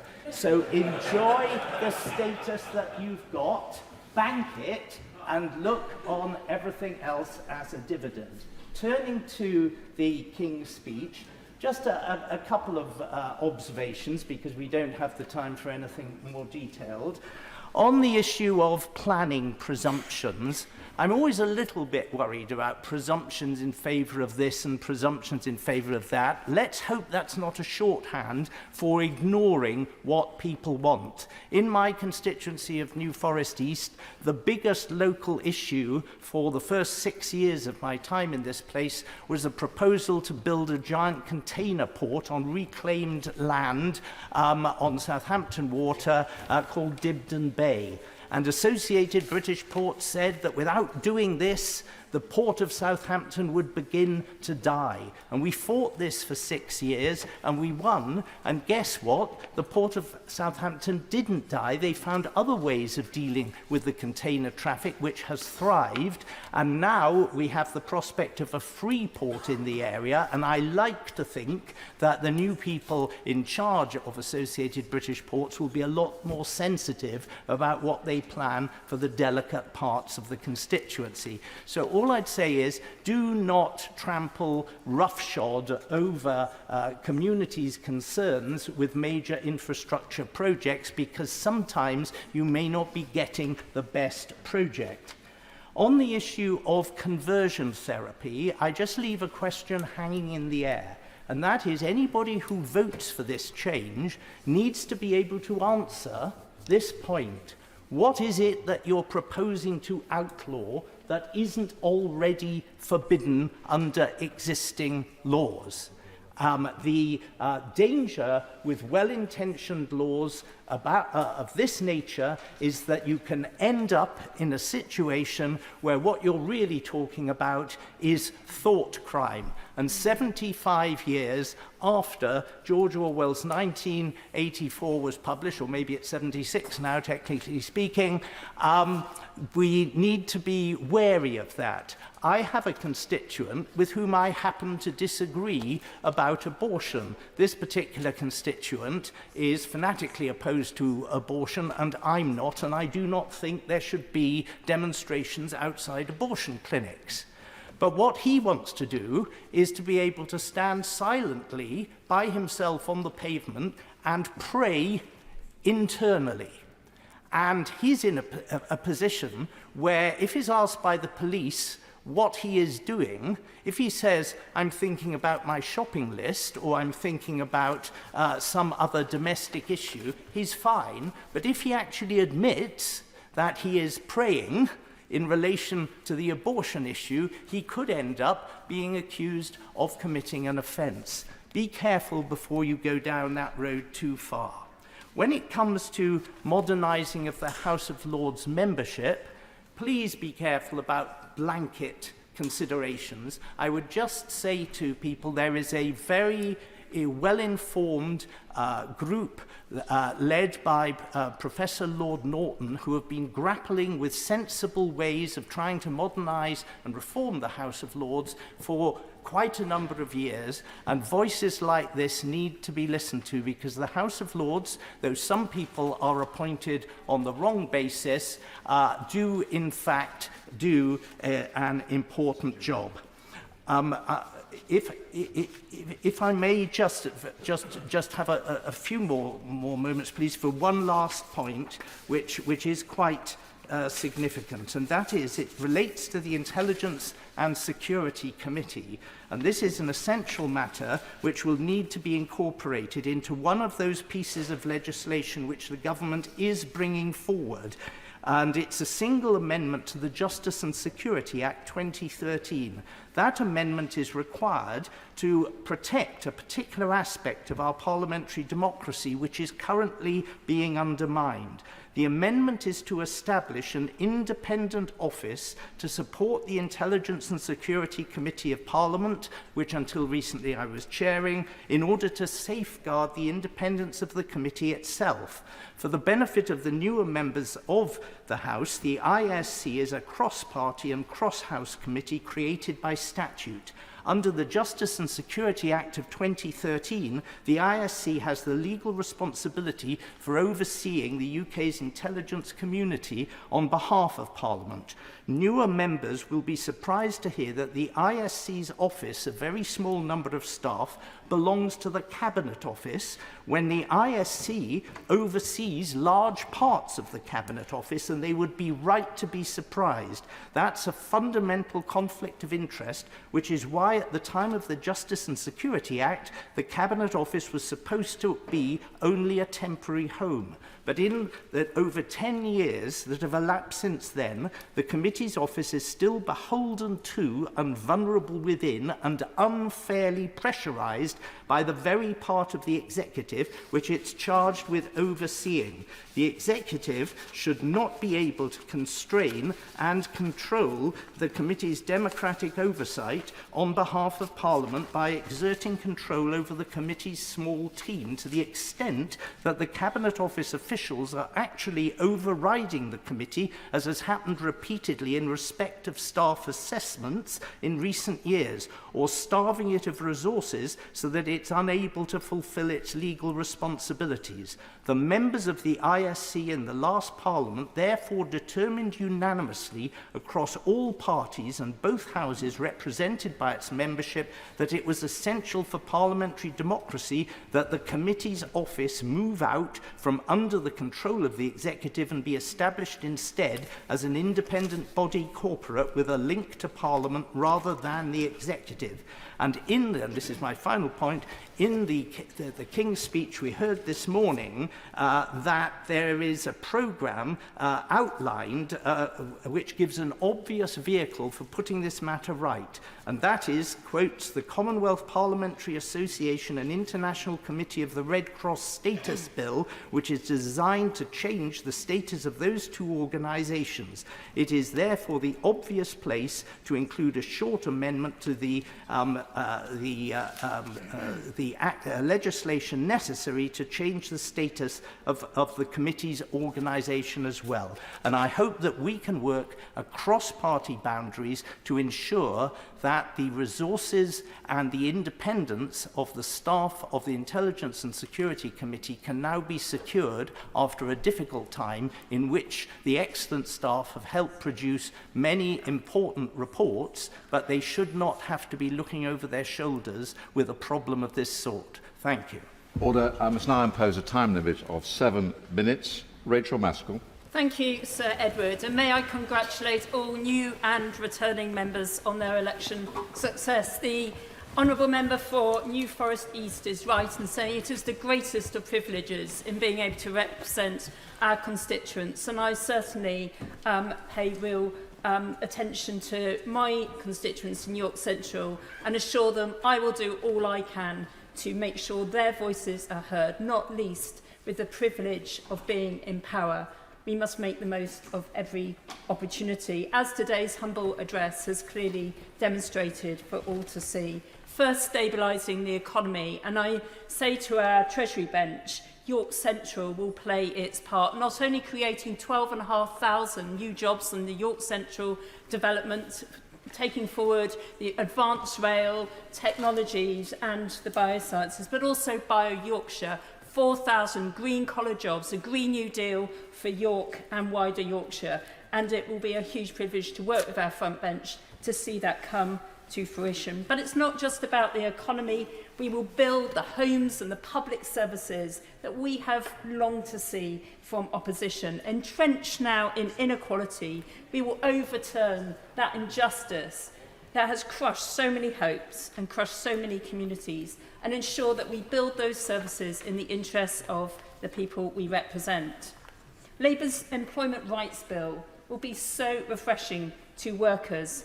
I refer to my register of interest, but I am a proud trade unionist and proud of the work of trade unions, working people working together for a better future, ending fire and rehire, the disgrace of the minimum service level agreements, and giving workers fresh rights on the day they start work.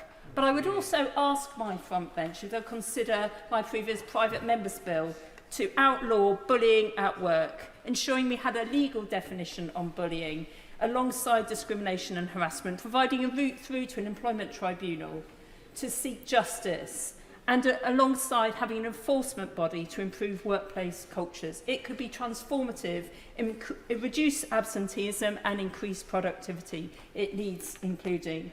And as I stand here as a cooperative MP, of which I am so proud, I too will ensure that we embed our values in the future government's agenda, growing the cooperative sector, ensuring we have community energy alongside Great British Energy, creating those safer high streets, enabling local ownership so assets within our communities are once again given back to our communities. Labour's determination also to build the homes our constituents desperately need, and I know with York having such a serious housing crisis, council housing, first homes, will show that Labour is on the side of families and communities. With rents out of control and housing disparity failing our communities as the market determines everything, we can once again control that right that people should be able to live in a safe home. The Renters' Rights Bill and the draft leasehold and common hold reforms will make a difference to my constituents, and I'm proud that that was in the speech today.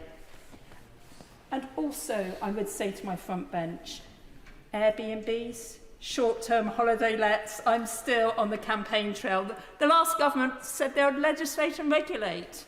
But they didn't. They said it before the summer, but they didn't. But I trust my front bench will now bring forward not a registration scheme, we know where these things are, but a licensing scheme so we can control the growth of short-term holiday lets. 2,000 of them in my constituency, 1 in 10 houses. So we need to take control of all of housing. And I gently say to the front bench, 68 years and counting of waiting for a local plan. We need York's local plan now to be delivered. On the NHS, it will no longer be like pulling teeth to get action on NHS dentistry. My right honourable friend is already at work delivering for our future. But I would say, look at the Health Select Committee's report from the last Parliament on NHS dentistry. It set out a blueprint of how we can really reform dentistry to ensure access, treatment and better oral health. But as we know, the NHS as a whole is on its knees. And as a former physio, I know the importance of getting it back on its feet again. When we left office, the NHS in 2010 was the most efficient health service in the world. And our ambition in government must be to restore those credentials, but not just health, social care too. This must be the Parliament of social care. So we complete that deal, that people can have the security in later life, that this government will take care of them and they do not need to fear those latter years. But there's so much we need to do in health. We've heard today the Mental Health Act, Tobacco and Vapes Bill, and so much more is on our agenda. And I will do everything, as I have for over 30 years, in working for a better health service built by that radical reforming 1945 government, and I trust this government will be as radical and as reforming as that, ensuring the NHS is safe in public hands. And finally, I just want to turn to education. I say to our education team, we need a new approach. We need to rip up that behaviourist approach, which is doing so much harm to our young people, and to introduce a nurturing therapeutic approach to education. I'm really heartened by hearing about the Children's Wellbeing Bill, so needed at this time. Reviewing the curriculum, ensuring that young children don't just leave school with good results, but as confident young people where their well-being and their mental health is as important as their exam results. But I further call on the government to take action on academy trusts that have spun out of control. We need accountability, we need funding on education spent on actual education, not on executive salaries and bonuses as it currently is. And we need that education brought back under local authority control so the whole system can hold together and work together. Those changes at Ofsted are necessary, but we need to ensure that all of our children have access to a nurturing education system that will make a difference for them and their future. And I certainly will work with our front bench to ensure that children, no matter what challenges they face, that's home and school, that we are looking after them. Order. Dame Karen Bradley. Thank you very much, Sir Edward. It's an honour to be called in this debate. And can I start by thanking my constituents for putting their faith in me again and returning me to this place for a 5th term. I also want to comment on the previous speeches. There have been some absolutely excellent speeches, particularly the 3 maiden speeches we've heard. This Parliament is unique. Every Parliament is unique because each and every Parliament is made up of the people, the members. And I think what we heard today in those maiden speeches was that we can have faith that this is going to be an excellent Parliament, because those speeches showed us that we have some truly great champions for their local area here in Parliament. I also want to comment on the 2 opening speeches. The speech by the Honourable Member for Bootle was a wonderful speech to open the debate and propose the humble address. He is one of the kindest members of Parliament, and it was lovely that he was chosen to be the proposer. And also the seconder, the Honourable Lady from Vauxhall and Camberwell Green. And I wanted to pick up particularly on her comments to my very good friend, Nikki Aitken. We miss Nikki desperately, but we're so pleased she got her pedicabs bill through. It was an achievement for her, and I know something that the Honourable Lady is also benefiting from. Now, I'm struck by the King's speech that there is much in it that feels like it's a process, not an event.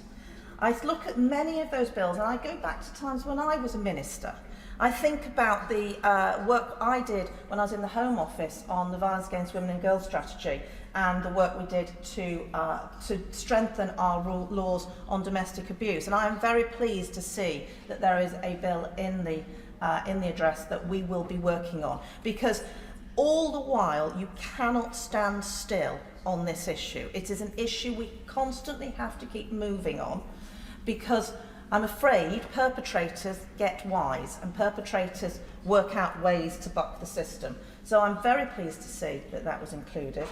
Also pleased to see that there will be a new law on spiking, something that was many of my colleagues were looking to introduce before we had the general election.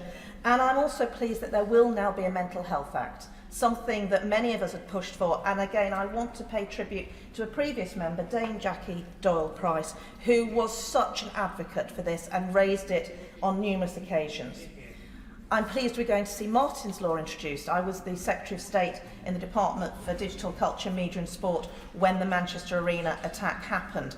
And it is good to know that the lessons we've learned from that attack, we can take steps, legislative steps, to make things safer for the future.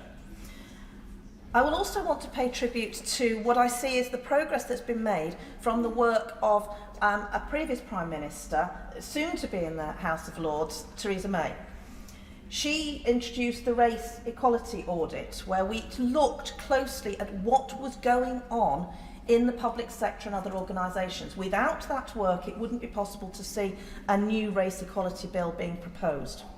And she also was the one who took the issue of Hillsborough seriously.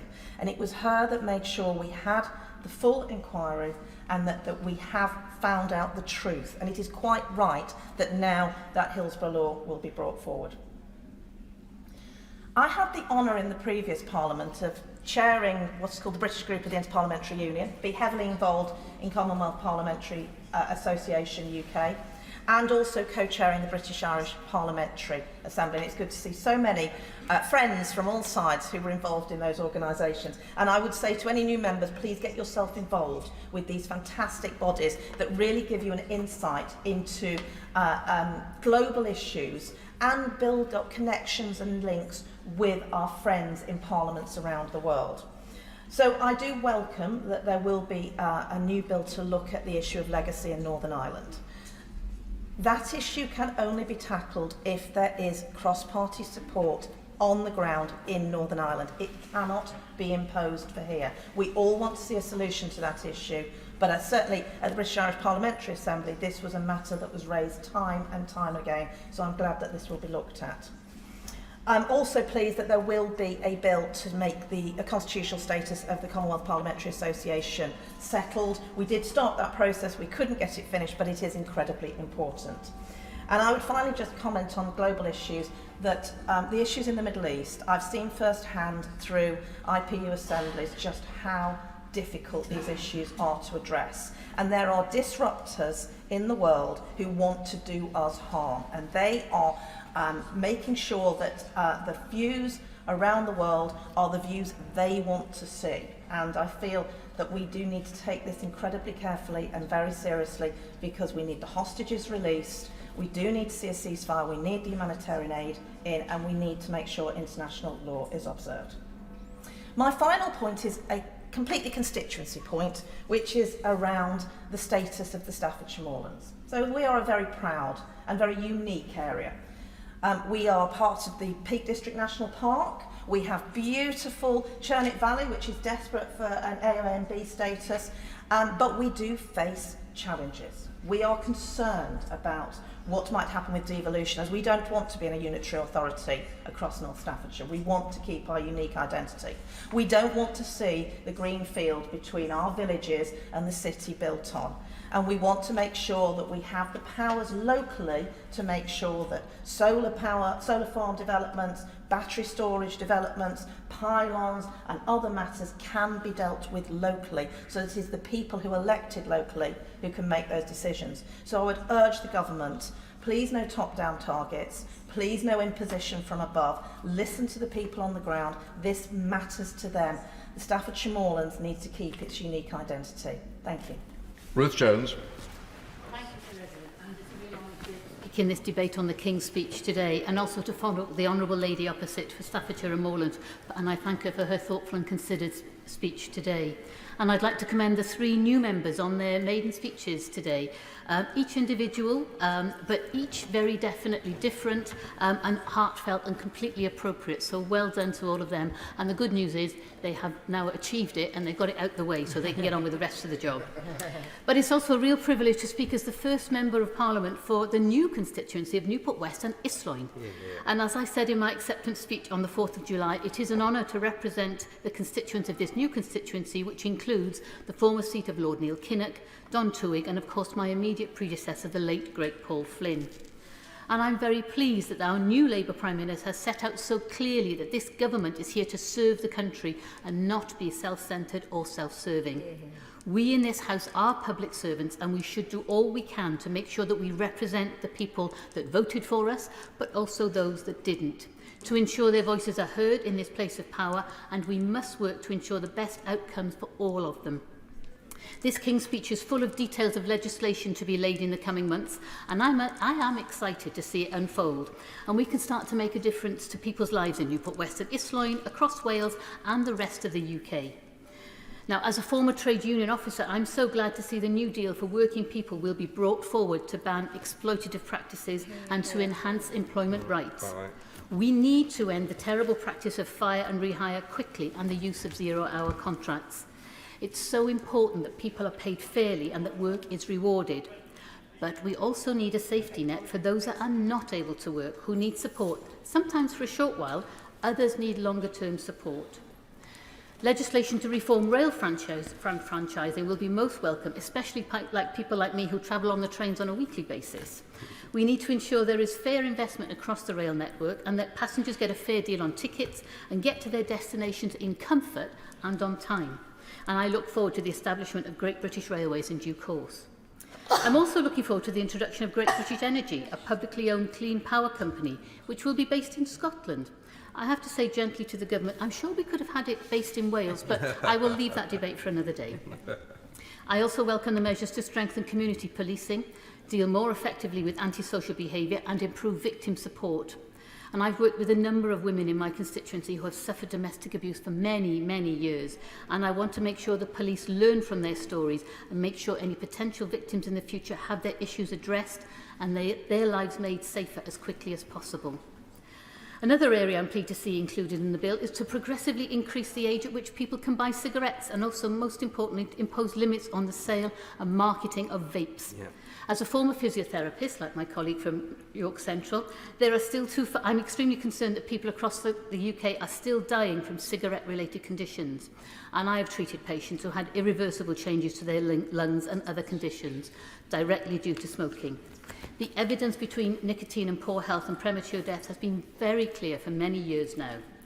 But we also know that the longitudinal evidence on vaping has not been undertaken fully yet, and we need to be cautious about the use of vapes, in particular the easy way children and young people are able to obtain them. The addictive nature of vapes is well known, and I've spoken to local school teachers who are finding pupils are having to leave lessons or even exams to vape. This is so disruptive to the individual pupil and the whole class, and it would be good to ensure safety and limit the access to vapes. This legislation can't come soon enough. I must also mention the plans to reform the House of Lords, as my predecessor Paul Flynn spent many years calling for this, and he would be delighted to hear this news and would immediately start asking when. He would be gratified, though, to hear the abolition of hereditary peers will be achieved within the first term of this Parliament. I look forward to learning more about these constitutional reforms and how the other place will continue to be a chamber to scrutinise the work of this chamber, because it's very important. This role has been so vital in recent months and years, as we witnessed in the last Parliament. But it would be remiss of me not to mention some areas that were not mentioned in His Majesty's speech. As the Honourable Member for Herne Bay and Sandwich, who's no longer in his place... Oh, no, sorry, he is in his place. I do apologise. Many members of this House are very well aware of the importance of animal welfare. I have hundreds of emails on this vital topic every month, and I must admit I was disappointed not to read of any animal welfare legislation, such as the banning of hunting trophies or puppy smuggling, the introduction of a kept animals bill, and the tightening up of the rules around trail hunting in the King's Speech this morning. I do need to gently ask my colleagues on the front bench to make sure that these important pieces of legislation are brought forward in this Parliament. And I'm happy to be reassured that not everything makes the final cut of His Majesty's speech. But, Sir Edward, you can rely on me to speak out on animal welfare because the animals can't. Sir Edward, there are so many aspects of this King's speech that I would like to commend, but I'm very conscious of others wanting to speak. So I will draw my comments to a close and end by confirming my support for the planned legislation and would urge my colleagues on the front bench to begin their work straight away, to bring hope to people across the UK and make this country a place fit for the 21st century, safe and prosperous, and where people are proud to live and raise their families. Very good. Jeremy Corbyn. Thank you, Mr Deputy Speaker, and it's a great pleasure to be able to take part in this debate, and I congratulate the new members on the maiden speeches that they've given us already. I also want to put on record my deep thanks to all the people of Islington North constituency for voting for me to be an independent MP in the election that's just passed, which was an interesting experience after fighting 10 elections as a Labour candidate, then fighting as an independent. It's a very different experience. You have to have a deep and very honest conversation with everybody on every doorstep as to why you're doing it. And I'm grateful to the people for the response, the confidence they have in me to be their Member of Parliament, and I want to record my thanks to them. This election also showed an enormous parliamentary majority for the Labour Party in this election. I congratulate all those Labour MPs that have been elected and congratulate the government on taking office. But I think people should be a little bit careful. The global vote for Labour was lower in this election than it was in the last two general elections. There were a number of independents like me elected to this House. There was an increase in Green MPs and an increase in Plaid and an increase in Sinn Féin from Northern Ireland. There are levels of discontent within our society that were reflected in this election result, and I think that we ought to reflect on that.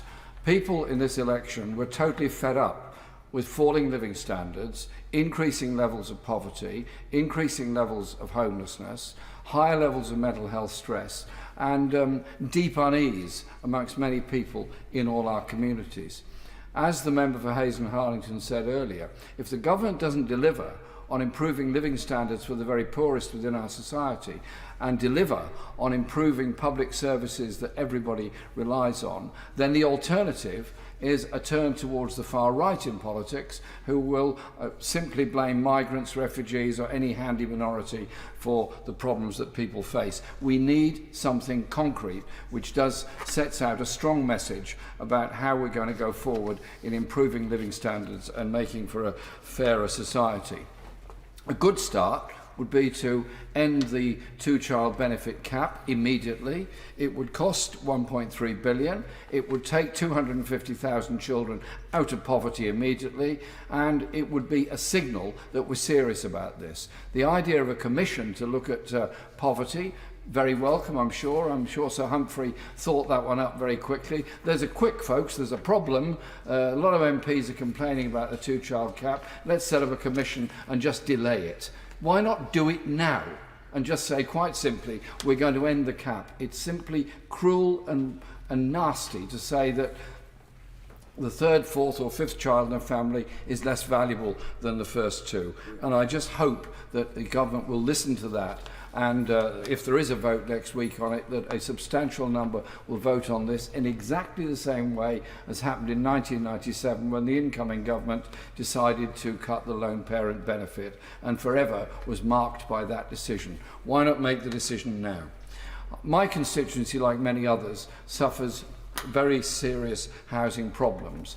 It has levels of homelessness that are increasing all the time, not just rough sleeping, but overcrowding, and it has a totally unaffordable private rented sector. I was very interested in the King's speech in the section on regulation of the private rented sector. Everything in there was fine. I agree with it all, except there's something missing. It doesn't say anything about controlling rent levels in the private rented sector. That is the fundamental problem. Yes, we want security of tenure. Yes, we want decent conditions. But if we don't have a regulation of the private rented sector, then inner city communities like mine will simply suffer further migration away from them as people are priced out of the area. We need a comprehensive housing strategy that regulates the private rented sector, brings the housing associations under control, because they're not democratic in any way in my experience, and above all, ensures the resources are available for the building of council housing.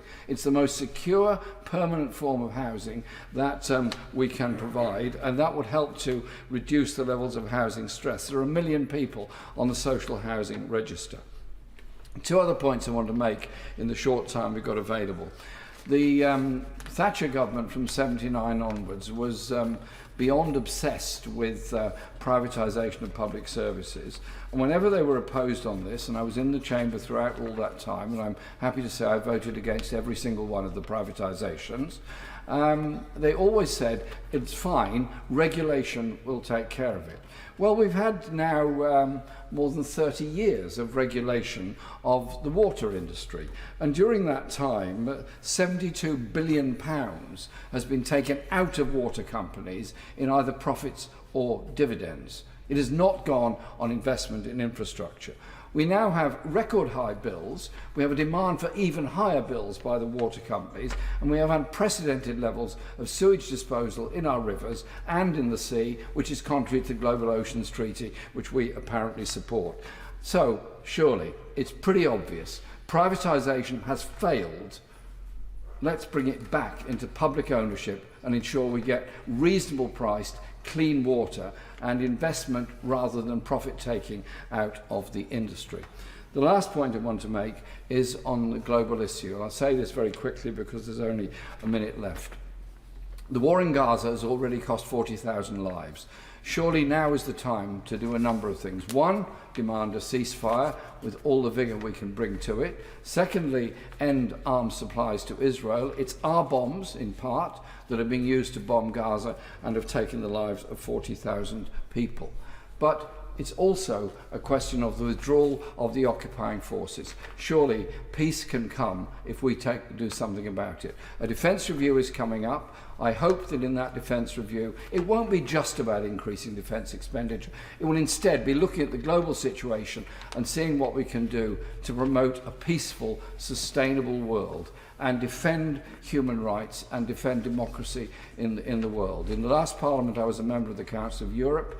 I enjoyed that activity there in defending the principles of the European Convention of Human Rights and the Universal Declaration of Human Rights. We can make a contribution for a peaceful, sustainable world if we want. Mary Rimmer. Thank you, Mr Deputy Speaker. It is a pleasure to follow the member from Islington North. May I congratulate all members who have returned to the House of Commons, and particular welcome and congratulations for all new members, and I wish you every success and happiness in your time in this chamber. The humble address given to us by the member from Bootle, a great friend of mine, and the member from Vauxhall and Camberwell who seconded it. Very warm, kind people, probably the two kindest I know in the chamber. Very warm, very humorous and very interesting speeches. Highlight of the day, I think. A particular thank you to the public in St Helens South and Western, my constituency, for returning me once again to this chamber. It is indeed a great honour for me to represent the town I was born in, the town I hope to die in as well. Very much thank you. It's a great honour to represent those great people who worked so hard during their lives. Mr Speaker, Deputy Speaker, for too long social care and the needs of elderly and vulnerable patients have not been adequately considered. But it is just as important as our National Health Service. Indeed, the National Health Service suffers much from the lack of this appropriate and necessary recognition and consideration by government of social care. We have heard time and time again of record waiting lists, patients being treated in hospital corridors, and ambulance with patients in having to queue up for hours outside the A&E. I even had communication from the North West ambulance employers about the 30-odd ambulances blocked in the car park of Western Hospital. They'd already turned a corridor into a ward and do everything they can. You can't get ambulances because they're stuck on the car parks of the hospital, simply because the hospitals are above capacity. My local one in Western has been well over 100% capacity many, many times. It's a very popular hospital and it's a very good hospital, but it simply is overstretched. Elderly and chronically sick people are not being given the dignity they deserve. At times, there have been unsafe discharges occurring in different hospitals, and this needs to change. Unsafe discharges because they're not there for mental health. There's a new title now. It's not bed blocking. It's not clinically needed accommodation. Social care must be fixed and financed properly and be truly affordable for the people to use. The pressure that the NHS is under will only be fixed if social care is fixed as well.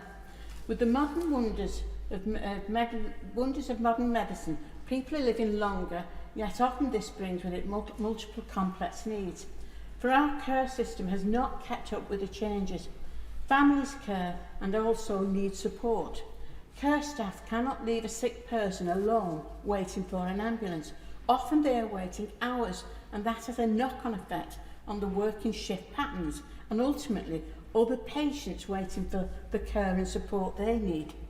Elderly and vulnerable patients cannot be left without food, waiting for food, medicine and personal care. The NHS and care sectors need to be better integrated to stop situations like this happening. Care homes and nursing homes are also closing, so there's a lack of capacity there. And this is why there becomes unsafe discharges. The sector is in crisis and patients are suffering. When it comes to adult social care reform, priority must be given to treat patients at home where they feel comfortable, where they've got their family around them, the neighbours can bob in and that.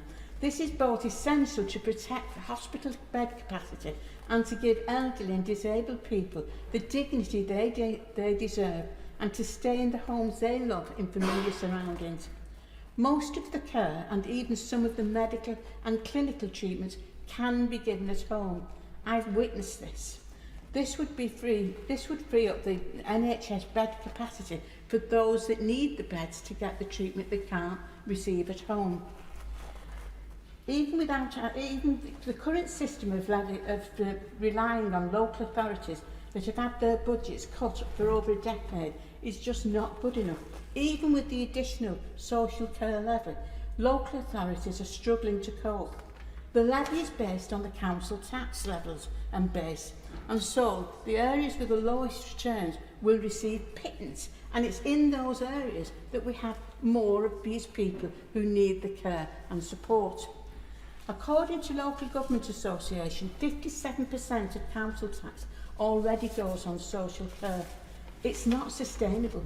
There's less and less money and more people. We live longer now and will continue to live longer in the long term, and the problem will only continue to get worse. Social care should be financed nationally and it should follow the needs of patients. You can't give a quota of money when you've got hundreds of people in one borough and you've got perhaps 100 in another borough needing support. It needs to follow the needs of the patient. One of the major problems the sector has is hiring and retaining care workers. It is an incredibly difficult job. They are absolute angels, looking after our elderly relatives and loved ones with love and compassion. Social care should be promoted as a valued service. Professionals in the sector deserve recognition and respect, yet the pay, terms and conditions need to match the duties we are asking of them. The whole sector needs a rework to make sure that it pays fairly and offers progression so that staff can afford to stay in the job that they love and they want to do. And then this should be valued as well. Labour has rightly promised to set up a national care service. finally putting care on par with the NHS, as it needs to be a modern healthcare system. It should be social and healthcare profession. There needs to be a sector of social and healthcare professions. These reforms need to look at the funding model, the at-home treatment and staffing issues, and crucially, the integration with the NHS. Sammy Wilson. Thank you, Mr. Speaker. First of all, can I make a correction for the member for Islington North? There's not an increase in Sinn Féin representation after this election, though you might be forgiven, given the way the BBC reported the Northern Ireland election, for thinking so. Secondly, can I congratulate the government on its success in the elections, and like other people have said, we wish them every success, because of course a successful government means a successful country. And thirdly, can I just say to all of those who have made their maiden speeches today, it's a very nervous experience. I can remember my first time, and my party leader then, Ian Paisley, took me aside and he said, "Sammy, there's 3 things you've got to do. First of all, you've got to speak nicely about your constituency." Now, I've listened over the years to people speaking about their constituency in this House in their maiden speeches, and I always thought when I think of the area they were representing, they'd make great estate agents, given the descriptions that we had for some of the areas. Then he said, secondly, say nice things about your predecessor, despite the fact that spent a year before knocking doors, talking to people, addressing meetings, giving out leaflets, telling people why they shouldn't vote for him. And then, of course, the last thing, and this was from Ian Paisley, "Sammy, don't be controversial." And I think that really capped it all. Anybody who knew Ian Paisley, that kind of advice. I've got to just say 2 things about the King's speech in the time that I have to me. The first thing, I'm pleased that the government is looking at how it can strengthen the union, look for ways of collaboration between the various devolved administrations, because sometimes devolved administrations themselves can be very divisive in terms of the coherence of the country.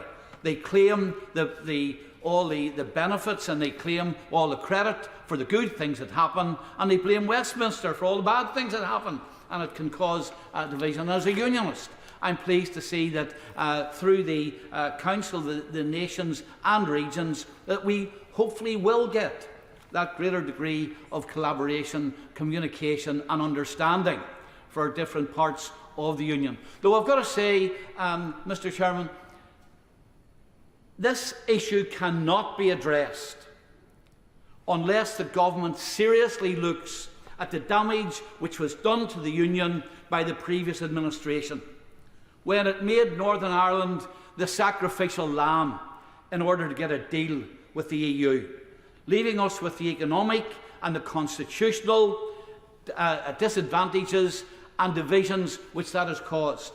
And it's manifested on a daily basis, and the EU seems determined not to address it, whether it's veterinary medicines, which will wreck the farming industry, whether it's the latest one on dental amalgams, which will make dental treatment more expensive and very difficult in Northern Ireland, or whether it's the latest controversy about funding for the shipyard and whether that contravenes state aid rules, the disruption of supply chains.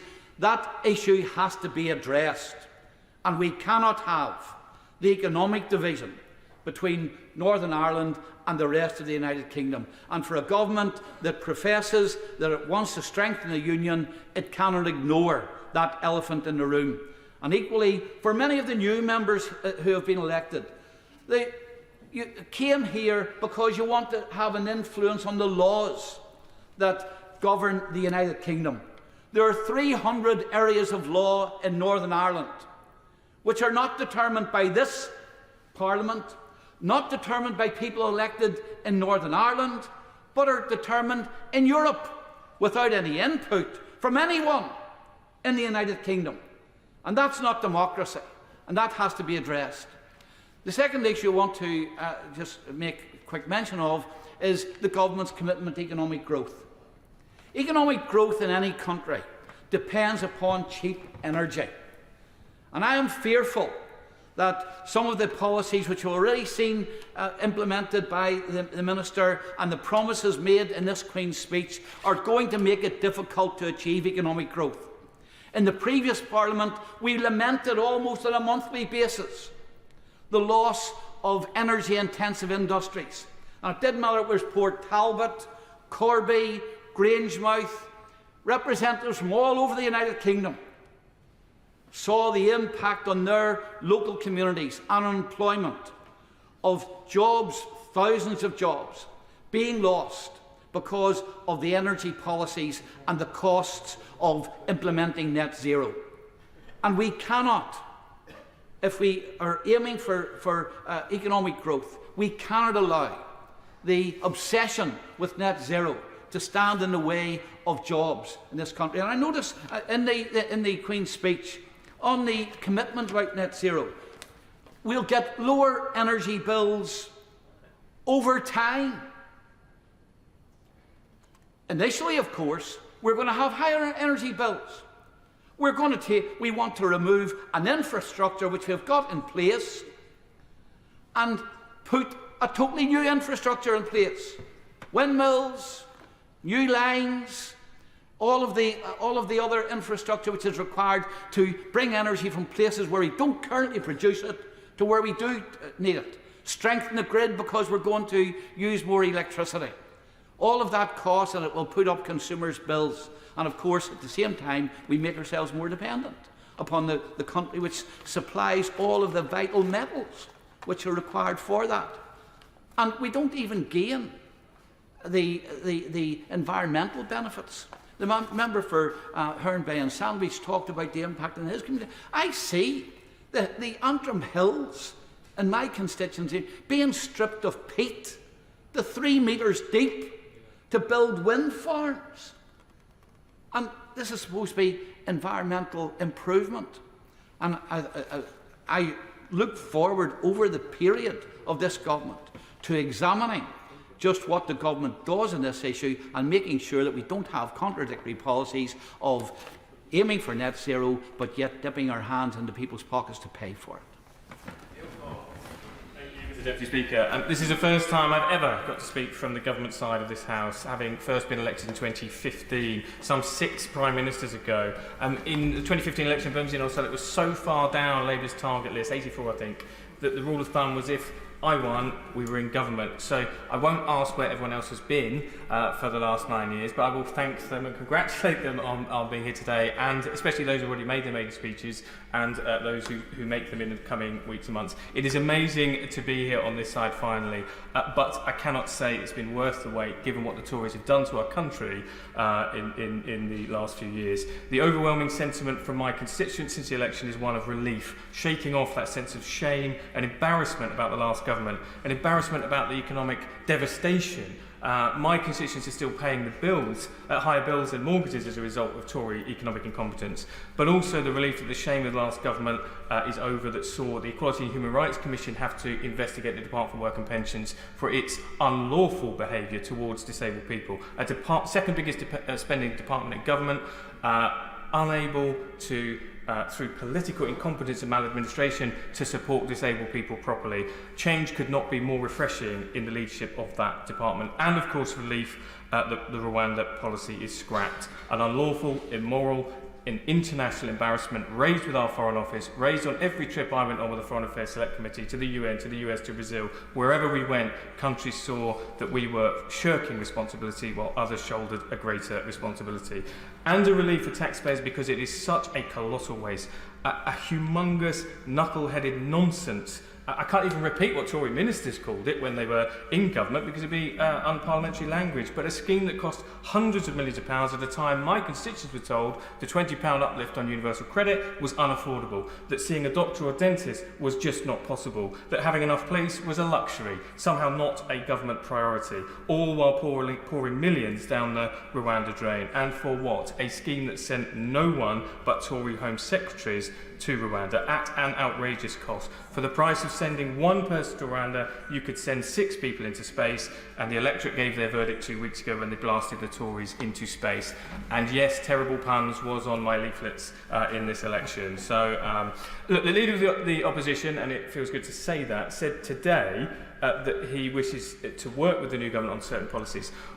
To new MPs, I say, from opposition, I was able to improve the laws on housing rights for women fleeing domestic violence, some terminally ill, disabled people receiving support from personal independence payment, and support for communities affected by terror attacks. Take the Prime Minister up on his offer.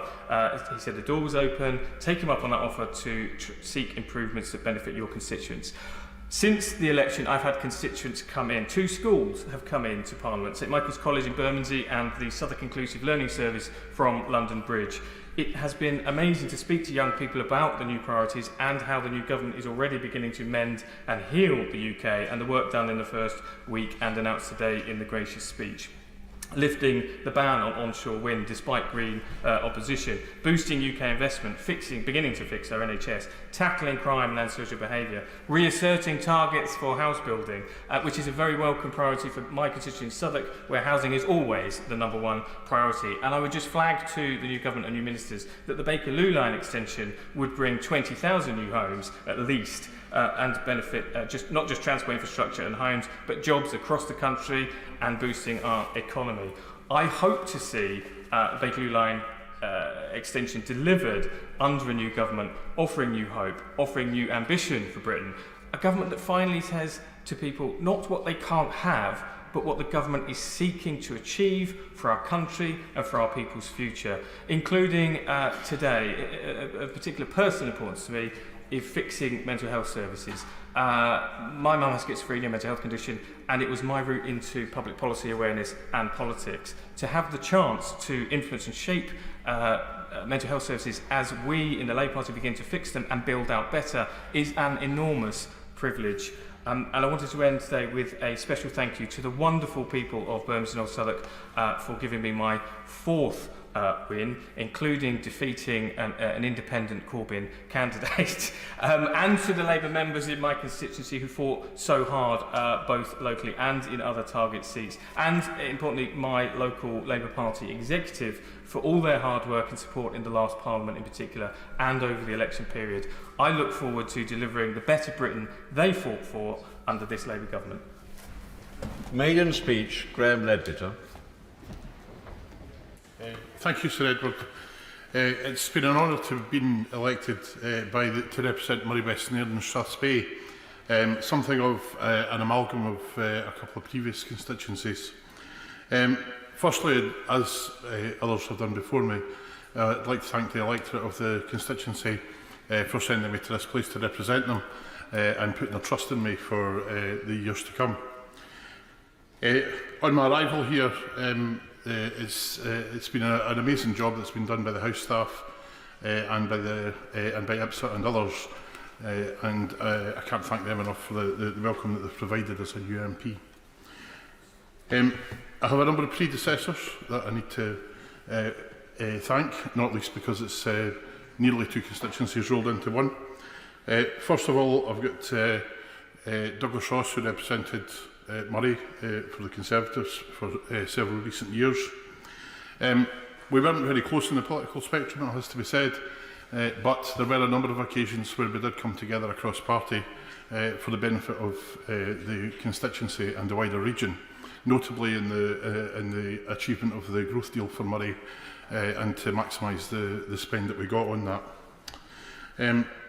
I'm sure the official opposition would also want to thank him for his service in the Scotland office as well. My predecessor in Inverness, Nairn, Maiden and Strathspey was Drew Hendry, who was a regular contributor from the SNP benches.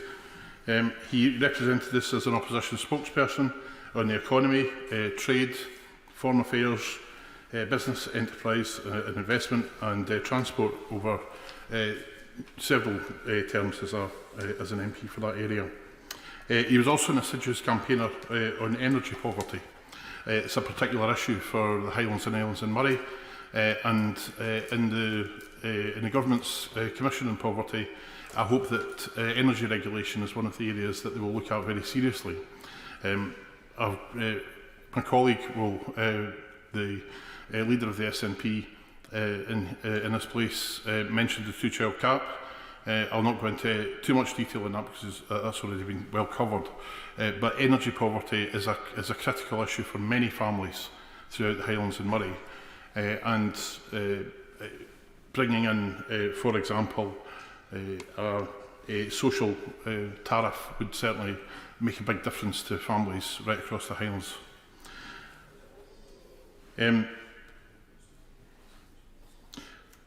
On other predecessors, I have several well-known parliamentarians. Members opposite, I'm sure, will be pleased to know that my constituency is the birthplace of Ramsay MacDonald. It has also been represented very ably by several very notable SNP MPs over the years. One of the most famous being Winnie Ewing, who reconvened the Scottish Parliament in 1999 and also represented the area in both the Scottish Parliament, in this place and in Europe. Her daughter-in-law, Margaret Ewing, who was an assiduous campaigner on poverty issues and again will be well known to older members of the House, or long-served members of the House is perhaps more parliamentary. And more recently, Angus Robertson, who led the party in this place for a good number of years as well and is now Cabinet Secretary in the Scottish Government. If we can take a quick stroll through Moray West, Nairn and Strathspey. It goes from the White Sands of Lossiemouth, Birkhead and Nairn, right up to the Cairngorms Peaks. It has the city of Elgin in it, which has now been established as a cathedral city for 800 years. They're celebrating the 800th anniversary of the cathedral being established. It has the Speyside towns of Rothes, Aberlour and Dufton. Dufton, of course, being built on 7 stills rather than 7 hills. And in the Maiden and Strathspey towns, we've got Granton, Aviemore, Newtonmore and Kingussie, amongst others. We've got surfing and skiing, we've got mountain biking, there's a mountain railway, we have a national park and a major wildlife park with everything from pine martens to polar bears. Moving back up to the coast, in Ardersier, we have the Green Freeport that it is part of. And that's something that the Scottish Government has worked on closely with the UK Government, and I'm sure will continue to do so. The Green Freeport is incredibly important to us in Moray, Moray West, Nairn and Strathspey.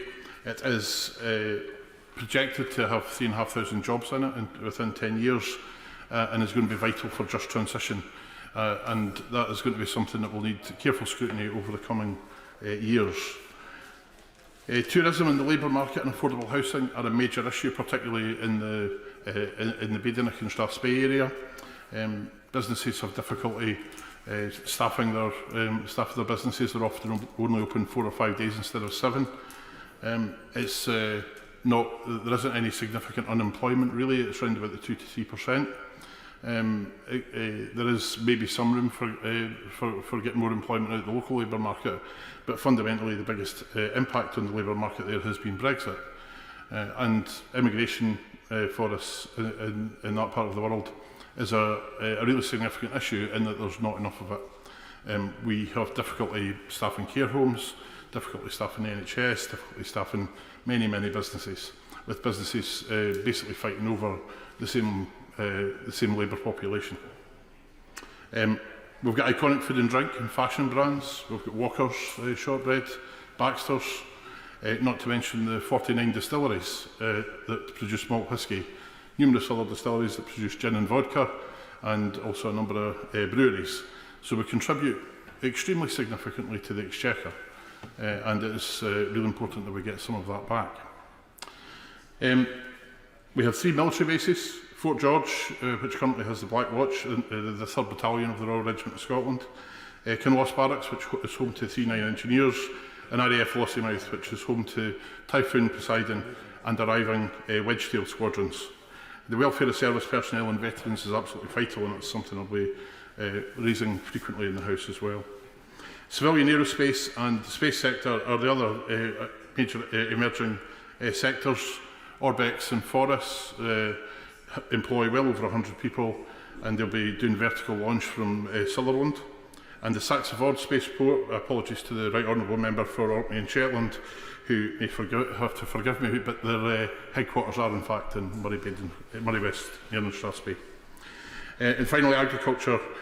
Crofton and hill farmers based in Maiden and Strathspey in the Cairngorm National Park have particular challenges, and we have arable and the pork sector in the Lake of Murray. And again, there are employment challenges with the labour market there which need tackled. It's the 5th largest constituency, over 2 hours drive end to end, but what a drive that is, and I'd recommend it to anybody. And I look forward to representing the people living and working the length and breadth of it. Thank you. Ed Bitter. Thank you, Sir Edward, and it's a great pleasure to follow the honourable member, who is almost my namesake, but I'm a beater rather than a bitter. And it's a great pleasure to speak on His Majesty's first King's Speech under a Labour government. We promised change, and as I look around Parliament, I see an awful lot of change. People in new places and so many new faces. I'm really enjoying starting to get to know many of the newly elected members, mostly in my own party, but in others too. To them, I say welcome, and to you, Mr Deputy Speaker, and to your team, I say good luck learning everybody's names and faces. By coincidence, the general election on the 4th of July, the election which has put me in this place as the first MP for the new Spen Valley constituency, came just 3 days after the 3rd anniversary of the Batley and Spen by-election, when I was first elected to this place. And I think it's fair to say that a lot has changed in just 3 short years. I remember pounding the streets of Batley and Spen in 2021 during challenging times, full of uncertainty, division, and for many people, fear. The dark cloud of the COVID pandemic still hung over us. Many people were struggling with the cost of living, and politics felt worryingly polarised in this and other countries. And I think it's fair to say that the Labour Party was not in a great place. Many doubted we would see power again in 10 years, never mind 3. And if the result in Batley and Spen played its part in turning things around to get us where we are today, then I'm delighted we were able to help. But whilst I was delighted with the result, the Batley and Spen by-election was not a pleasant experience. At times we saw the worst of what politics can look like. Unacceptable behaviour from those who use our precious democracy as a means to divide us rather than unite us. My constituents deserved better, and I hoped passionately then that no other candidate would have to go through what I went through. Sadly, that has not been the case. Whilst I was relieved that in the general election campaign in Spen Valley, things were conducted mostly in a civilised manner, the same could not be said elsewhere. Many candidates and their supporters, often women, faced threats, harassment and abuse. None of this should be part of any job, and this is not what our politics should look like. We must not normalise it, and we must all do our bit to change it. So on this, the first day of the first debate in a new Parliament, we all have the opportunity to reset the dial on politics and work towards a political culture which fosters robust, rigorous debate and scrutiny, but does not allow fear, intimidation and abuse to become the norm. As His Majesty said, this government will take steps to rebuild trust and foster respect. I wholeheartedly agree with this approach and will work with colleagues across the House in this endeavour. Mr Speaker, I am a realistic optimist. Mr Deputy Speaker, I'm still a realistic optimist. But I know that it's not going to be easy to bring the change that our country needs. But this new Parliament fills me with hope. I see around me people who are determined to be part of the change for a better kind of politics. What the Prime Minister quite rightly described as the return of politics to public service, and which he correctly said can only be achieved through actions, not words. With so many new faces, so much new energy and commitment, I believe we have a once-in-a-generation opportunity in this place to change not just the government, although that is certainly welcome, but the whole culture of politics, to restore the business we are all in to one that people can look at with respect.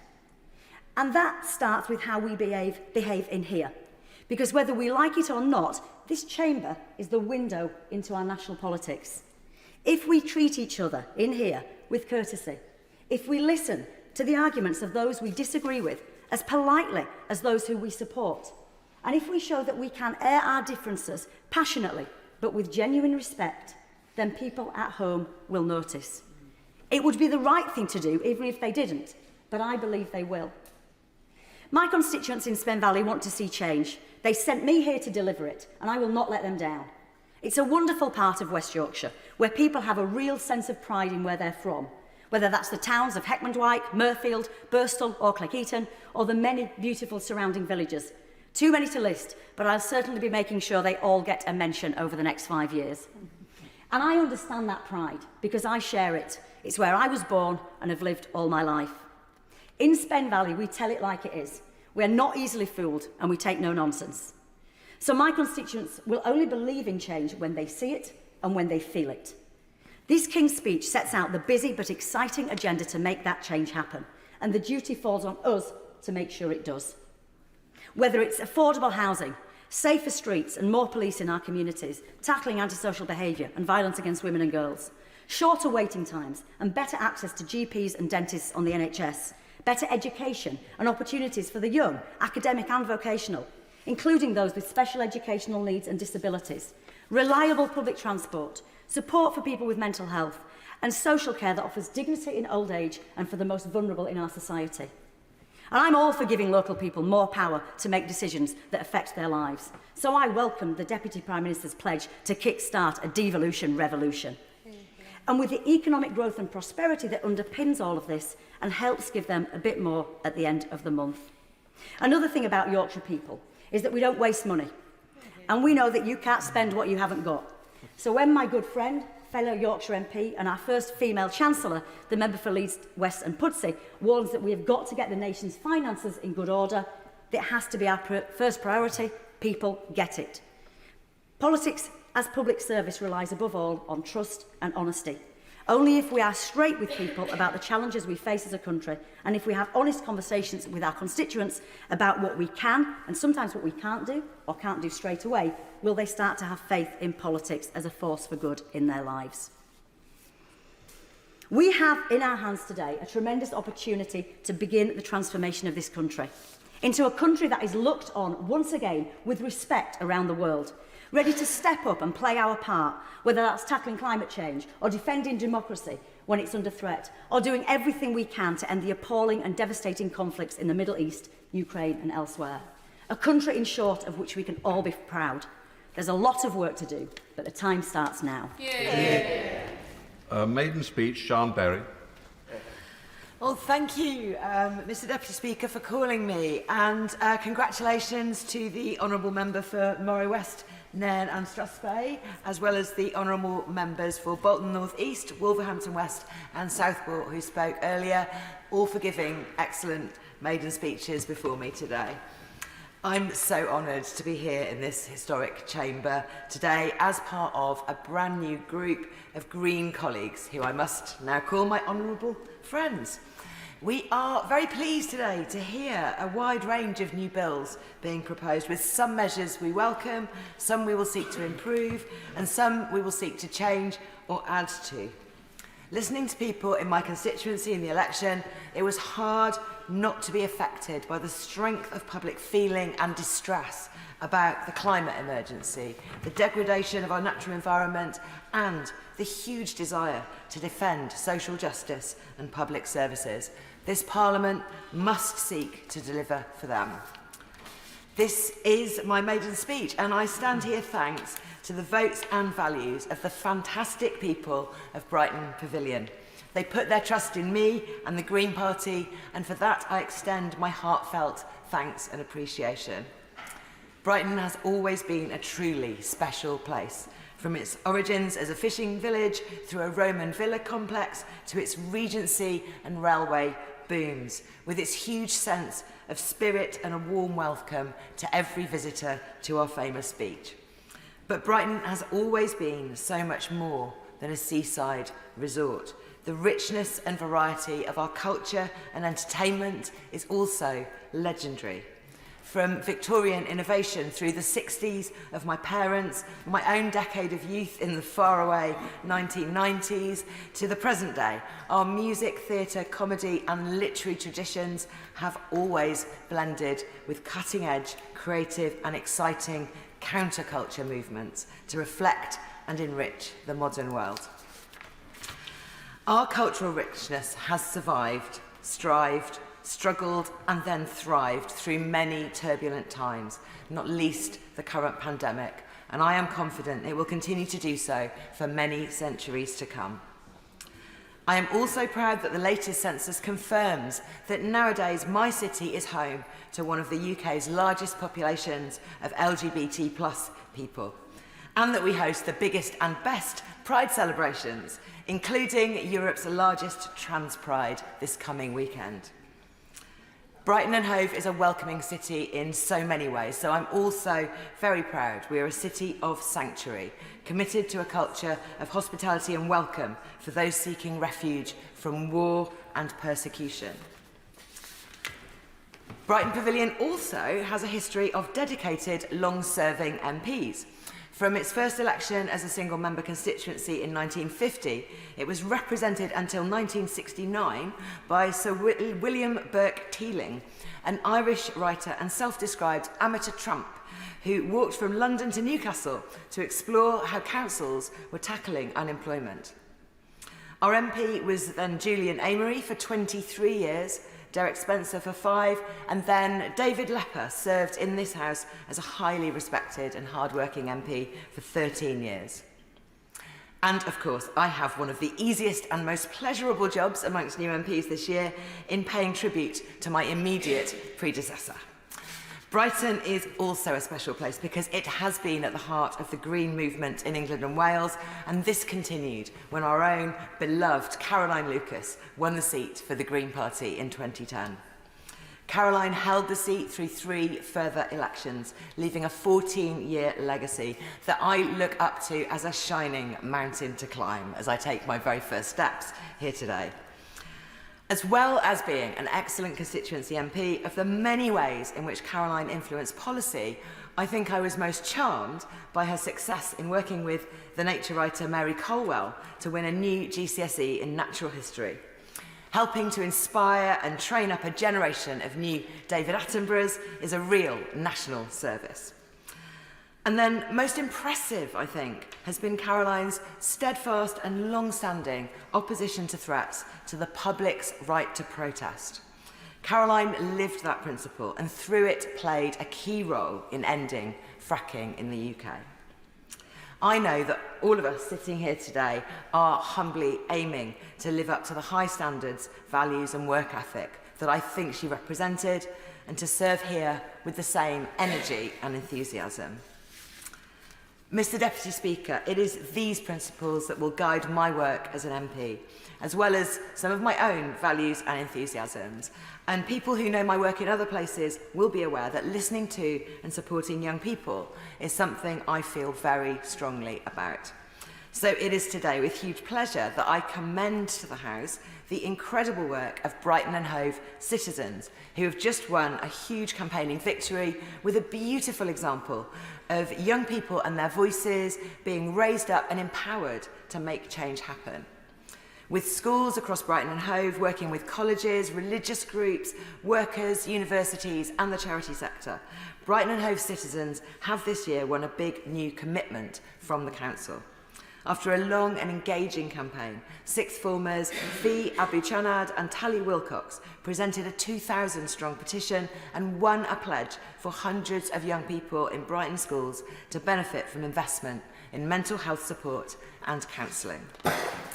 And this is just one group of young people among many inspiring organisations across our country that I can't wait to hear more of in this job. They include Green New Deal Rising, the Youth Climate Coalition, Young Minds, People and Planet, the National Society of Apprentices, the NUS, and many, many more. Young people should have a louder voice wherever decisions are being made, not just when they organise. I'm therefore disappointed to see no specific bill in today's list removing barriers to voting for young people, including voter ID and age limits for elections to this House and English local councils that do not apply in Wales and Scotland. Our 16 and 17-year-olds and our young people need a real voice and need those measures in this Parliament. I hope that in the course of hearing the bills put forward in today's speech, the voices of young people are sought out, listened to, and many changes and additions made where they are needed most, including removing the two-child benefit cap. And I'm grateful now for your patience in listening to me, and I greatly look forward to seeing the impact of having the young voices I plan to raise up in this chamber being granted the same attention and respect. Thank you. Maiden speech, Luke Charters. Thank you, Mr. Deputy Speaker, for giving me the opportunity to speak. I want to pay tribute to the many honourable members that have given their wonderful maiden speeches today. It's an immense privilege to represent York Outer, but I would not be here were it not for the wonderful education I had at Huntington School. The education gave me the confidence and skills to go on and change lives. But it was one standout teacher, Robin Parmiter, my wise and compassionate religious studies teacher.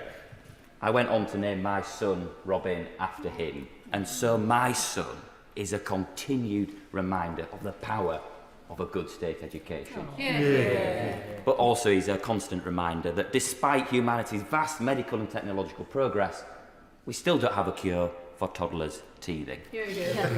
But moving on from religious studies to history, I want to go all the way back to 71 AD, where the Romans are believed to have made York a military base. And I appreciate that a lot has changed over the many millennia since. However, York's role as a military base has not. And Queen Elizabeth Barracks is in Strensall, in my constituency, and I'm very proud to be the first Labour Member of Parliament to represent there. I'm incredibly proud of this government's unwavering commitment to our armed forces and to our veteran community as well. It's important to note that my predecessor, Julian Sturdy, played an important role in protecting and saving those barracks. He also was a forceful advocate for our rural communities, and I want to continue that work. I wish him all the very best for the future after 14 years of service. But as many of you will know, people from Yorkshire are straight talking, no nonsense, and I've been told many times on the campaign trail and since joining here that unfortunately I live up to that stereotype. But I'm not on my own. I've got a great cohort of colleagues on these benches that are representing God's own county. But what's even better is that we've got a Chancellor also from the White Rose contingent, and that means that the best thing is we've got the Yorkshire value of frugality as a national policy, ensuring the public gets good value for money. And how welcome that is after 14 long years of managed decline, as our country finds itself at a critical juncture. Thankfully, the question is no longer who gets to rebuild Britain, but how will we take the mantle on? And I think we can all learn from our colleagues in the York community. Just 40 years ago, on the 9th of July 1984, lightning struck the roof of York Minster and the south transept was destroyed by flames. I'm proud that my dad, an outspoken Yorkshireman, if ever there was one of the Minster apprentices joiners that went on to rebuild it after the Great Fire. The Minster joiners' commitment centres around the values I share, around dedication to duty, service and desperation to rebuild. But there are already groups in York Outer that are embodying these values. Take Bio Yorkshire, their 10-year plan for sustainable innovation. This project harnesses the green revolution that we so badly need for the years ahead. And we're also home to many wonderful SMEs from Wigginton to Weldrake that share our ambition for wealth creation, and we're the government of pro-business and pro-workers too. And it's also fair to say that we've got heroes on the front line of the NHS, and they're a perfect embodiment of the Minster joiners' values, as was the late Frank Dobson, who was born in the village of Dunnington in my constituency. Now, my family have had close encounters with our health service in York, and I come to this place with enormous gratitude to them. I pay the true thanks to them, but words cannot truly get there. I'll be a powerful advocate for them in this place. And these vital public services are at the heart of our communities. We value them so dearly, as do our constituents, and they form the social fabric which allow us all to live rich, happy and content lives. But it's such a shame that so many of these crucial services are evaporating. Now, I remember setting up my first bank account in the village of Haxby, but that bank branch no longer exists. This is not an isolated case. There are now no longer any bank branches left in my constituency. And as is so often the case in this country, it's vulnerable people who go on to pay the price. So the closure of these branches does pose a risk to our vibrant communities. And that's exactly why I'm proud that this government is going to bring forward bank hubs, 350 of them, to maintain valuable access to cash. And that's going to be one of my priorities to campaign for them for York Outer. So now, after a short departure from the earlier history lesson, now is a good time to return, but to skip to 1086 and the Doomsday Book. The village of Copmanthorpe in my constituency earns an explicit mention. Its text is the historical translation of Traders' Village. But, unfortunately, the good enterprising nature of the people of Copmanthorpe, York and North Yorkshire have been taken advantage of by fraudsters. This is an issue close to my heart after spending years combating fraud at the Bank of England, Financial Conduct Authority and the private sector. One of the biggest ever interventions by North Yorkshire Police, conducted this April, found that scammers had targeted £30 million of victims' pensions and life savings, leaving many with nothing. And it was also reported in May this year, a cryptocurrency scam that took on average £7,000 each from dozens of families. And as many of you have noticed, these victims cannot be named, but I dedicate my maiden speech to them. Each of those people affected by fraud are a loved one, a family member, a friend. But fraud is the biggest crime in the UK, and under this Labour government, I want to ensure that there's no safe harbour for fraudsters and no compromise in our pursuit of their schemes. There'll be no escape from justice. But on a more positive note, I've been fortunate enough to meet thousands of constituents who share the wonderful community spirit of York Outer, from New Ayswick Bowls Club to the Island and St Leonard's Hospice, which lovingly cared for my uncle in his last days, to the Wilberforce Trust, who've supported visual and hearing impairments for nearly 2 centuries. Giving back is second nature to the good people of York. And as the new Member of Parliament for York Outer, I'll be tirelessly dedicated to my constituents, and I'll be a strong national campaigner when it comes to improving financial services and tackling fraud. I'm ready and willing to serve the area that's given me so much. And finally, Mr. Deputy Speaker, may I be slightly unconventional and end by thanking the House staff. They have been welcoming to honourable members to this place, and it's clear in their dedication and service. I look forward to working with them in the years ahead. Thank you. Maiden speech, Seamus Logan. Thank you, Sir Edward. I'm grateful for the opportunity to make my maiden speech during this important debate. And like others, I want to congratulate all those who spoke before me, particularly those who are making maiden speeches, not least the Honourable Member for York Outer, who made a very substantial contribution there. Thank you. Now, originally from the village of Dunloy in the northeast of Ireland, I represent the Aberdeenshire North and Murray East constituency in the northeast of Scotland. Now, I paid close attention when the Right Honourable Member for New Forest East was advising us new members on our ambitions for the future, particularly because I want to share my ambition. I'm the first MP for Aberdeenshire North and Murray East, and I hope to be the last MP for Aberdeenshire North and Murray East. This is a coastal area which stretches from the River Spey in the west to Cruden Bay in the south. It is an area noted not only for its industry, but also for the industriousness of its people and its communities. Its long-standing economic strengths are in farming, fishing and associated sectors, including food and drink production, and in more recent times with the oil and gas industries and their supply chain. The area makes a substantial and significant contribution to the nation's energy security and food security. We are now undergoing a new industrial revolution associated with the renewables sector as the world adapts to new challenges. I believe it is our duty in this Parliament to capitalise upon the opportunities that now present themselves in the northeast of Scotland.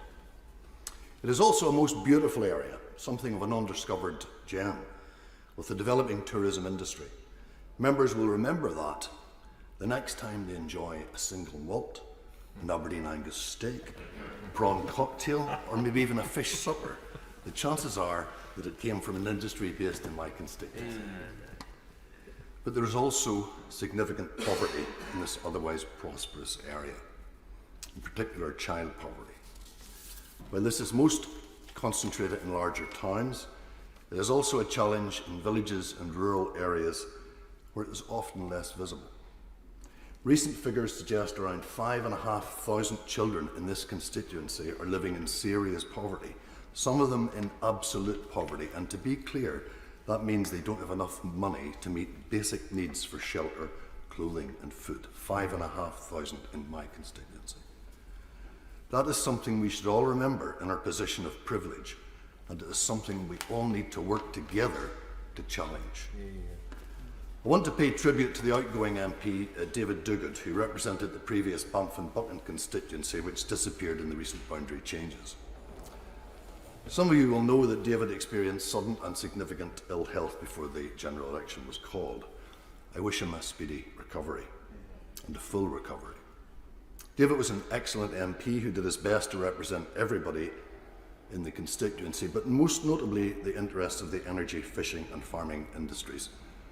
But his efforts were in stark contrast to the way he was treated in the end when he was effectively deselected by his colleagues. I wish David and his family well in whatever their future plans may involve. I also want to acknowledge the work of the last SNP MP in this area, Ely Whiteford, who was an outstanding political representative. Now, today in the King's speech, the government had an opportunity to immediately abolish the harmful two-child cap on child benefit and the notorious rape clause which my former colleague, the outgoing MP for Glasgow Central, Alison Thewlis, worked so hard to end. The failure to do this is an early indictment of their policy position. Now, I was encouraged when I heard contributions from the members for Hackney South and Shoreditch and for, I think it was Hales and Harlington. However, what about the member's contribution from Islington North when he said, no ifs, no buts, just do it? It's simply not good enough for the people of Scotland, an energy-rich nation, to pay so much to heat their homes while so many of their bairns are living in absolute poverty. I will focus on this issue over the course of this Parliament. I will seek to defend the interests of our farming and fishing industries, to protect our public services and to help realise the potential of renewable energy and carbon capture to deliver jobs and economic growth.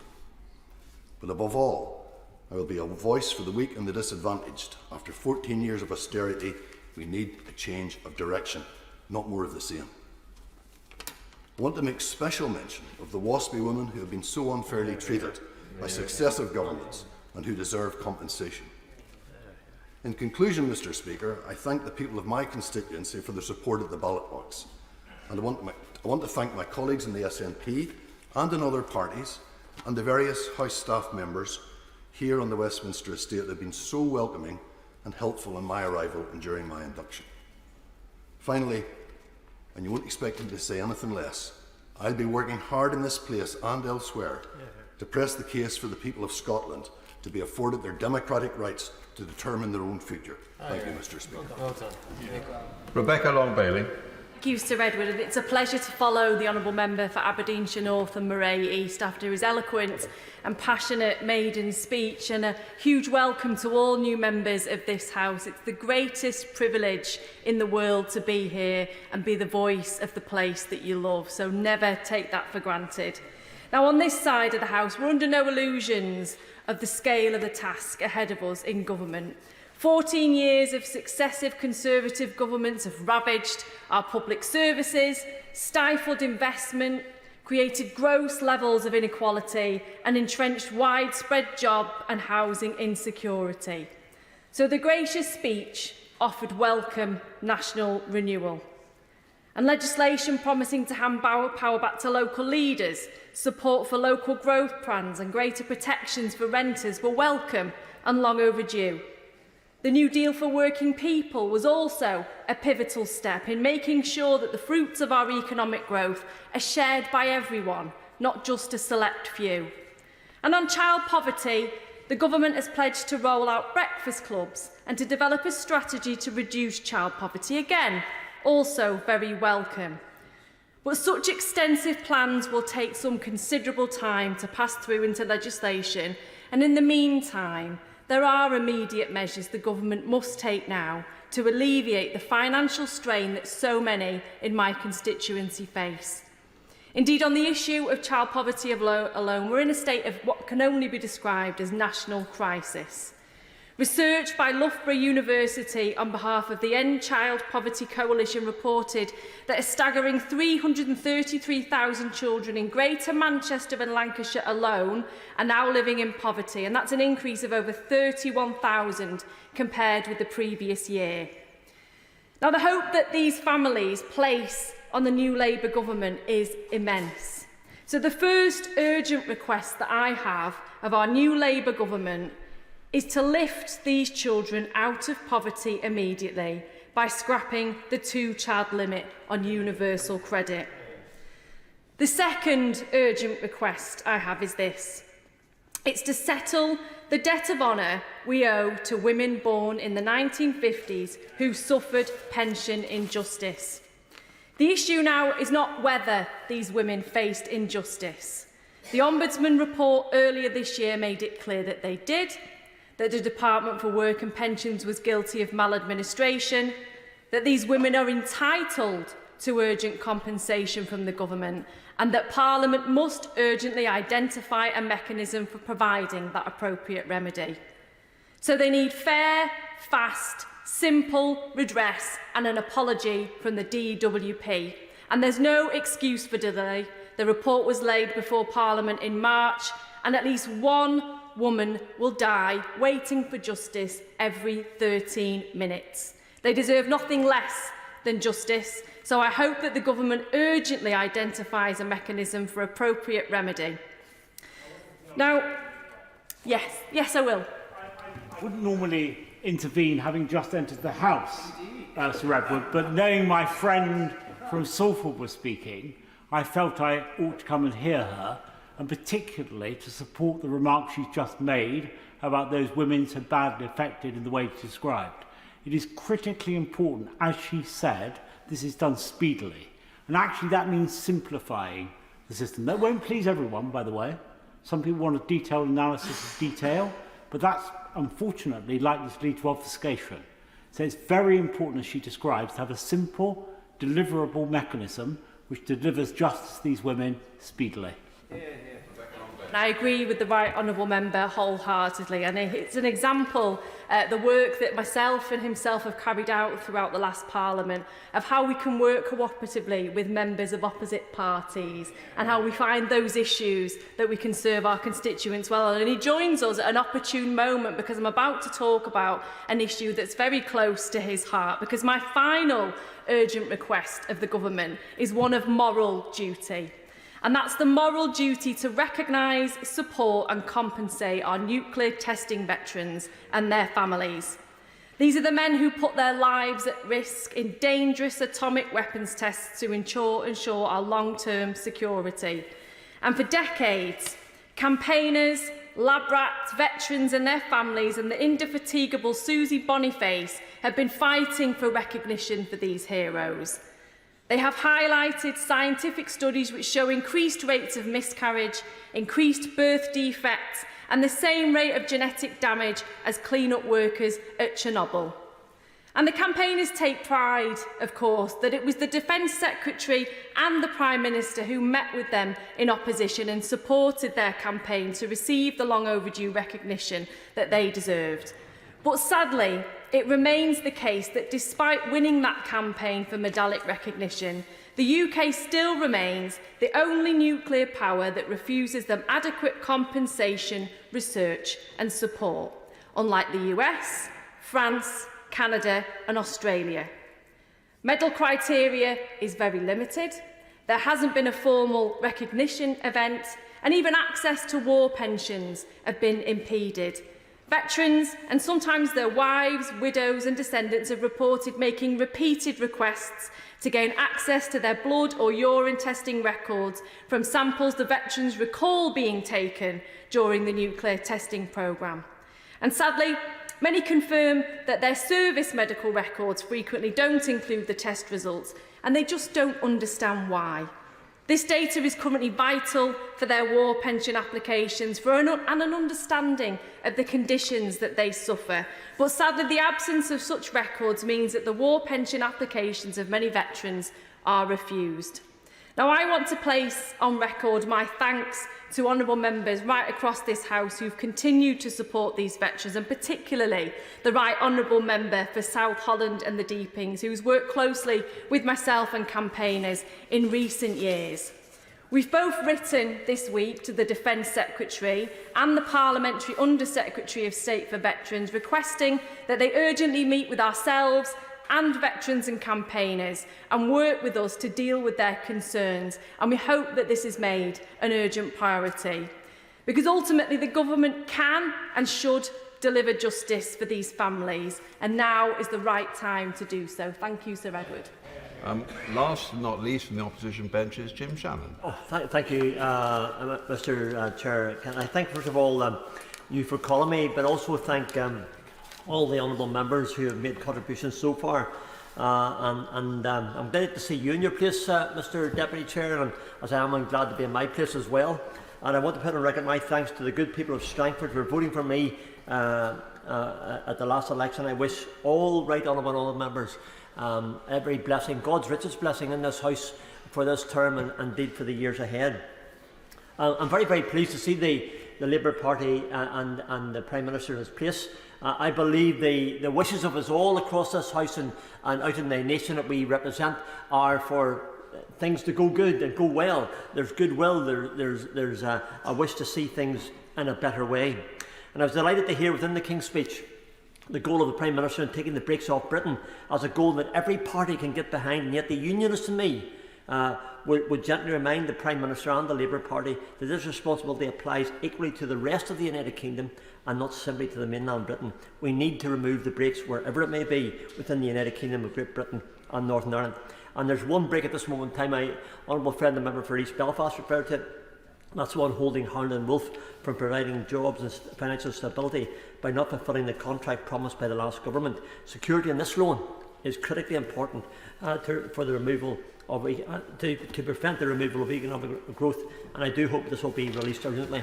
I also welcome the indication that the creation of wealth, which is also a Labour Party priority, is to be, as this is foundational for any nation. I welcome this and look forward to working with the Labour Government to ensure this is spread across all of the United Kingdom, with Northern Ireland being an integral part of that as well. There's work to be done when it comes to Northern Ireland's place within the Union.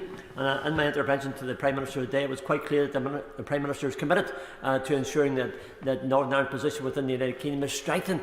And if that is the case, then that's good news. But I look forward to seeing those words become action. My colleagues and I are anxious to continue the work of ensuring that our constituents have the same treatment as the rest of the UK, from shopping for post to import for border controls. And I look forward to meeting with our new Secretary of State for Northern Ireland. The honourable member is in a position to establish that working relationship to the benefit of all within the United Kingdom. There is work to be done on the remnants of the protocol, and I know this must be a priority for this new government. There is also work to be done on establishing an adequate formula for funding. My honourable friend, both friends, East Antrim and East Belfast, referred to the funding formula. And I was on the Northern Ireland Affairs Committee along with my other colleagues. It was clear that all parties on that Northern Ireland Affairs Committee and the government officials were clear that the funding formula was wrong. It had to be addressed.